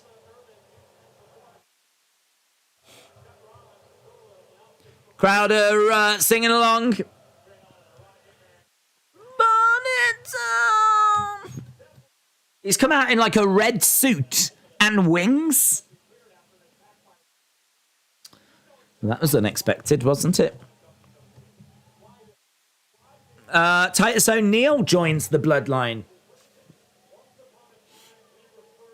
It's another outfit I'm sure Mattel are wetting themselves over. I'm sure they're looking at that going, oh, yes. We can definitely make a figure of that. El Diablo. He's been drinking Red Bull. Proper drinking Red Bull. Look at him. It looks like he's ready to go down to the local disco. I'm getting really strong flipping. Honestly, he could break out into like disco vibes.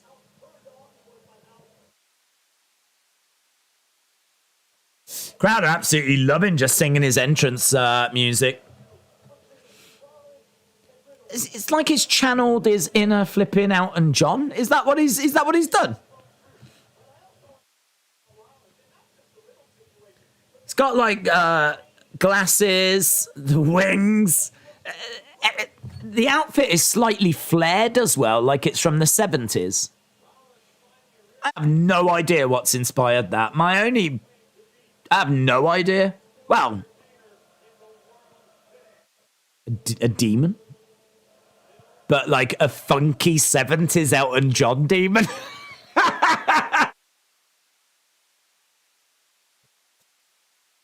So, Seth Rollins. Disco Stew? That's who he reminds me of from The Simpsons. Disco Stew. We are underway.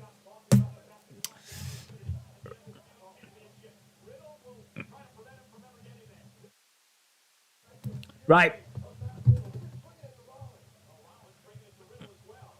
Knees to the midsection. Is it based on Disco Inferno? Burn it down. Marley said it's my first time watching. Isn't it cool? Marley, shout out to you. Hope you're having fun as this action goes on the outside. This should be a hell of a match. Hell of a match. SpongeBob versus the Devil. Good luck, Bob, said Blaze Radio. Curry Man, says Cal W. Nice gut wrench there by Riddle. He's going for another, and he gets it. He is throwing Seth around. Did they make a cool stage? Not really, no. I mean, there isn't a stage. It is just a screen. But above the actual ring, there is like, that hides the lighting rig. There is like a really cool kind of castle kind of effect on the screens. Nice kick coming in. Sent on by Riddle. And again, these two have wanted to get their hands on each other for a while. Disco Inferno. Seth Rollins wearing pants. That is pretty cursed, says Marvland. Great scenes again as we're looking out across the Principality.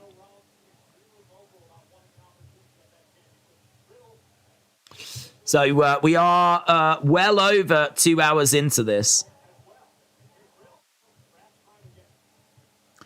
Yeah, I don't know if Disco Inferno ever wore like that outfit, but definitely I'm getting those sort of vibes. Nice. Over the top rope goes Seth. Riddle holds on. I like wrestling Blaze. I like this aggressive Riddle, says Frenchie. Oh, he's been caught. Oh, into the barricade goes Riddle. Riddle goes hard into that barricade and he's down. Holding on to his back. Look at that. Ooh, ooh. Good interview with Seth Rollins earlier today, actually, with Ariel Helwani. And Seth was saying, like, he does not like Riddle. He'll work with him, but he doesn't like him, and actually went into detail about things that Riddle's ex-wife had said. Seth launches himself into Riddle. Riddle goes onto the commentary table. So Riddle is on the commentary table at the moment. He gets thrown back into the ring by Seth. Riddle is stepping into the ring. Clothesline down goes Riddle. Seth yelling at Dominic. What's happening? Riddle is in the ring, is down. Seth Rollins is in the ring and is taking a moment to gesture to the crowds. So it is Seth against Riddle. This is a co-main event, if you will. Back elbow there by Seth. 1, 2, kick out by Riddle. This is supposed to be on till 10, but there's only one match left. I don't know that it's meant to be on till 10. Sometimes they like do the times for how long they're expecting it, but they're just like rough things. I must admit, I was expecting this to be 3 hours, and in all fairness, they've already done 2 1/4. I reckon by the time we're done with this, we'll be getting to like, I don't know, little video package or something. We'll probably be getting to 1/4. Don't know how long they'll give this, actually. 1, 2, kick out. Nice nod to Elton John with Seth's wrestling gear tonight, says Andy. Dawson Hall, shout out to you. Jameson said, are you doing Gone to Ivasa? I don't think we're going to be able to. I don't think it'll be on. Because we've got 2 fights left here. Then we've got the post press conference. And then we've got to go into our like post-show review. So by the time we've done all that, I think UFC, sadly for this week, will have ended. Crowd are singing Seth's theme song. Kick coming in by Riddle. Back elbow by Riddle. Riddle climbing up top. Oof. Legs taken away. It is almost identical to an Elton John outfit. Is it?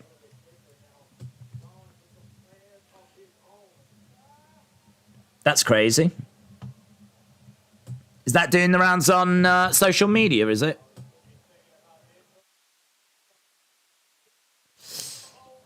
A little bit botchy in the corner. Back elbow by Riddle. Another back elbow as Seth goes down to one knee. Seth on the outside, top rope enziguri. Riddle is caught upside down. Seth is standing on the top rope and Tree of Woe. Tree of Woe by Seth Rollins and kick out by Riddle. What are your thoughts on Dominic turning? I don't mind it. I thought that he was with them. He was trying to help them. And then they celebrated without him. He was already frustrated at not being in the match. Then they won't go and celebrate without him. Look, he needed something to make him more interesting. And listen, I'm on board. I'm on board with it. I'm on board with it because what they're doing isn't working. So let's try something new. Can you blow me a kiss? Oh, my God. There you go. Only because it's you, Sonny. This one thing that you should know, if Roman loses, it's going to be a lot of angry fans because they want to see Roman rock. You can still get Roman rock. You don't need the title for Roman rock. Up top goes Seth is going to look to suplex Riddle. Riddle. Ah! Fisherman Buster. Busted all the fishermen. Ye. Shout out to you. There's rumours of Fiend confronting whoever wins the championship, says Victor. Yeah, but where are those rumours coming from? You could never justify Dom's heel turn to me, says Jadam. Charlie, shout out to you. Hope you are well. Adam says, love the videos. Keep up the good work. Appreciate it. What rating would you give Sheamus against Volta? I was at about a 4. I thought it was hard hitting. I think I would have liked a few more close falls. Really good. I think about a 4. There was people that were 4.25, 4.5. I don't feel like I've overscored it. If anything, people might say I've underscored it. But that was just my honest feeling. I felt like we got to the 4 level, but I didn't feel like we were like, I've seen better. Let's put it that way. I've seen better. But that's not a criticism. It's more a reason as to why I'm at a 4 and not a 4.5. So, good. Yeah, I think easily the best match we've had so far tonight. Easily. Double underhooks here by Seth on the shoulders. Oh, lovely. Knee strike up in the air. Power bomb by Riddle. Boom. Riddle with the pin. Oh, shoulder up. Did you hear about the warning AEW gave WWE? I did, yes. And I would imagine WWE laughed heartily. Open email. Can you please leave us alone? That would be my reaction. Please stop talking to our wrestlers because it makes us sad. So, lol. Seth down, Riddle going over to Seth. What do you think about Liv Morgan and the Shayna match? I'm not crazy about it because Shayna Basler was in UFC and is like lives to train and grapple. If you go on her social media, she's just constantly showing you little techniques, little things to do. Like, just because Liv has been doing a little bit of training, and when I say a little bit, it's next to nothing with Matt Riddle. There's just no realm, no world that I live in where I can believe that Liv can get a clean win over Shayna Baszler. What I will say is I'm not surprised by it. That's the booking that I expected. But I can't say it makes it any more palatable. So, yeah, I don't know. I like believability. And I just really struggled to find it in that match. So, I don't know what I scored it. I think I scored it about a 3. But there'll be a lot of Liv fans that will be happy this evening. So, shoulder up by Riddle.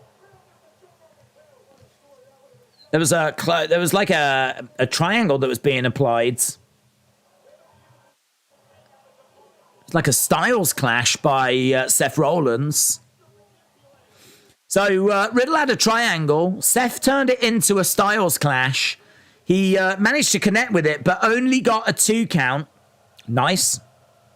Good sequence. Good sequence. I feel like this is already in the running for second best match. I'm trying to watch the show, but my brother is throwing pillows at me. Damn. WrestleMania 40 at Wembley. That'd be nice. That'd be nice. We've got Seth in the corner. Riddle is still down. The crowd are loving just singing along with Seth Rollins' theme song. Seth going up top. Seth in position. Twisting moonsault. Forearm smash by Riddle. Super kick. Kick there by Riddle. Back of the head. Ducking underneath. Nice. Kip up by Riddle. Looking for a net breaker. No. Forearm straight to the back of the head. Seth Rollins back in the corner. Knee strike by Riddle. Seth Rollins goes down. Riddle. Oh. Enziguri by Seth Rollins. Beautiful German suplex there by Riddle. Riddle picking up Seth. Oh, Seth lands on his feet. Oh, pedigree! Pedigree by Seth. Pedigree, 1, 2. Oh, I love how Riddle gets his shoulder up. It's like 1, 2. It's like he doesn't actually like. He doesn't get like his whole shoulder up. It's just like it's like a shoulder pop. He kind of pops his shoulder up. It's not like this big movement. It's just a. I like it. Pedigree, 1, 2, pop. Do you think Theory will cash in? I think he'll try, but I don't think he'll succeed. Do you think Theory is going to do a cash in? Oh, I read that one. That was Bo Derek. That was Neutralizer, says ATD. Kick out, kick out. Riddle on fire, says. This is why she left you. You're a goddamn loser. Big slaps coming in. I think I would have liked something a little bit heavier in that moment. Kick coming in as Riddle tries to get back into the ring. This is why she left you. You're a goddamn loser, said Seth. He's grabbed a hold of draping DDT. Seth does. Draping DDT by Seth Rollins. Miss Count One, shout out to you. What happened with the returns? No returns. What would you say is more likely, Braun or Bray? Well, Braun's seemingly definitely coming back.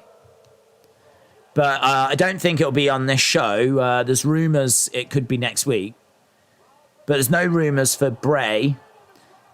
Well, there's rumours, but there's always rumours. I mean, they tend to get started by a lot of fake sources. There's nothing from like Sean Ross Sapp or Meltzer. Big shots coming in. Kick coming in by Riddle. As Seth goes out the ring. And now Seth's getting smashed into the commentary table. This is awesome, chant.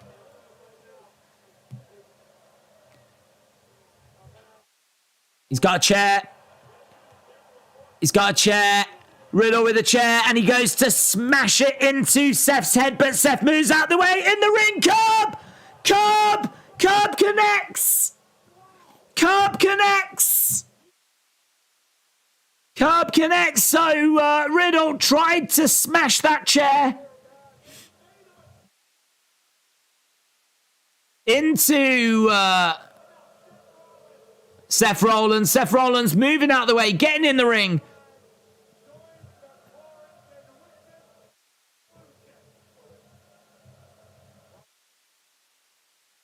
Seth is on the second rope. Curb from the second rope, and that might do it. And that does it. Seth Rollins wins.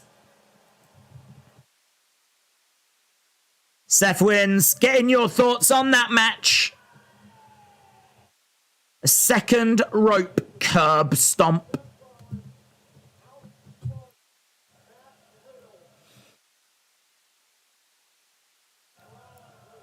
Whoa.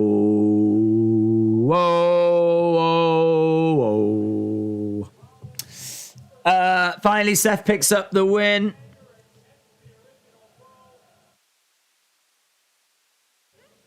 Uh, 4.5 says Kasem. The Visionary has done it. Epic Gamer says 4.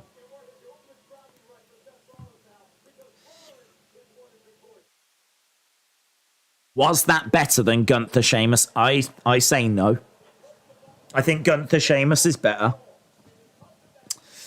4.5, you can't have a bad match with Seth.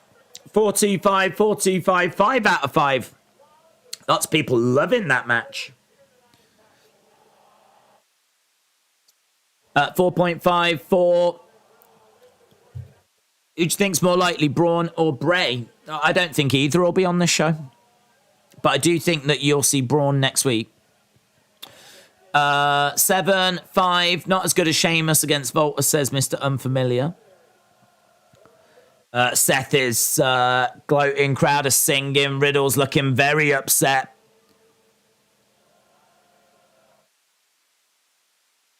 He's got a bit of a, has he got a bump on his eye? Seth needed a win, really. He hasn't had much to cheer about this year. 3 losses in a row to Cody. Didn't pick up the title at Royal Rumble. And so I did think he would get the win here, and so it proves. But so far my predictions have happened, said Molly. But Bray Wyatt, baby, he needed that after the last 3 pay-per-views. I wonder what it would be like if Riddle stayed in UFC a few more years before getting cut, says Summit.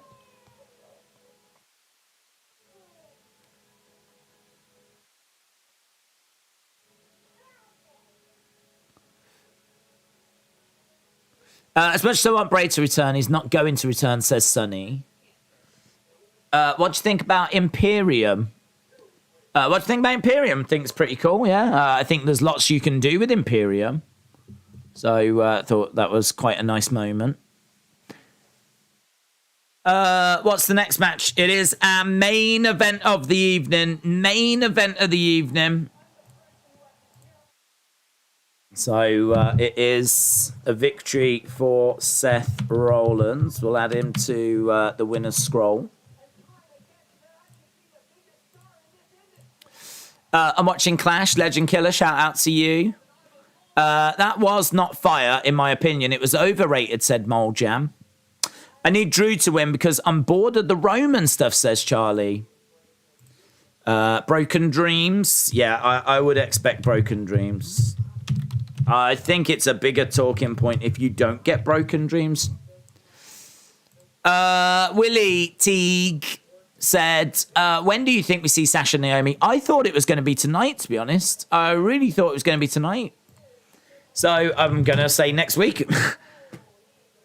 I can only imagine they're saving a fair few returns for Raw and SmackDown. But yeah, I really, really thought we were getting it. Really thought we were going to get them. So a bit of a strange one that we've not really had much. I wonder if it's because Drew's about to win and they don't really want anything else overshadowing it. I'm wondering if it's that.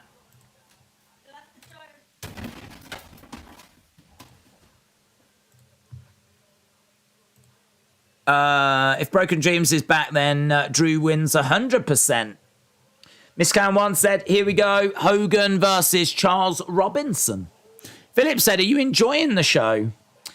I think it's a solid show. I think that there's some nice moments on it. Is it a show we've waited 30 years for? That would be my question.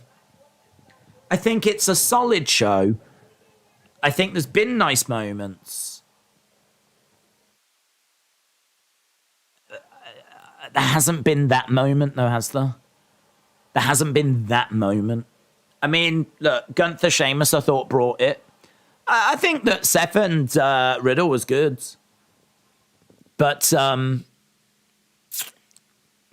yeah, we haven't had that moment. I've got a feeling it's going to come. I've got a feeling we're going to get a new champion, and that's how this show's going to end. That's my gut feeling. But, yeah, I mean, it's been all right.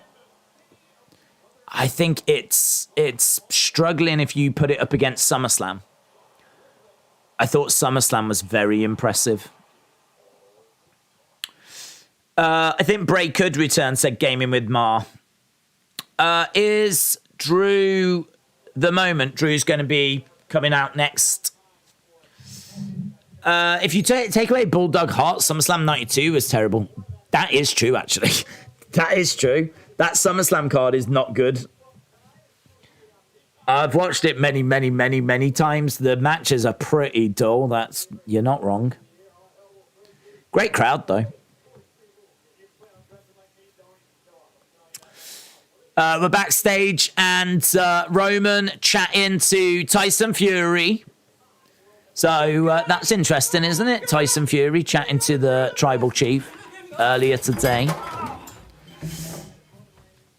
Roman Reigns and Tyson Fury. And there he is, ringside, the Gypsy King being shown. Alexis said, just popping in, they've announced Yudong Sanhagen will be back on September 19th. Yudong is coming. Yudong is coming.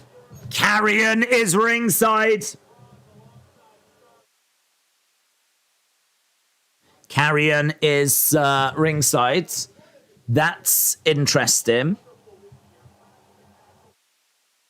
So Fury and Roman. This city is a multicultural melting pot.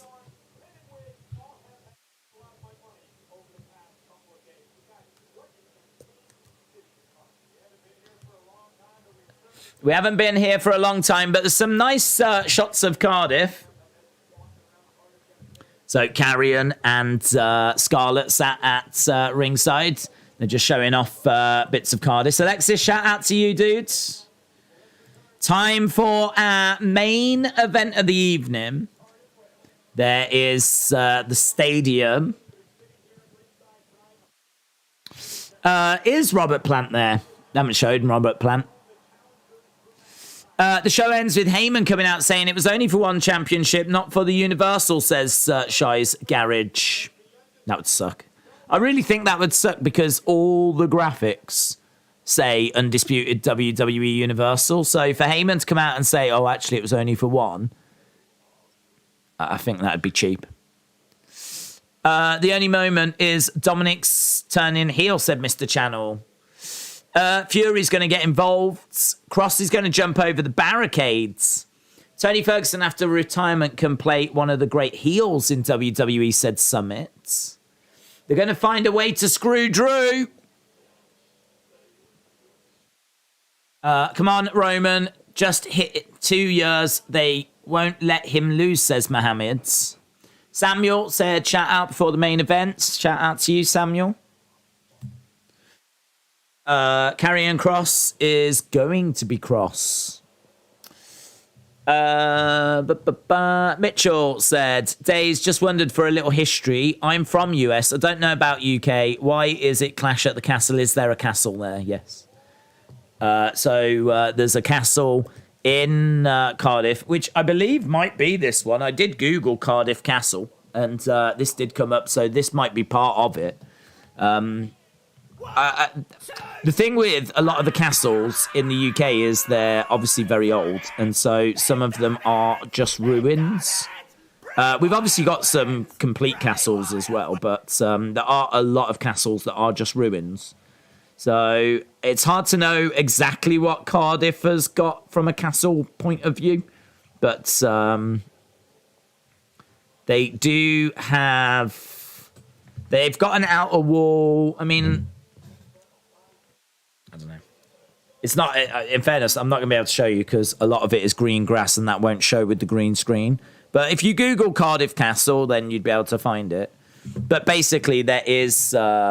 a castle in the centre of Cardiff, and the stadium is actually just not far from it at all. So obviously they're not doing the matches in the castle, but it is very close by. Yes, I looked at Welsh facts, and there are more castles in Wales than there are in any other country in the world. Apparently, there are over 600 castles in Wales.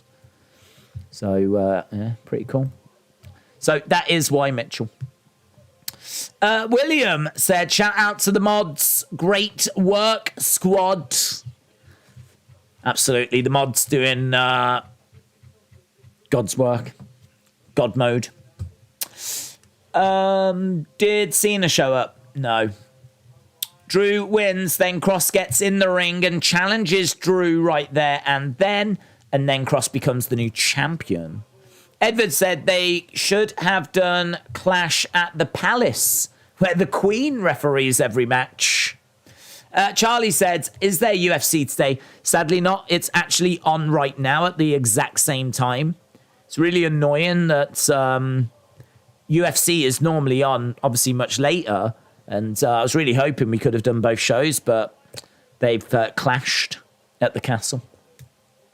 1 hour 20. There's this match going over 45. Nah, it's not going to be 1 hour 20. Those times are just guidelines, I believe. So BT Sport and WWE Network will just put aside a chunk of time and then, use what you need type thing. So, no, one match left to go. I'd imagine this will be half an hour or so. Unless BT is going to show the press conference after as well. But I think they said that was on YouTube. I don't think they said they were showing that on BT Sport.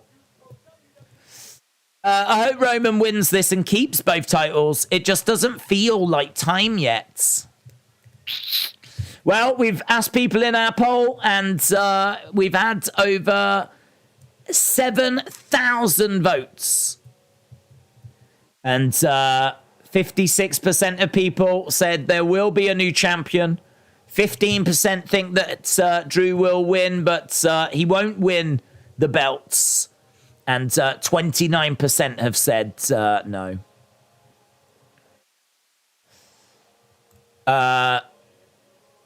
Broken Dreams is playing. So is Drew, I think, coming out first? I want to see Drew win, but the screw job is in. Is AEW tomorrow? It is, yes. Braun Strowman is supposed to return.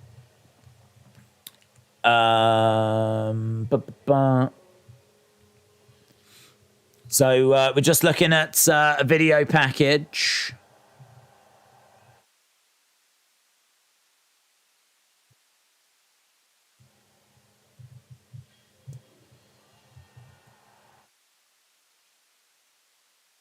So Broken Dreams was played over a video package, but he's actually coming out to his music, his current music.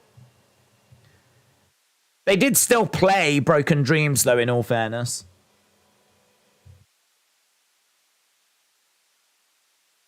So Drew is making his way out.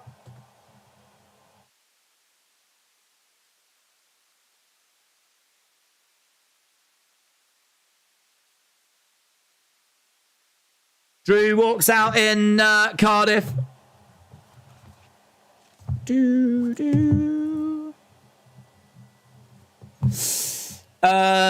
has got to do it.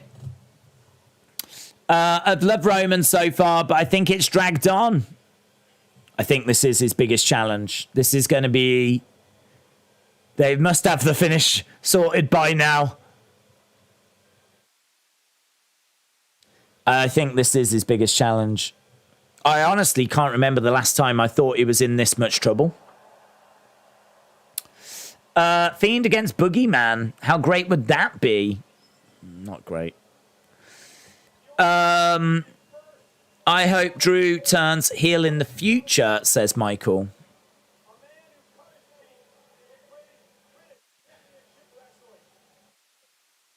Drew making his way down.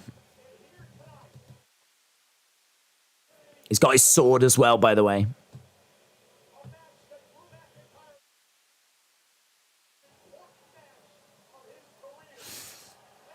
Most important match of his career.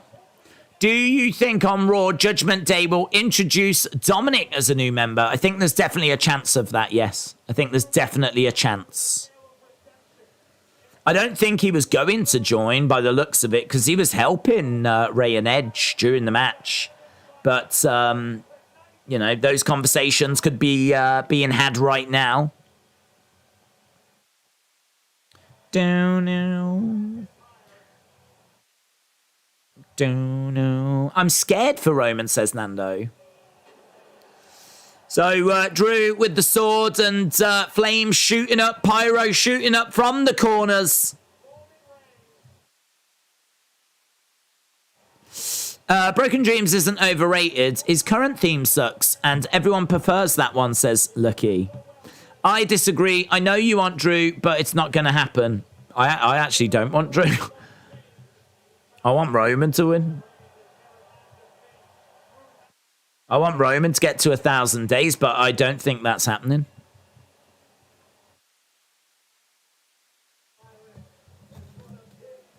I'm nervous. I'm not in the match, says Izzy Girl. I don't think he wins now.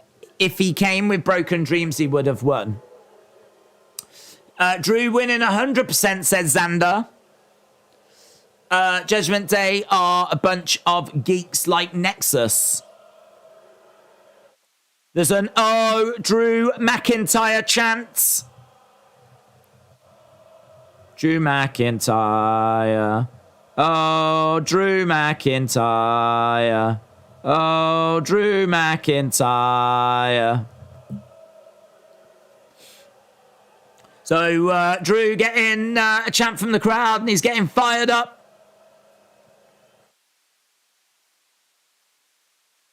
Here's Roman. Roman's music, man, just hits hard, doesn't it? I love the intro. I don't like the ding ding ding ding ding ding ding ding. Like I could leave that bit, but like the choir, the big start of it.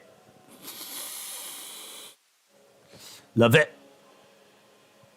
Ding ding ding ding ding ding ding dun dun dun. Ding ding ding. It's like someone's playing a glockenspiel. Ting ting ting ting ting ting ting.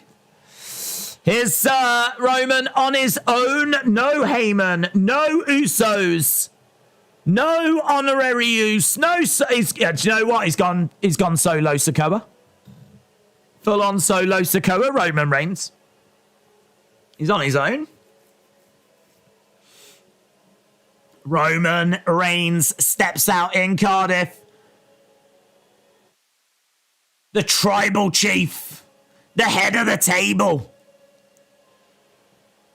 Tinka ticka ting ting ticka ticka ting ting.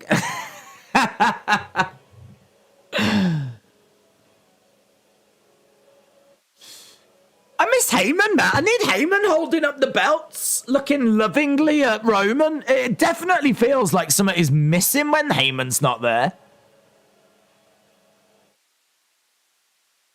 Roman has made his way out. Main event time.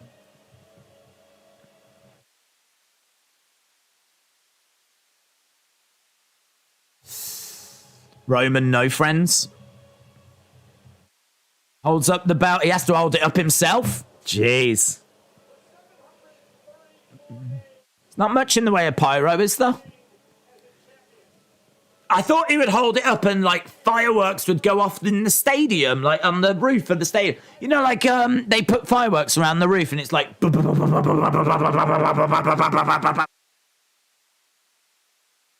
We don't get that here. I think there's some fat woman somewhere with the sparkler. Welcome to Britain. Welcome to Britain. Tribal chief. That's how we do it. We don't have fireworks shooting off the roof.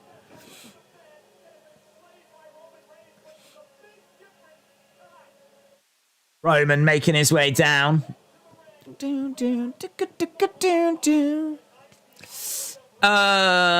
are saving it all for after.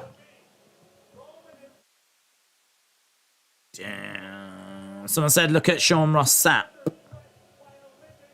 What's Sappy saying? WWE has to do a big UK show every year. There's not a reason not to. They should be doing them twice a year when they tour. Have all the new fans you make at WrestleMania see something like this a few weeks later.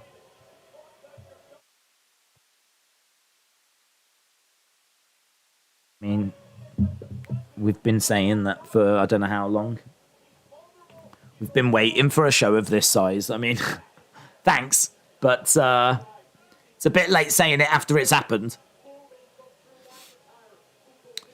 Doesn't feel like a pay-per-view without green shirt guy, says Skylar. The only way Roman can win is count out or DQ.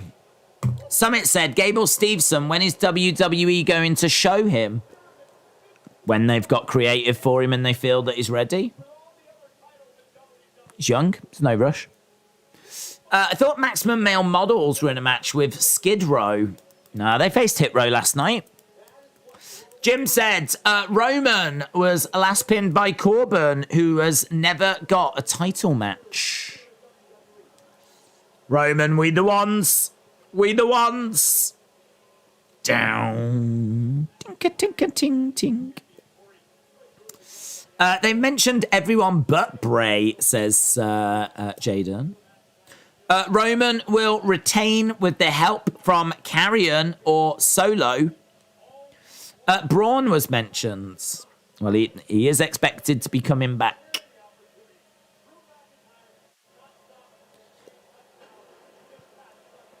And he is the person that Roman pinned to start this historic reign, so... Cardiff 316 shirt.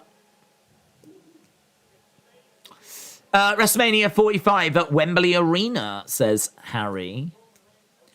Did you see the video of the Fiend's hand in the backstage of the backstage brawl? What backstage brawl? What backstage brawl? Have we had a backstage brawl? I haven't seen a backstage brawl. I haven't seen anything backstage, actually. I can't even remember any backstage interviews. This has been very out in the arena focused. That's a really interesting point now I think about it. Apart from, like, seeing Tyson Fury talking with Roman, I can't remember any interviews. I missed, like, Mean Gene backstage getting ready to interview people before they're about to go out. Booze for Roman. What's your opinion on Braun returning? Well, let's see how Triple H uses him. That's my opinion. I mean, it could be great. Roman holding up that Universal Championship. Drew actually taller than Roman. These two face to face. Did Broken Dreams play? It was weird. It did over a little video package, and then Drew just came out to his usual song.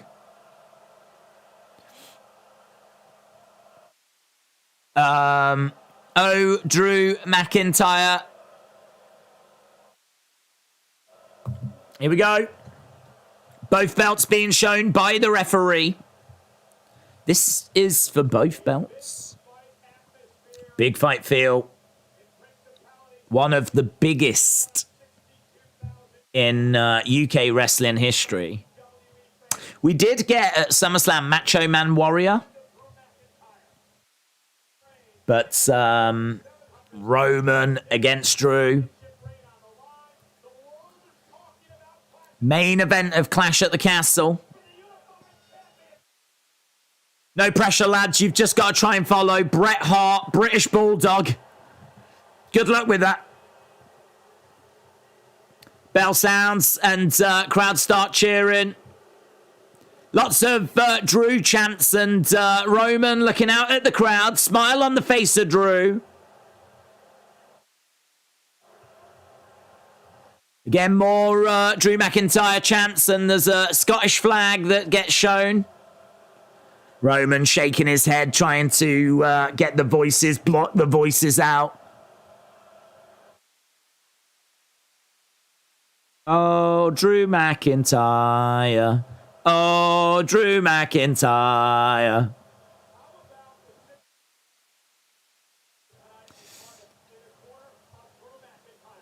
Drew locking up with Roman. Ding, ding, ding. Are you doing Worlds Collide? Yes, we're doing that tomorrow. Charles Robinson, I don't know if you saw that footage of Charles Robinson. He was actually out in the streets of Cardiff. Someone recognised him and they were like, count us, count us. And this dude got down, pinned his mate, and Charles Robinson was like, 1, 2, 3. Like this. There's a little footage, little TikTok thing doing the rounds of Charles Robinson counting a couple of fans as they were pinning each other. It's cool. It's cool. Roman, a bit frustrated, not getting the better of that first tie-up. Drew's going to get screwed here. Damage Control. Damage Control were earlier tonight. Again, very loud. Great from the crowds. Crowd really behind Drew. Cal, shout out to you, said the Sean Ross Sapp news was he was posting a very out of left field story about Bray after his post show. Oh, he's posting a very out of left field story about Bray on his post show. Okay, so it's not on there now. So he's going to post a story about Bray. That's interesting.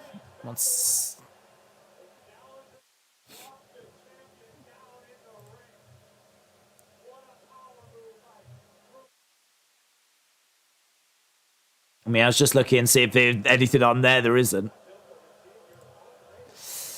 So a very out of left field story. I wonder what that means. Crowd are so noisy, man. I feel like this is the noisiest they've been so far tonight. Crowd are really up for this. Crowd are absolutely making themselves heard here. Roman charging over, goes round the back of Drew. Back elbow by Roman.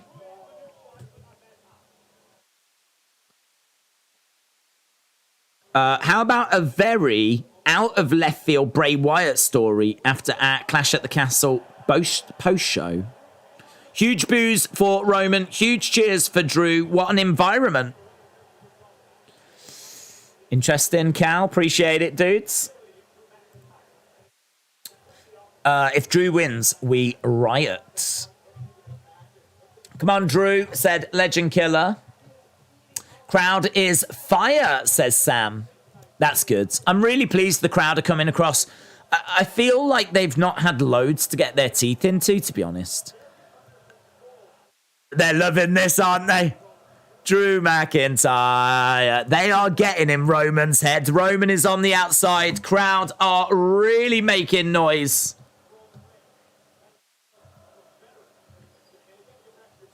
Yeah, crowd are playing a part here. Crowd are playing a part. Crowd are firmly behind Drew. Roman on the outside of the ring. Roman shaking his head. Roman talking to the ref, saying how the crowd are throwing him off.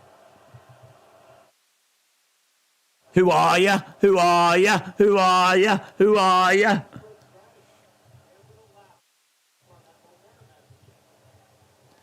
Roman in the ring, walking around Drew. He's got his eyes locked on Roman. Looking for a test of strength. Kick to the midsection. Uppercut there by Roman. Where is this championship going? Let's go, said Wrestling Creator UK. Big strike by Roman. Another big strike coming in. Headbutt by Roman.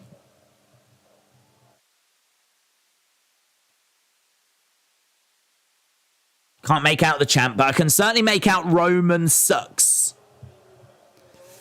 Strike coming in by Roman. He's got Drew in the corner. Down goes Roman into that top turnbuckle. Do you think Solo will help out Roman? I think anyone that's going to try and help Roman is going to get knocked out. I think the Honorarius could try. Big strike there by Drew. I can see Sammy coming down, and I can see Tyson Fury getting involved. Tyson Fury's got to get involved with someone. It's got to be the honorary use. Drew steps between the ropes. On the outside. Into the barricade goes Roman. Edge of the ring goes Roman. Drew with Roman. Roman getting hurled into the ring steps. Ring steps get turned over. In the rings, Drew. UK crowd in a stadium love to be chanting Drew McIntyre, says Hayden. Drew has got Roman. It's going to be very interesting to see what this Bray Wyatt story is afterwards. How about a very out of left field Bray Wyatt story? We're seeing Carrion looking on, getting involved. Drew saying a few words to Carrion. That allows Roman to get a shot in. Drew gets thrown into a ring post and he goes down. It was a bottle that was thrown. The bottle, I believe, was thrown by Carrion. The head of the table, the tribal chief. Do you think Extreme Rules is the next big show or Crown Jewel? I think it's Extreme Rules. I think Extreme Rules, then maybe Crown Jewel, then Survivor Series to end out the year.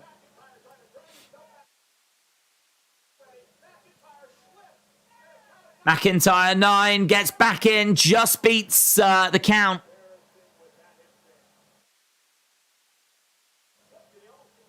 He did almost slip. Cross through a water bottle, he did, yeah. He threw a water bottle at Drew. Against ropes goes Roman. Big kick, Drew goes down. Big strikes coming in by Roman. Pounding away. It's a big, big challenge for Roman, this. Big challenge. He's got the crowd against him. We're not quite in Drew's backyard, but we're not far. We're not far. Usos and Sammy aren't medically cleared after they got their butts beat, said Shinja. I didn't know about Sammy. I thought they were going to use that as a way to explain why the Usos weren't there. Because apparently the DUIs, it's a bit sketchy as to whether they're allowed in or not. But I thought Sammy would still travel over, actually. Shame that there was no Kevin Owens on this card. I think Kevin Owens would have been a great addition to this card. Drew goes to the outside.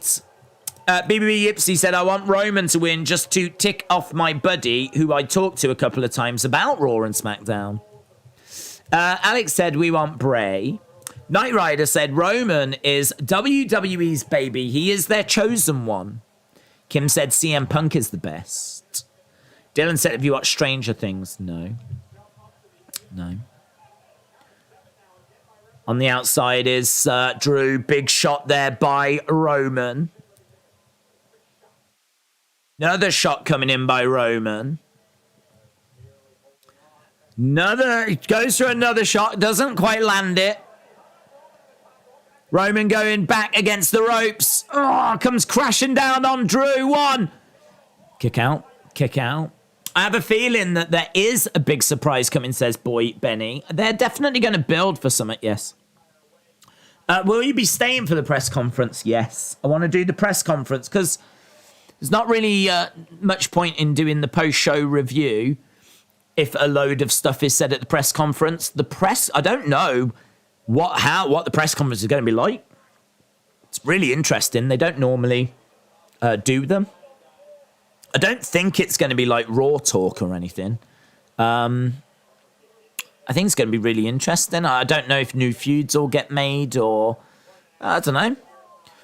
Post-fight press conferences are really interesting with UFC because Dana, the president, tends to give you his thoughts on the show, tell you who he thinks the best performers were, give you a bit of an idea as to what's next for people. And it's normally worth a watch.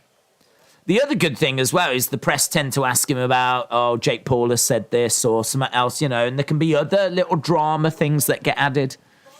So I'm quite interested to see what happens at the press conference. I hope it's worth watching. It's a good idea. We've said many times we think they should do them, so I'm pleased to see them doing them. That's 60,000. It looks like 100,000, doesn't it? It's hard to believe that's only 60,000. It comes across so big on TV. Big chop coming in by Drew. And again.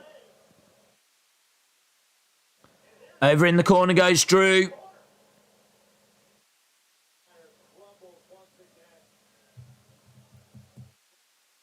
Roman, I don't know, he's got something on him. He's trying to wipe off whatever that was.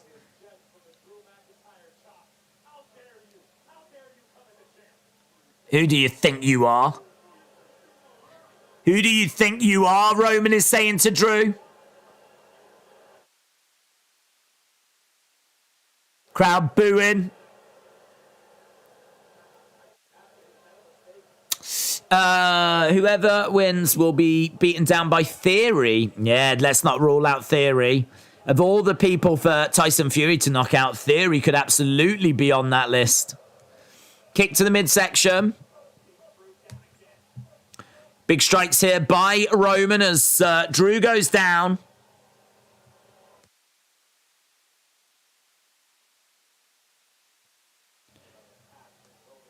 Roman taking his time. He's being quite slow, quite methodical. I know this is an AEW, but remember when Tony said that after All Out, he'll have one of his best rosters? Do you think that includes Adam Cole? Yeah, I think so. There was an interesting tweet from Andrade. Andrade just tweeted out the word out. So I don't know if there's been any more confirmation on that. So McIntyre looking for a suplex on Roman. Reversed by Roman. Nice. He's got Roman up in the air. No. Big strike to the midsection. Big right hands. Down goes Drew. Stomped by Roman. And again. Roman wins with a spear. Roman wins. Bray comes back, says Jennifer. I think Bayley and her team, are going to interfere? Come on, Drew, said Legend Killer. Roman looking out at the fans interacting. They're playing to the crowd a lot in this, but the crowd are there. Roman gets on the microphone and says, acknowledge me. Goes over, headbutt. Whoa, massive head. God, the sound of that was horrific. Damn.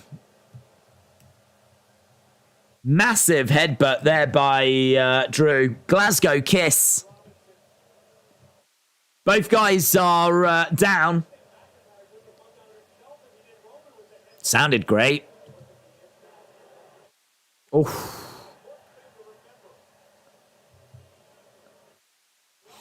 There was like some spray that kind of went out as well as their heads collided.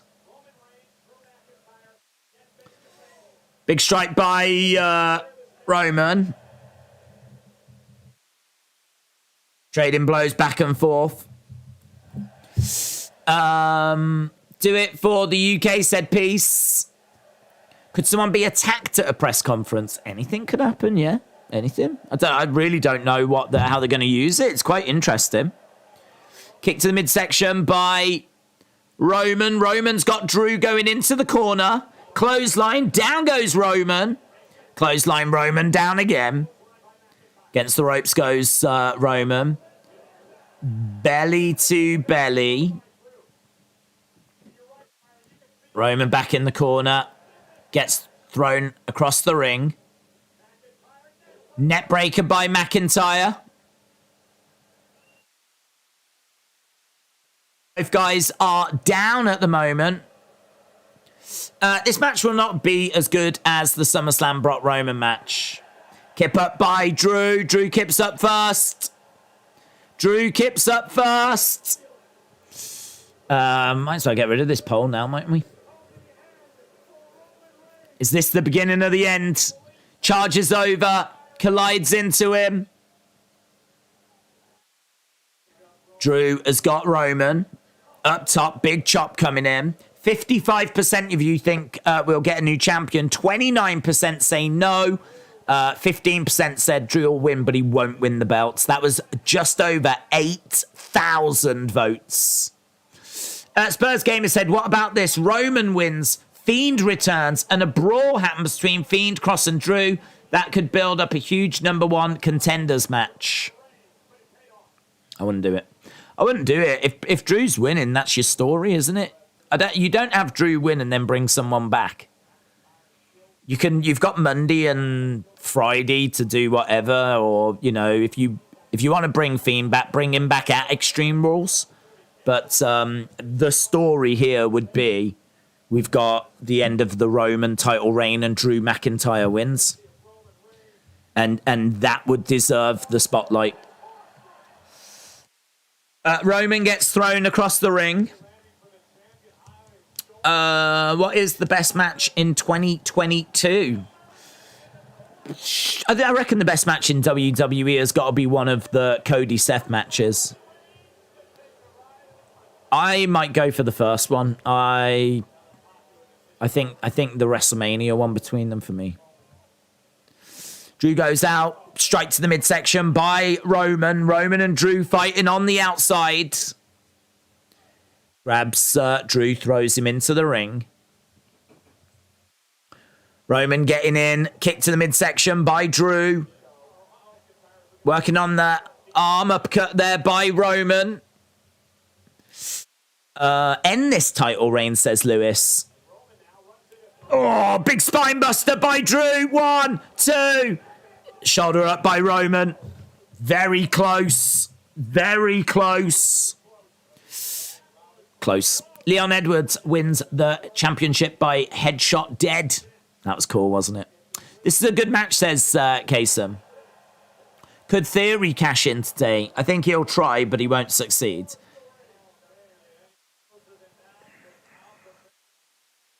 Maybe they'll have Drew win. He's absolutely lifeless. It's took everything out of him. Theory comes down.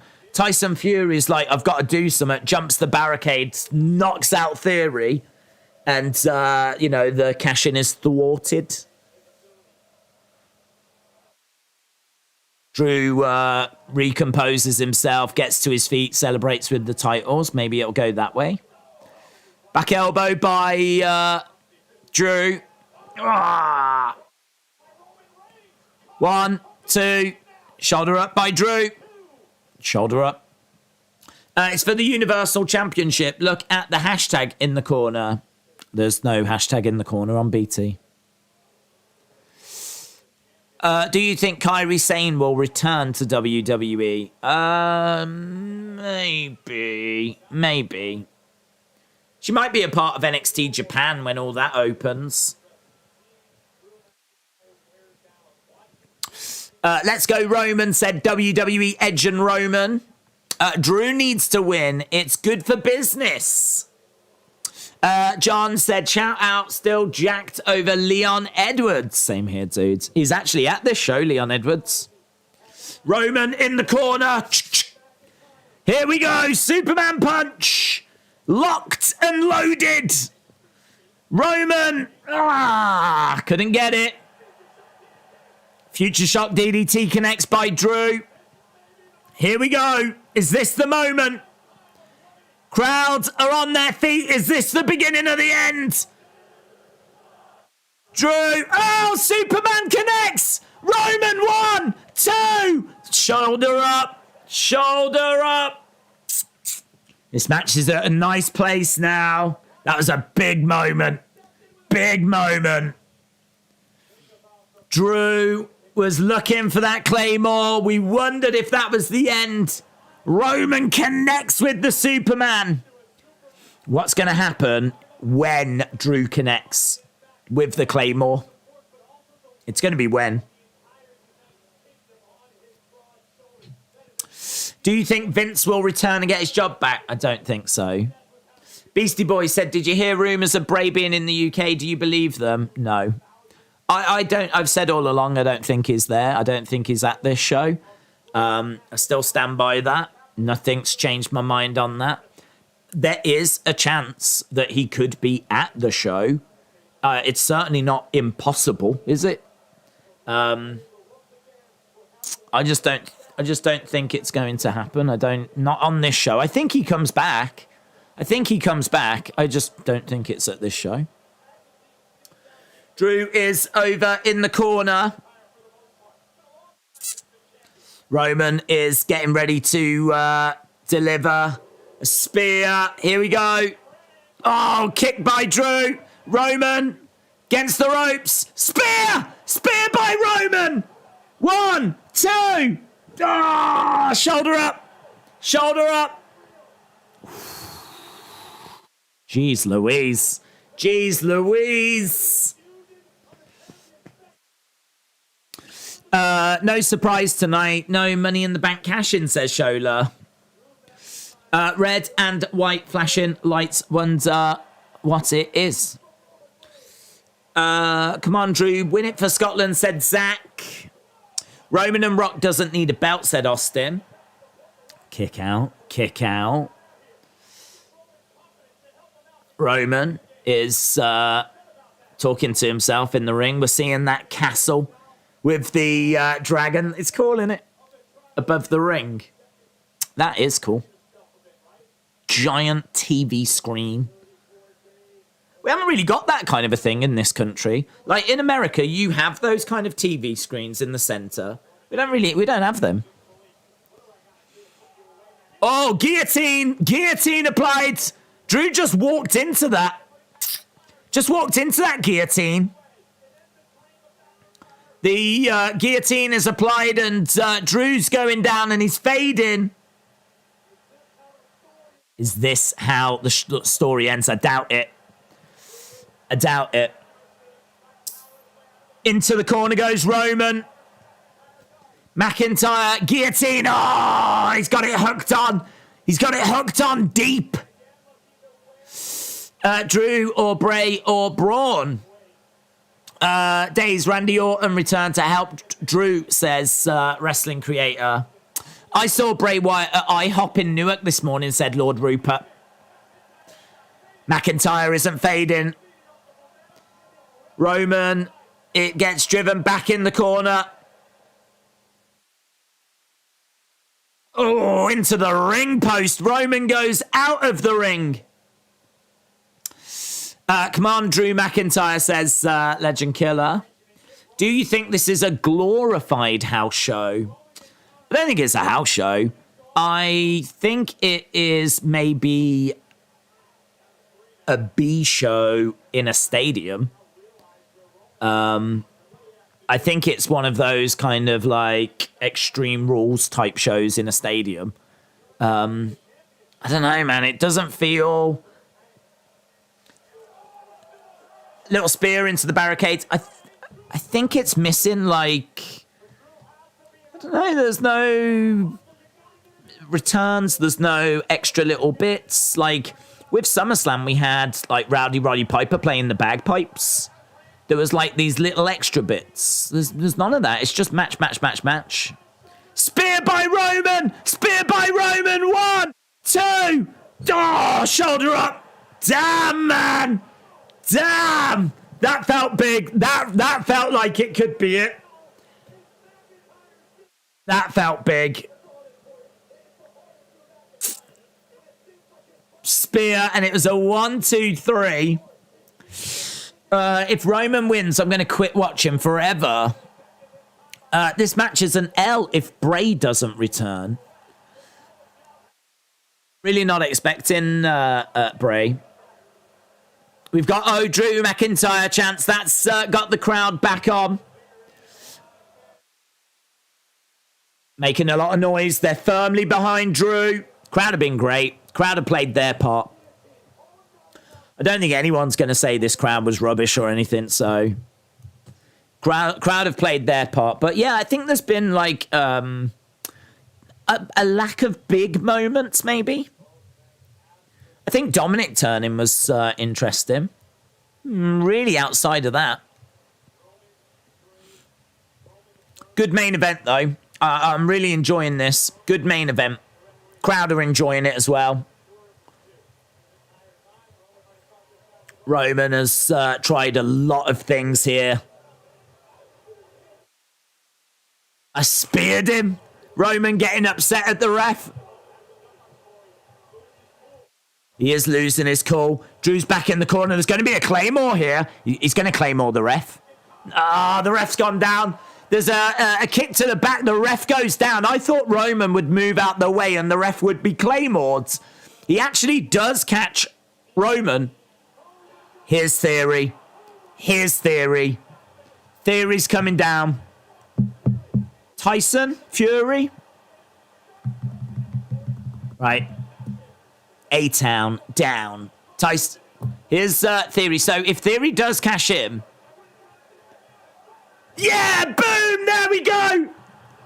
Tyson Fury. Tyson Fury. Fury knocks out Theory. Fury knocks out Theory.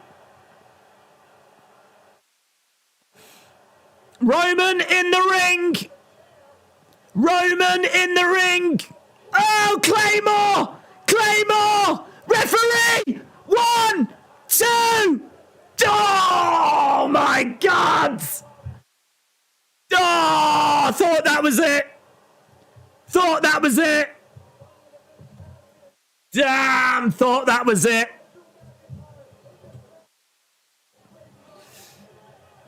They're just showing a replay of Fury KOing Theory.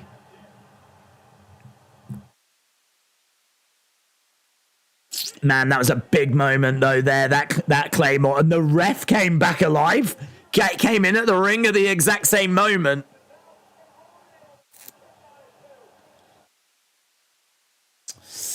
They're always involving refs.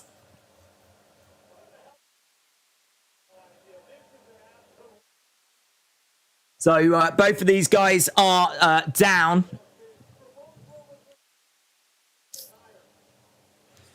Theory's dead. Theory's done. This is awesome, said Skylar. Incredible near fall. Yeah, this is a brilliant match. It's a brilliant match.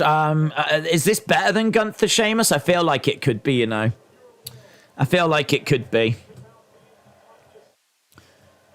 These two trading blows. I think the crowd have really elevated it. Yeah. These two have done this show proud. This, I would say that this is probably the best match, and this is like the cherry on top, and that's a lovely little spot with Theory and everything. And now these two are wailing away at each other. They're both absolutely out on their feet. They've given absolutely everything right now. What a match! It's brilliant. It's a great match. It's a great match.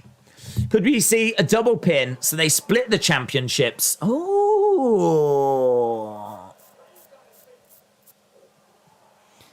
Spear by Drew. Roman pops up. McIntyre back in the corner. Beginning of the end, maybe. Beginning of the end. Claymore. Claymore. 1, 2. Oh! Solo Sikoa. Solo Sikoa pulls the ref out the ring. Solo Sikoa is here. Solo Sikoa.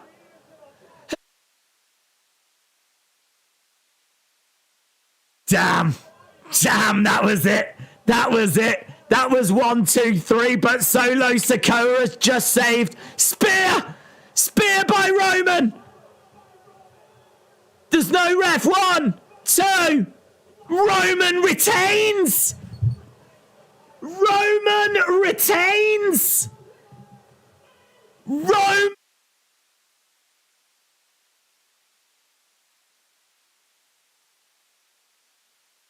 Wow. Wow. I was adamant Drew was winning. I was adamant Drew was winning.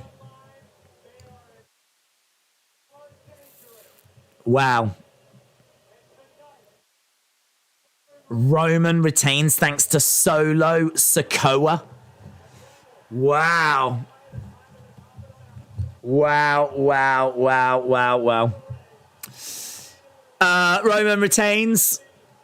I'm all right with it, man. I mean, listen. I have no problem with people telling me I got that wrong, because I got it wrong. I said Drew. I've said Drew all along. I will hold my hands up and say I absolutely got it wrong. But I'm not down about it. I'm not down about it. Roman Reigns. Roman retains thanks to Solo Sikoa. Man, the bloodline just got stronger. The bloodline just got stronger. Fury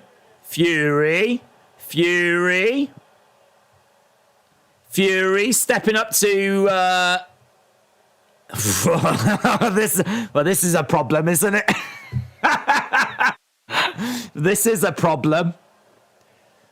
Tyson in the ring. Oh, Tyson in there.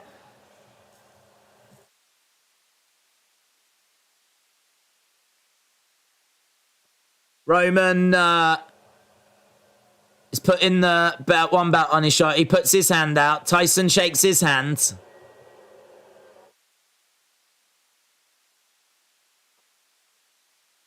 Shook his hand? I thought he was going to knock him out. Why didn't Tyson Fury knock him out?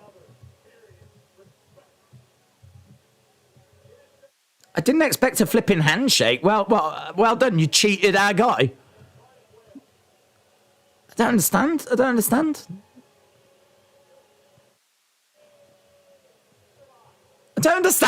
Someone help me understand. Roman's walking away. I don't understand. Why? I can't get my head around it. I don't understand.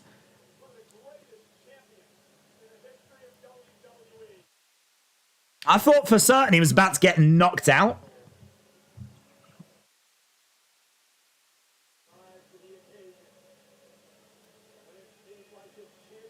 Solo Sikoa is here. What does this mean for the honorary moose?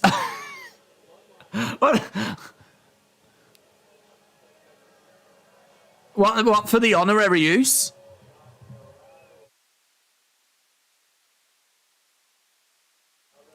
Tyson Fury in the ring with Drew.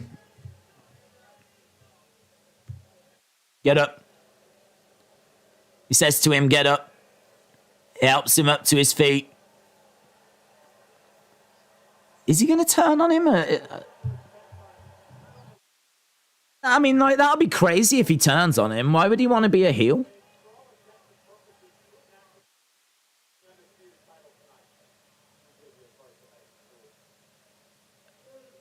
Drew. All these people came to see you. I know you're feeling down. You've done your country and everyone proud. Well done, mate. You should be proud of yourself.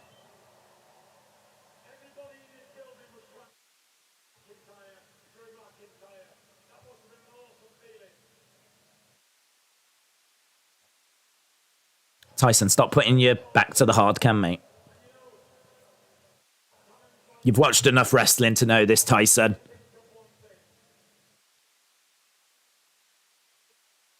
Is he going to sing a song?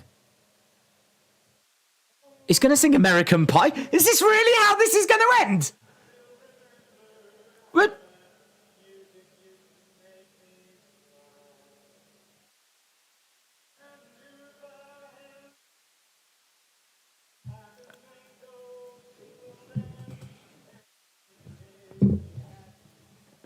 Hello, Vince. Can you come back? Can you come back, Vince? Yeah, I miss you. I miss you. The British guy lost, and now we've got Tyson trying to cheer up Drew by singing to him.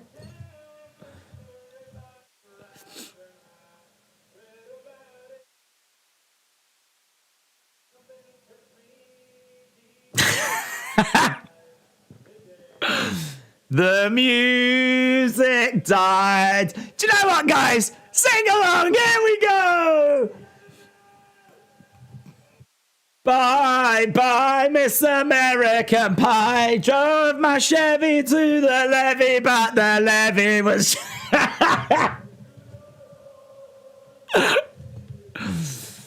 Well, this is better than a championship, isn't it? Is this the craziest thing? I mean, we've seen crazy things in wrestling. Is this the craziest thing? I think it might be. I think it might be.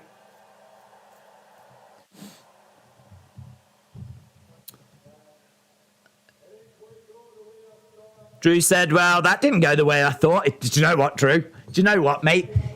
It didn't go the way any of us thought. I wouldn't worry about it.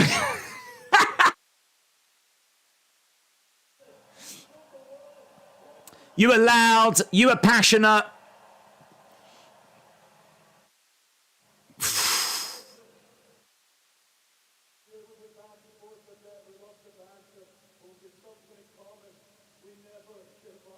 We never give up when we get knocked down.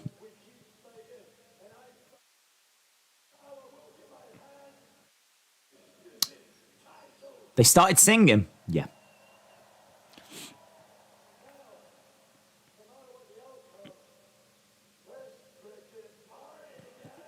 Let's party. Let's party.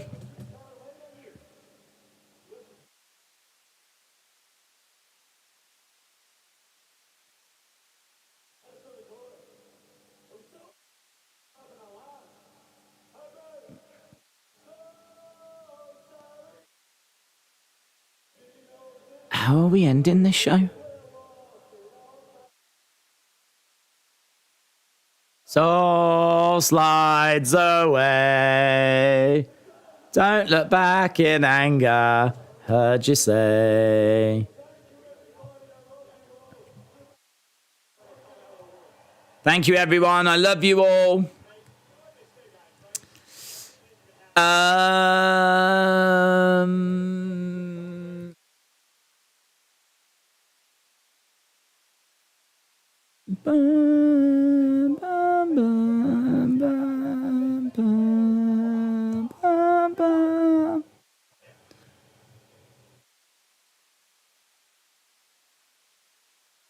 So that's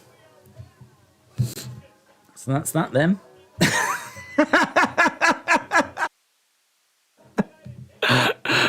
So that's Triple H's booking then. We go to a little video package thing. Bye bye, Miss American Pie. Right, guys, we've done a lot of predictions for this show. Who... Oh, you'll have to remind me. Did anyone predict that Roman was going to retain? Some of you did, in all fairness. Did anyone predict Roman would retain thanks to Solo Sikoa? And Tyson Fury would then get in the ring and start singing American Pie, and that's how it would end? Anyone say this? I can't honestly, I can't remember. We spoke about so many different scenarios. It might have come up at some point. I mean, I don't remember it ever being mentioned. Always end on a song. That's what they say. Always end on a song.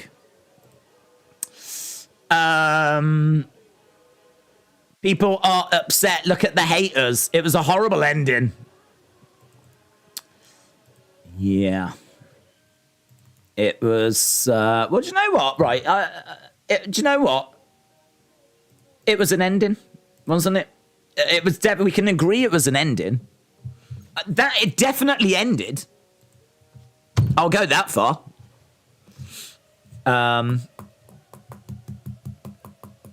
can you imagine if SummerSlam 92 ended with Bulldog losing and then Lennox Lewis jumping in the ring and they sing a song together? Like, I just don't think it's going to have been as iconic, is it?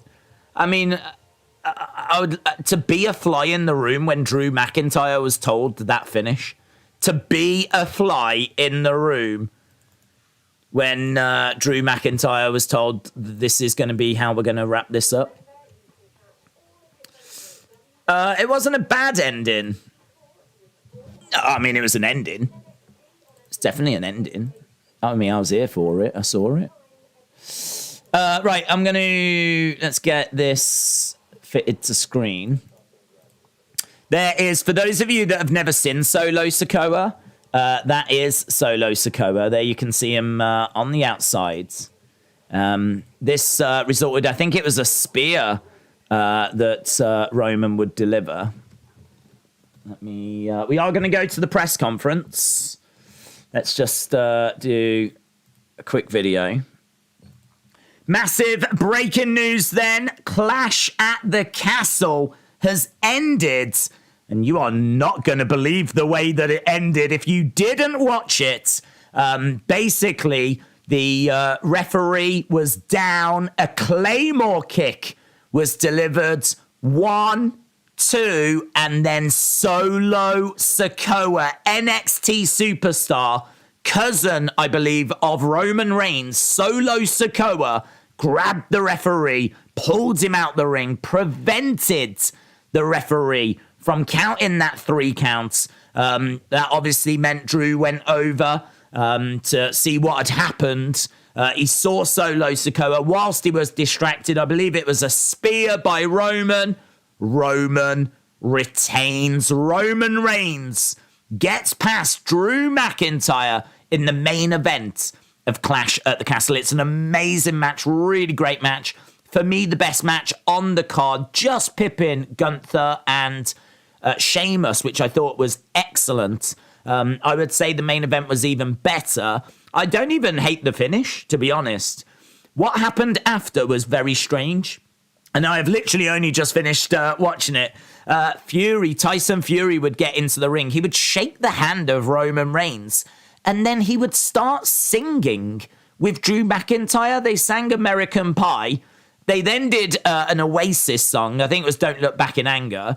And that was it. Like, the show ended. Like, it ended on a song. It's one of the weirdest endings. Forget that bit, though. The bigger news is that Roman Reigns has retained. Roman Reigns is still the champ. The crowd were electric. They were properly behind Drew. But, one of the weirdest endings to a pay-per-view I have ever seen. But it is Roman Reigns that retains. And what we are going to do is we are going to go over to that press conference. Don't know. I think it's on YouTube, isn't it? So we're going to jump over to that. And I can't wait to get people's thoughts on this and see what people thought of it. I really can't wait to find out because I think people are going to be really, really divided. Let's go WWE.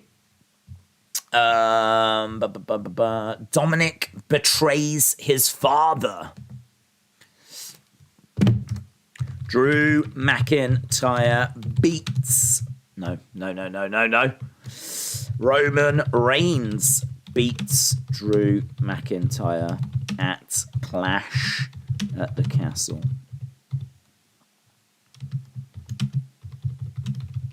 Drew sings with Tyson. I never thought I'd be typing that.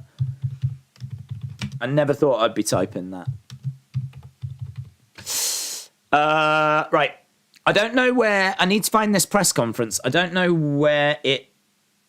Oh, there it is. There's 6,000 people waiting to go onto the press conference.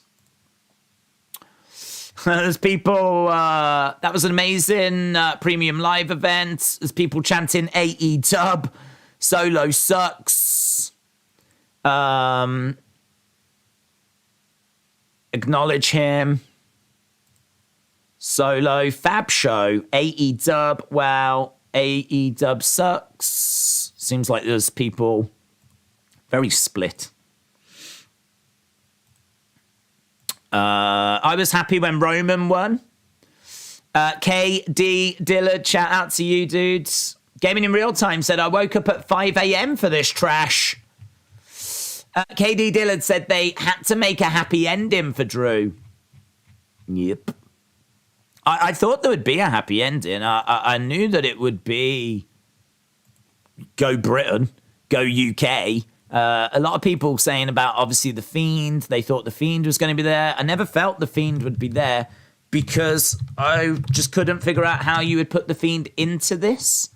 How do you put The Fiend into this match? I could not see how you was going to do it. I couldn't see how.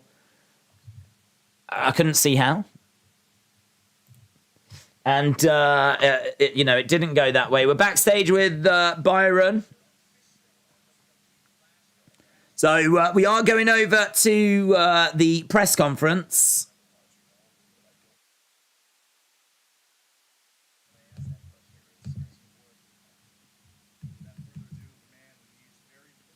Man that needs no introduction. Paul Levesque, how interesting. Introduced as Paul Levesque. Triple H is here. Got a bit of explaining to do, mate. Let's see what Triple H has got to say. This is very interesting.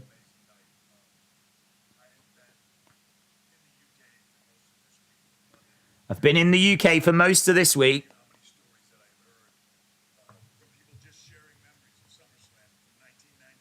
He said he's heard lots of stories from 1992.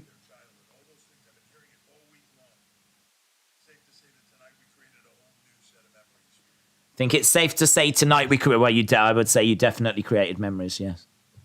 I don't know if they were great ones.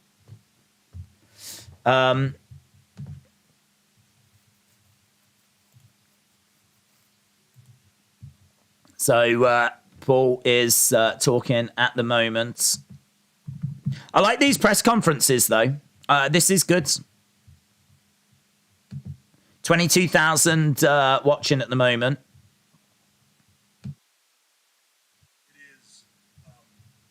It's so much more than that. The amount of things that we do when we are in this market, it's leaving a lasting legacy. He's talking about leaving a lasting legacy.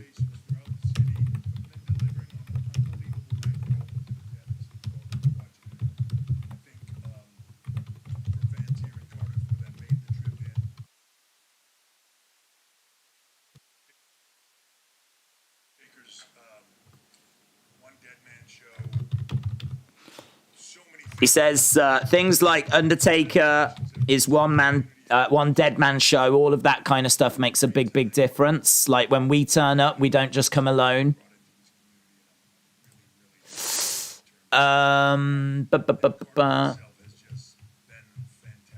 Cardiff has been fantastic.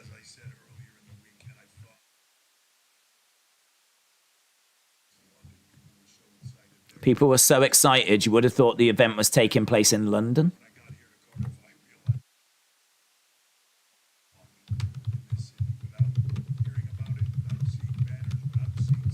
He's talking about all the banners that are up in Cardiff, and there are a lot of banners in all fairness.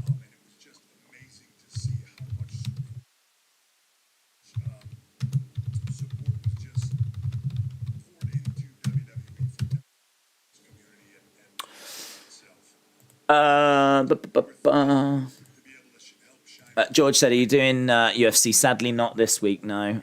It's a real shame. I wish I could.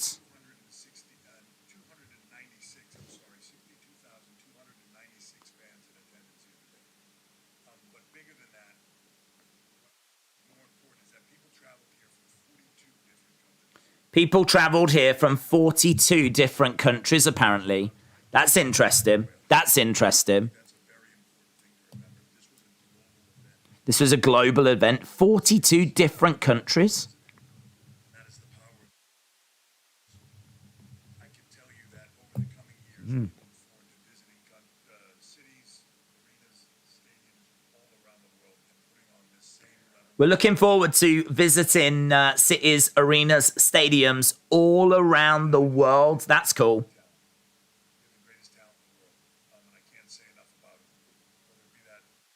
match you just saw, incredible Roman Reigns, Drew McIntyre. Incredible last match. From the first match, Bianca Belair, Talking about the Bianca Belair match as well.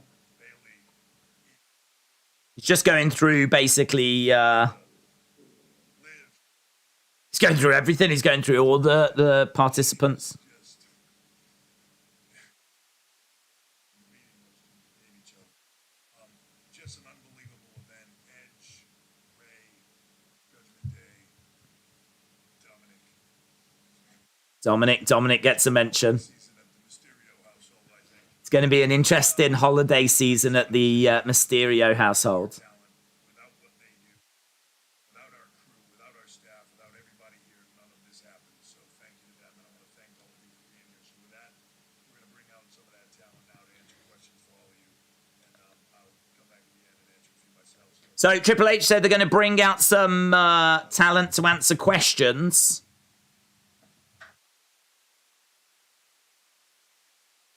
There's an applause for Triple H. What was match of the night for you? I think it was the main event. I'm not down on the main event. I thought what happened after was weird, but the actual main event match, I'm not down on it. I don't hate Solo Sikoa being involved either. I think it's a fun way to bring him up, and actually it's very interesting, you know, what the future might hold now for the bloodline.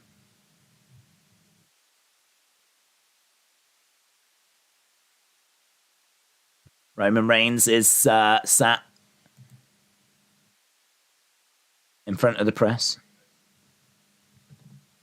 Hey Roman, Alex McCarthy from the Daily Mail. What a cauldron that atmosphere was. Real moments or moments in your career, but can you just describe to us what it was like being the champion in the main event with an atmosphere just like that? You could tell how hungry this city and this all of the people in attendance were for having a major WWE event and boy did it. Roman is taking his time before he answers. This is interesting.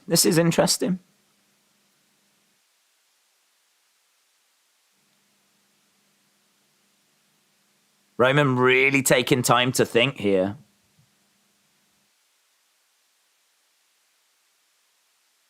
Takes a deep breath. This is gripping.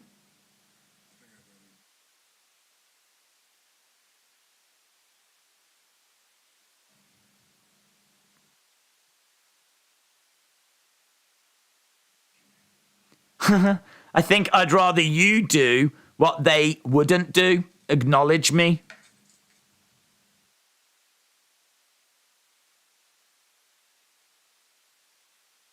Roman walks.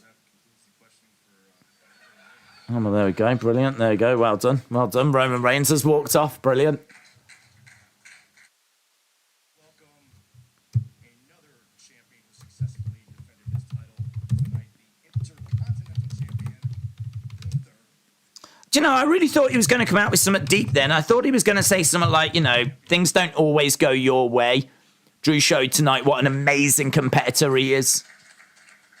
I thought we were going to get something. Instead, he just walked off. Here's Gunther.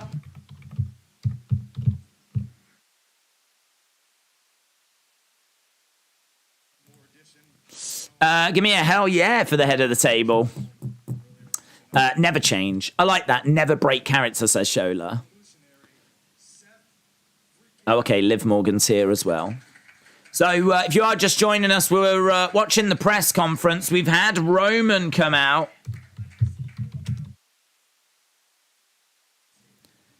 Roman came out. We've got Liv. We've got Gunther. We've got Seth.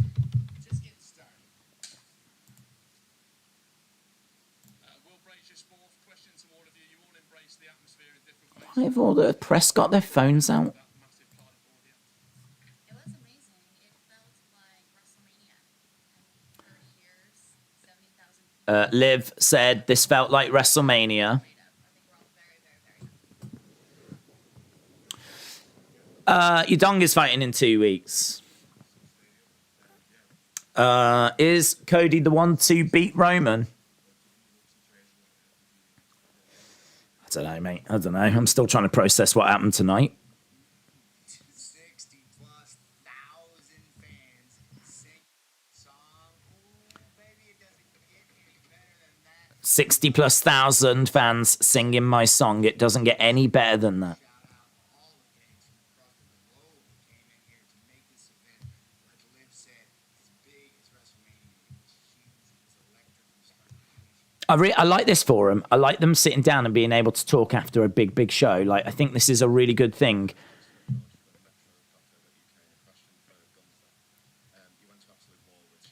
Gunther, you went to war with Sheamus.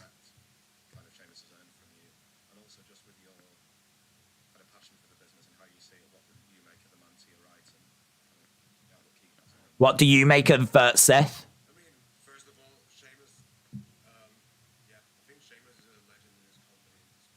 Maybe he doesn't get the appreciation. Sheamus is a legend in this company and sport. That was a real nice moment, actually, when Sheamus got the applause of the crowd. That was a great moment. That's what this sport should be. It should be intense and dramatic. That's what this sport should be. It should be intense and dramatic.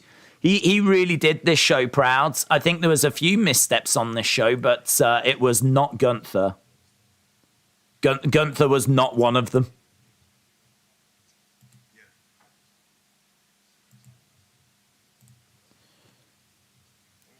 It wouldn't be my outfit choice, but I think What do you think about this guy? And he's like, well, that wouldn't be my outfit choice. Not to be contentious here, but if you're trying to rag on me not taking the industry serious, I like your jacket. it's kind of my life. I've kind of dedicated my entire life to it, you know. Today, it is my passion. This is my passion.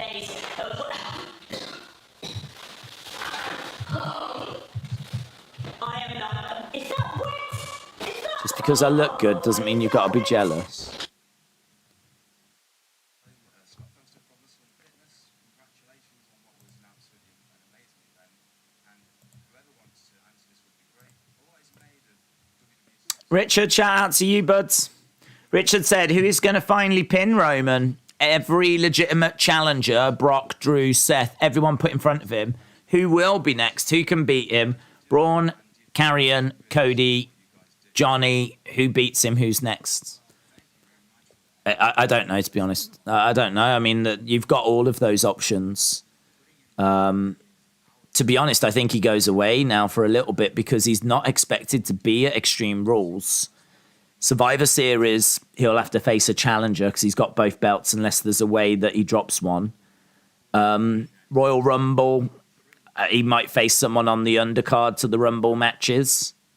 But to be honest, you just need someone for Survivor. Maybe someone for Saudi, someone for Survivor Series, someone for Rumble. And then by that point, we're well into WrestleMania, which will be Rock. So really 3 people. One could be Karrion. One might end up being Braun. I don't know. I don't think one will be Cody. I don't know, because at some point he's got to drop a belt as well, hasn't he? So This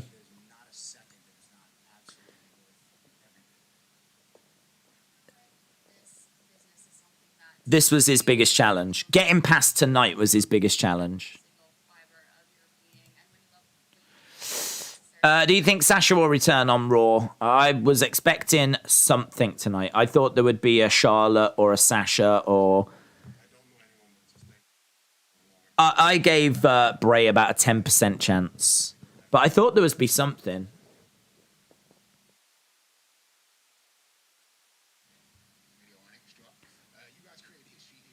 You guys created history. Do you know what's really interesting? The press are all saying how amazing the show was.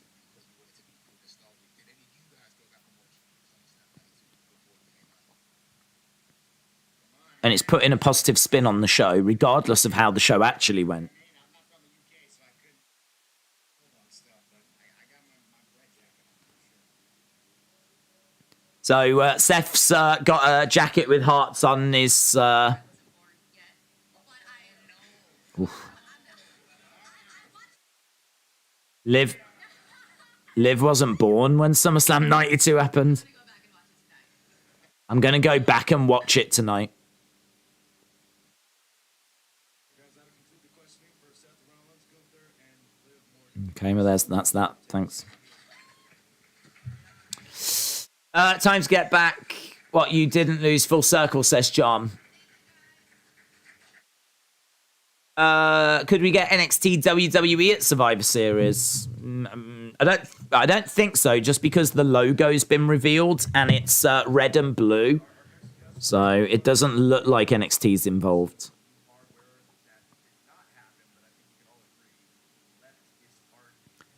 He left his heart in the ring. Who's this? Drew or Sheamus? Scottish Warrior, it's Drew. Drew's coming out. Drew, that ending, WTF, yeah?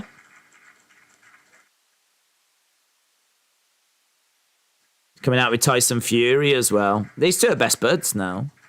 I think they're going to release a Christmas album.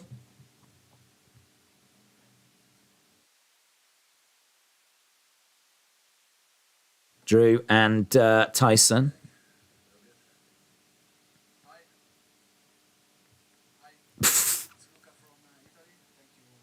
Italian press.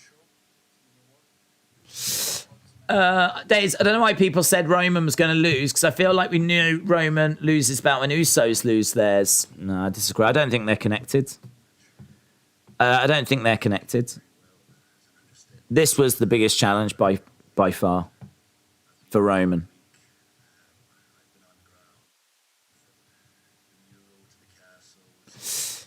I think they need to do press conference after every pay-per-view. Yes, I just think it needs to be a bit better than this. I think they should have the questions lined up.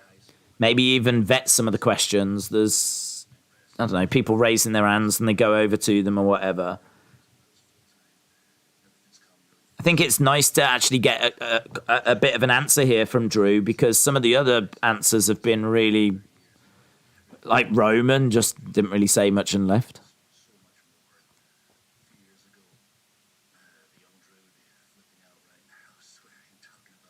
I feel like what you need with these post-fight press conferences is you actually need someone to say something of significance. Like, you need someone to come out and start a new feud or say something that's going to trend or really, you know, make some headlines.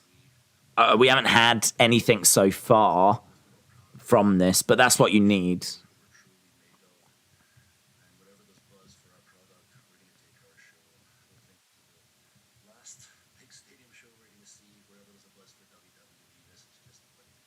This is the beginning, says Drew. Does Roman Rock have to be for the title? No, it doesn't have to be. Someone donated $5 on a WWE stream, like they don't already have enough money, says Retribution. This is worse than the AEW press conferences. That's true. At least with Tony Khan, you do get some interesting insight.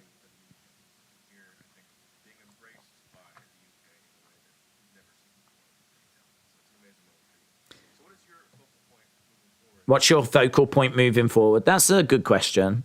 Like, what next? Oh, God. They were talking to Fury. I was like, that's good. Yeah, what's next for Drew? I'm so excited to hear your answer. Where did you want to go for me? My focal point is what it's always been. It's just to better myself. Better myself, he says. My focal point is to just better myself. The main event was completely ball bleep. Drew, last finisher, beat Roman, but of course someone from Bloodline had to stick their nose in Roman's match. The old Talking Smack used to be that. That's true. The old Talking Smack. Yes. With Renee and Daniel Bryan. Yes. That's what this needs to be. Need to get some hard hitting promos and some, like, this needs to, this, it feels like you, like, I want to feel like I need to watch this. Right now, I don't feel like I need to be watching this. I could be doing the review now.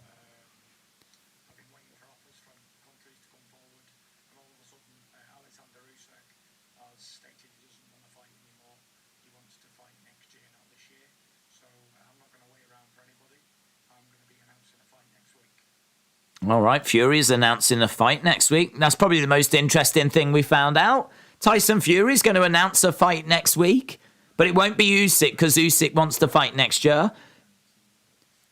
The most interesting thing we have found out on the WWE post-fight press conference is Tyson Fury is announcing a fight next week.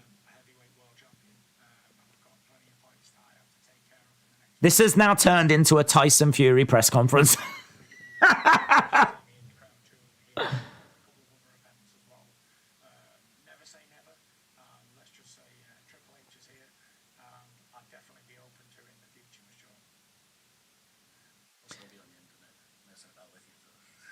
Tyson Fury said, never say never when it comes to having a match with WWE. He said Triple H is here, so never say never.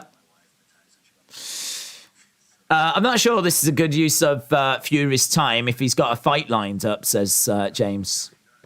Drew and Tyson's greatest hits coming soon, yes.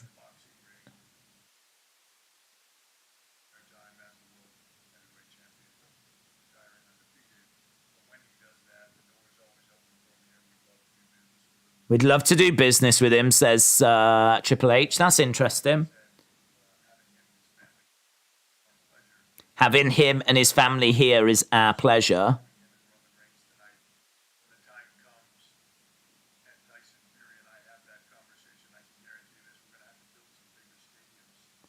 We're going to have to build some bigger stadiums, said Triple H, when that time comes. So Fury's liking what he's hearing.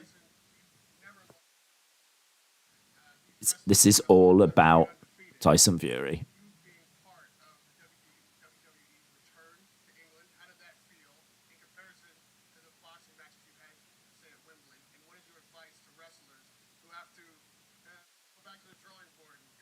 What's your advice to wrestlers that have to go back to the drawing boards? It was an absolutely fantastic event. And all the events that I've ever been to involving WWE, they've always been really well organised and well thought out. All the events I've been to have been well organised and well thought out. Pretty much similar to the one I did at Wembley. Fella, this is why Triple H and Fury get on. Both are egotistical, said Forever Red. Anthony Joshua mentioned. Still a shame that Raquel and Aaliyah couldn't have their first title defense in the UK, said Jim. Dust yourself off and try again. That's what I got to say about that.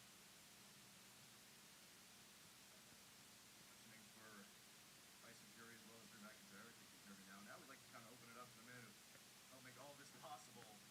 One and only all Triple H. So Triple H is... so that's it for Fury and Drew. Triple H is going to answer a few questions. Yeah, question. What the hell were you thinking? You wrote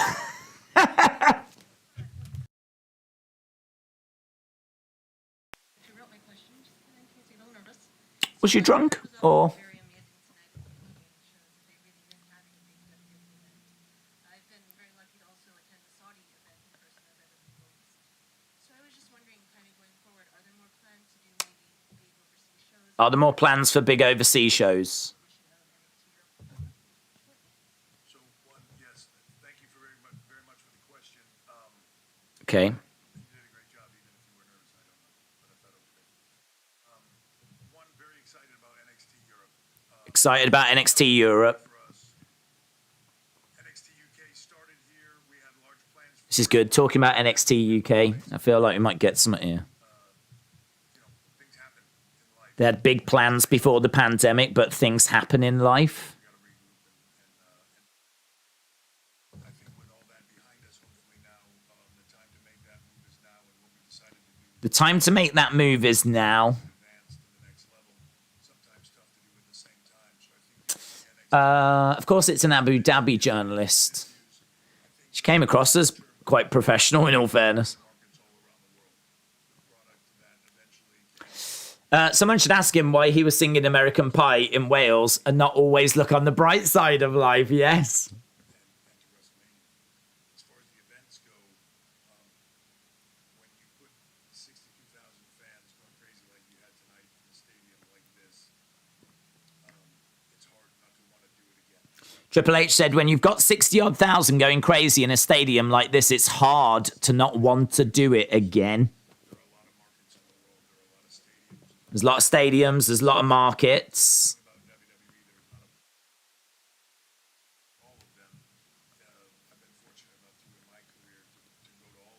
So he's talking about how he's been to a lot of different places, and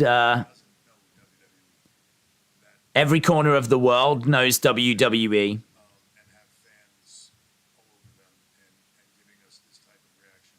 That is amazing. We want to go see those fans. We want to get in front of them. We want to be in stadiums all around the globe doing this. Wrestler Andy said, prepare for the Roman 7-year reign. He's coming for Bruno's record. We the ones. I didn't think he would have the belts tonight. I did not think he would have the belts tonight.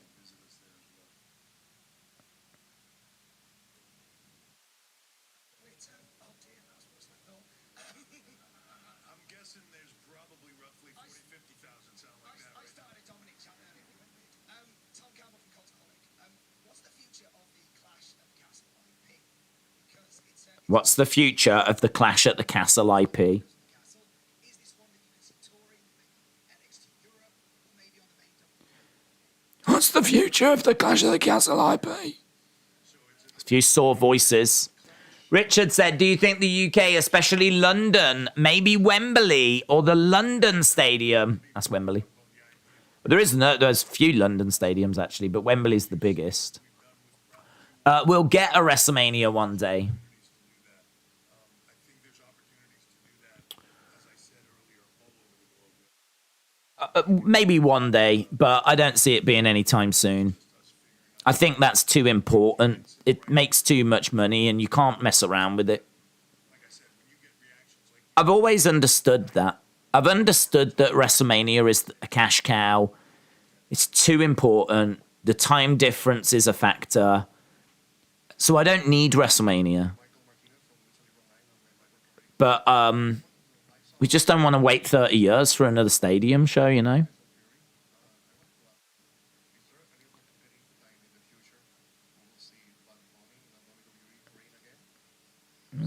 Is there a time where we'll see Bad Bunny in the ring again? No? Well, that's your question. That's your one shot. Can I see Bad Bunny? Sit down. Sit down. We're here to talk about wrestling. I want to see Bad Bunny again. Can I see Bad Bunny? Jesus. The excitement level that brings to fans outside of what we do. But I love working with people like that when they have the same passion. The media guy losing his voice. He sounded like John Laurinaitis. I'm sure there's a tribe in South America that's never heard of WWE. At that period of time, I was in the Performance Center almost weekly, absolutely weekly. And every single time that I would go there, I'd say this has been the most insightful part. This has been better than when we've been talking to the talent. in there, and I would go in there, he would be pouring with sweat, we'd be beat up, he was grinding. You know, when we talked to him about that event, he went and got himself a house in Orlando, lived there, came to that Performance Center every single day. People talk about Logan Paul. I talk to Logan Paul on a regular basis. Triple H talking about how Bad Bunny used to go to the Performance Center every day and train. Quickly, that fast, without putting in dedication and hard work. It really feels like Drew's time tonight. Shame they didn't pull the trigger, says Crazy Cat. What I said to Bunny after he lost the first time, you earned my respect. Funny that Paige Van Sant could legit knock out 90% of the AEW roster. Pat McAfee, the same thing. There's a list of people like that. People don't want to take it seriously. They don't want to respect what we do. I don't want to work with them. But when somebody like Bad Bunny, absolutely. So When it's someone like Bad Bunny, if people want to respect what we do, and it's someone like Bad Bunny, absolutely. very, very soon. It's already scheduled. We're going to go and see what's available. Biggest music star in the world. So let's go. God, he and I are having a conversation soon, so we might get another Bad Bunny appearance. Biggest music star in the world, so let's go, says Triple H. That's all it comes down to, innit? It's not about if we're going to be putting on a good show. It's about, can we get the biggest music star in the world on the show? Oh, yeah. So, look, I think at one point, Michael told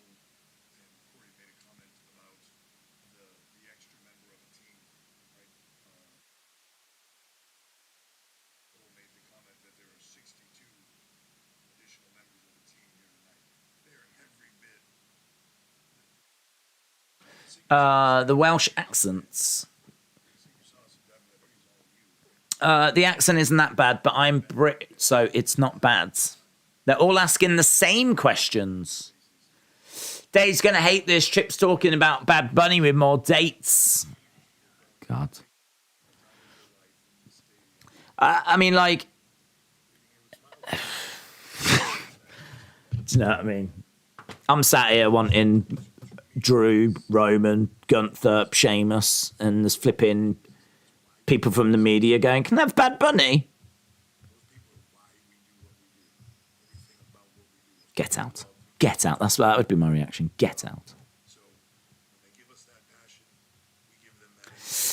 Has Sean Ross Sapp posted that? Oh, that's a good question, yeah.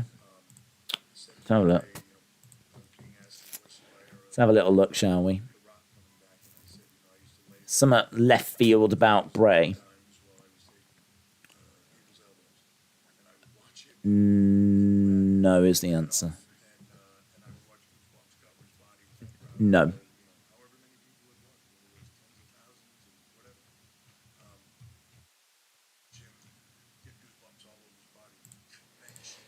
Just talking about, he shared that story before. He said Clash is a yearly thing. Someone in the crowds has a T-shirt on saying better dad than Chris Benoit. Chalmers said Bad Bunny is better than Roman Reigns, technically wise. Dub take question mark. I see no cap. I see no cap. Triple H is just talking about The Rock and how much The Rock felt the electricity of the crowd. I've heard him tell this story on Ariel Helwani's interview.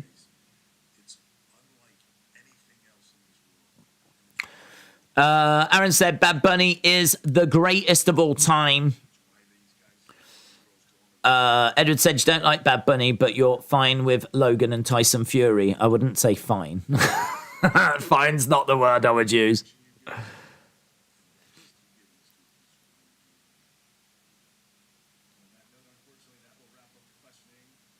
Oh, well, that's the end of the press conference. Thank all of you for being here. I want to thank you guys. Especially, again, I want to thank the community here in Cardiff, the government, everybody here. Triple H said he wants to thank the community and the government. Much as I stated earlier, this was a sort of a memories that will last a lifetime event for 62,000 fans that were here. This is a memory that will last a lifetime. Memories that will last a lifetime event. Everybody that is here, and for me personally as well, this is a night I'll never forget. So thank you very much. And Triple H said, this is a night I'll never forget.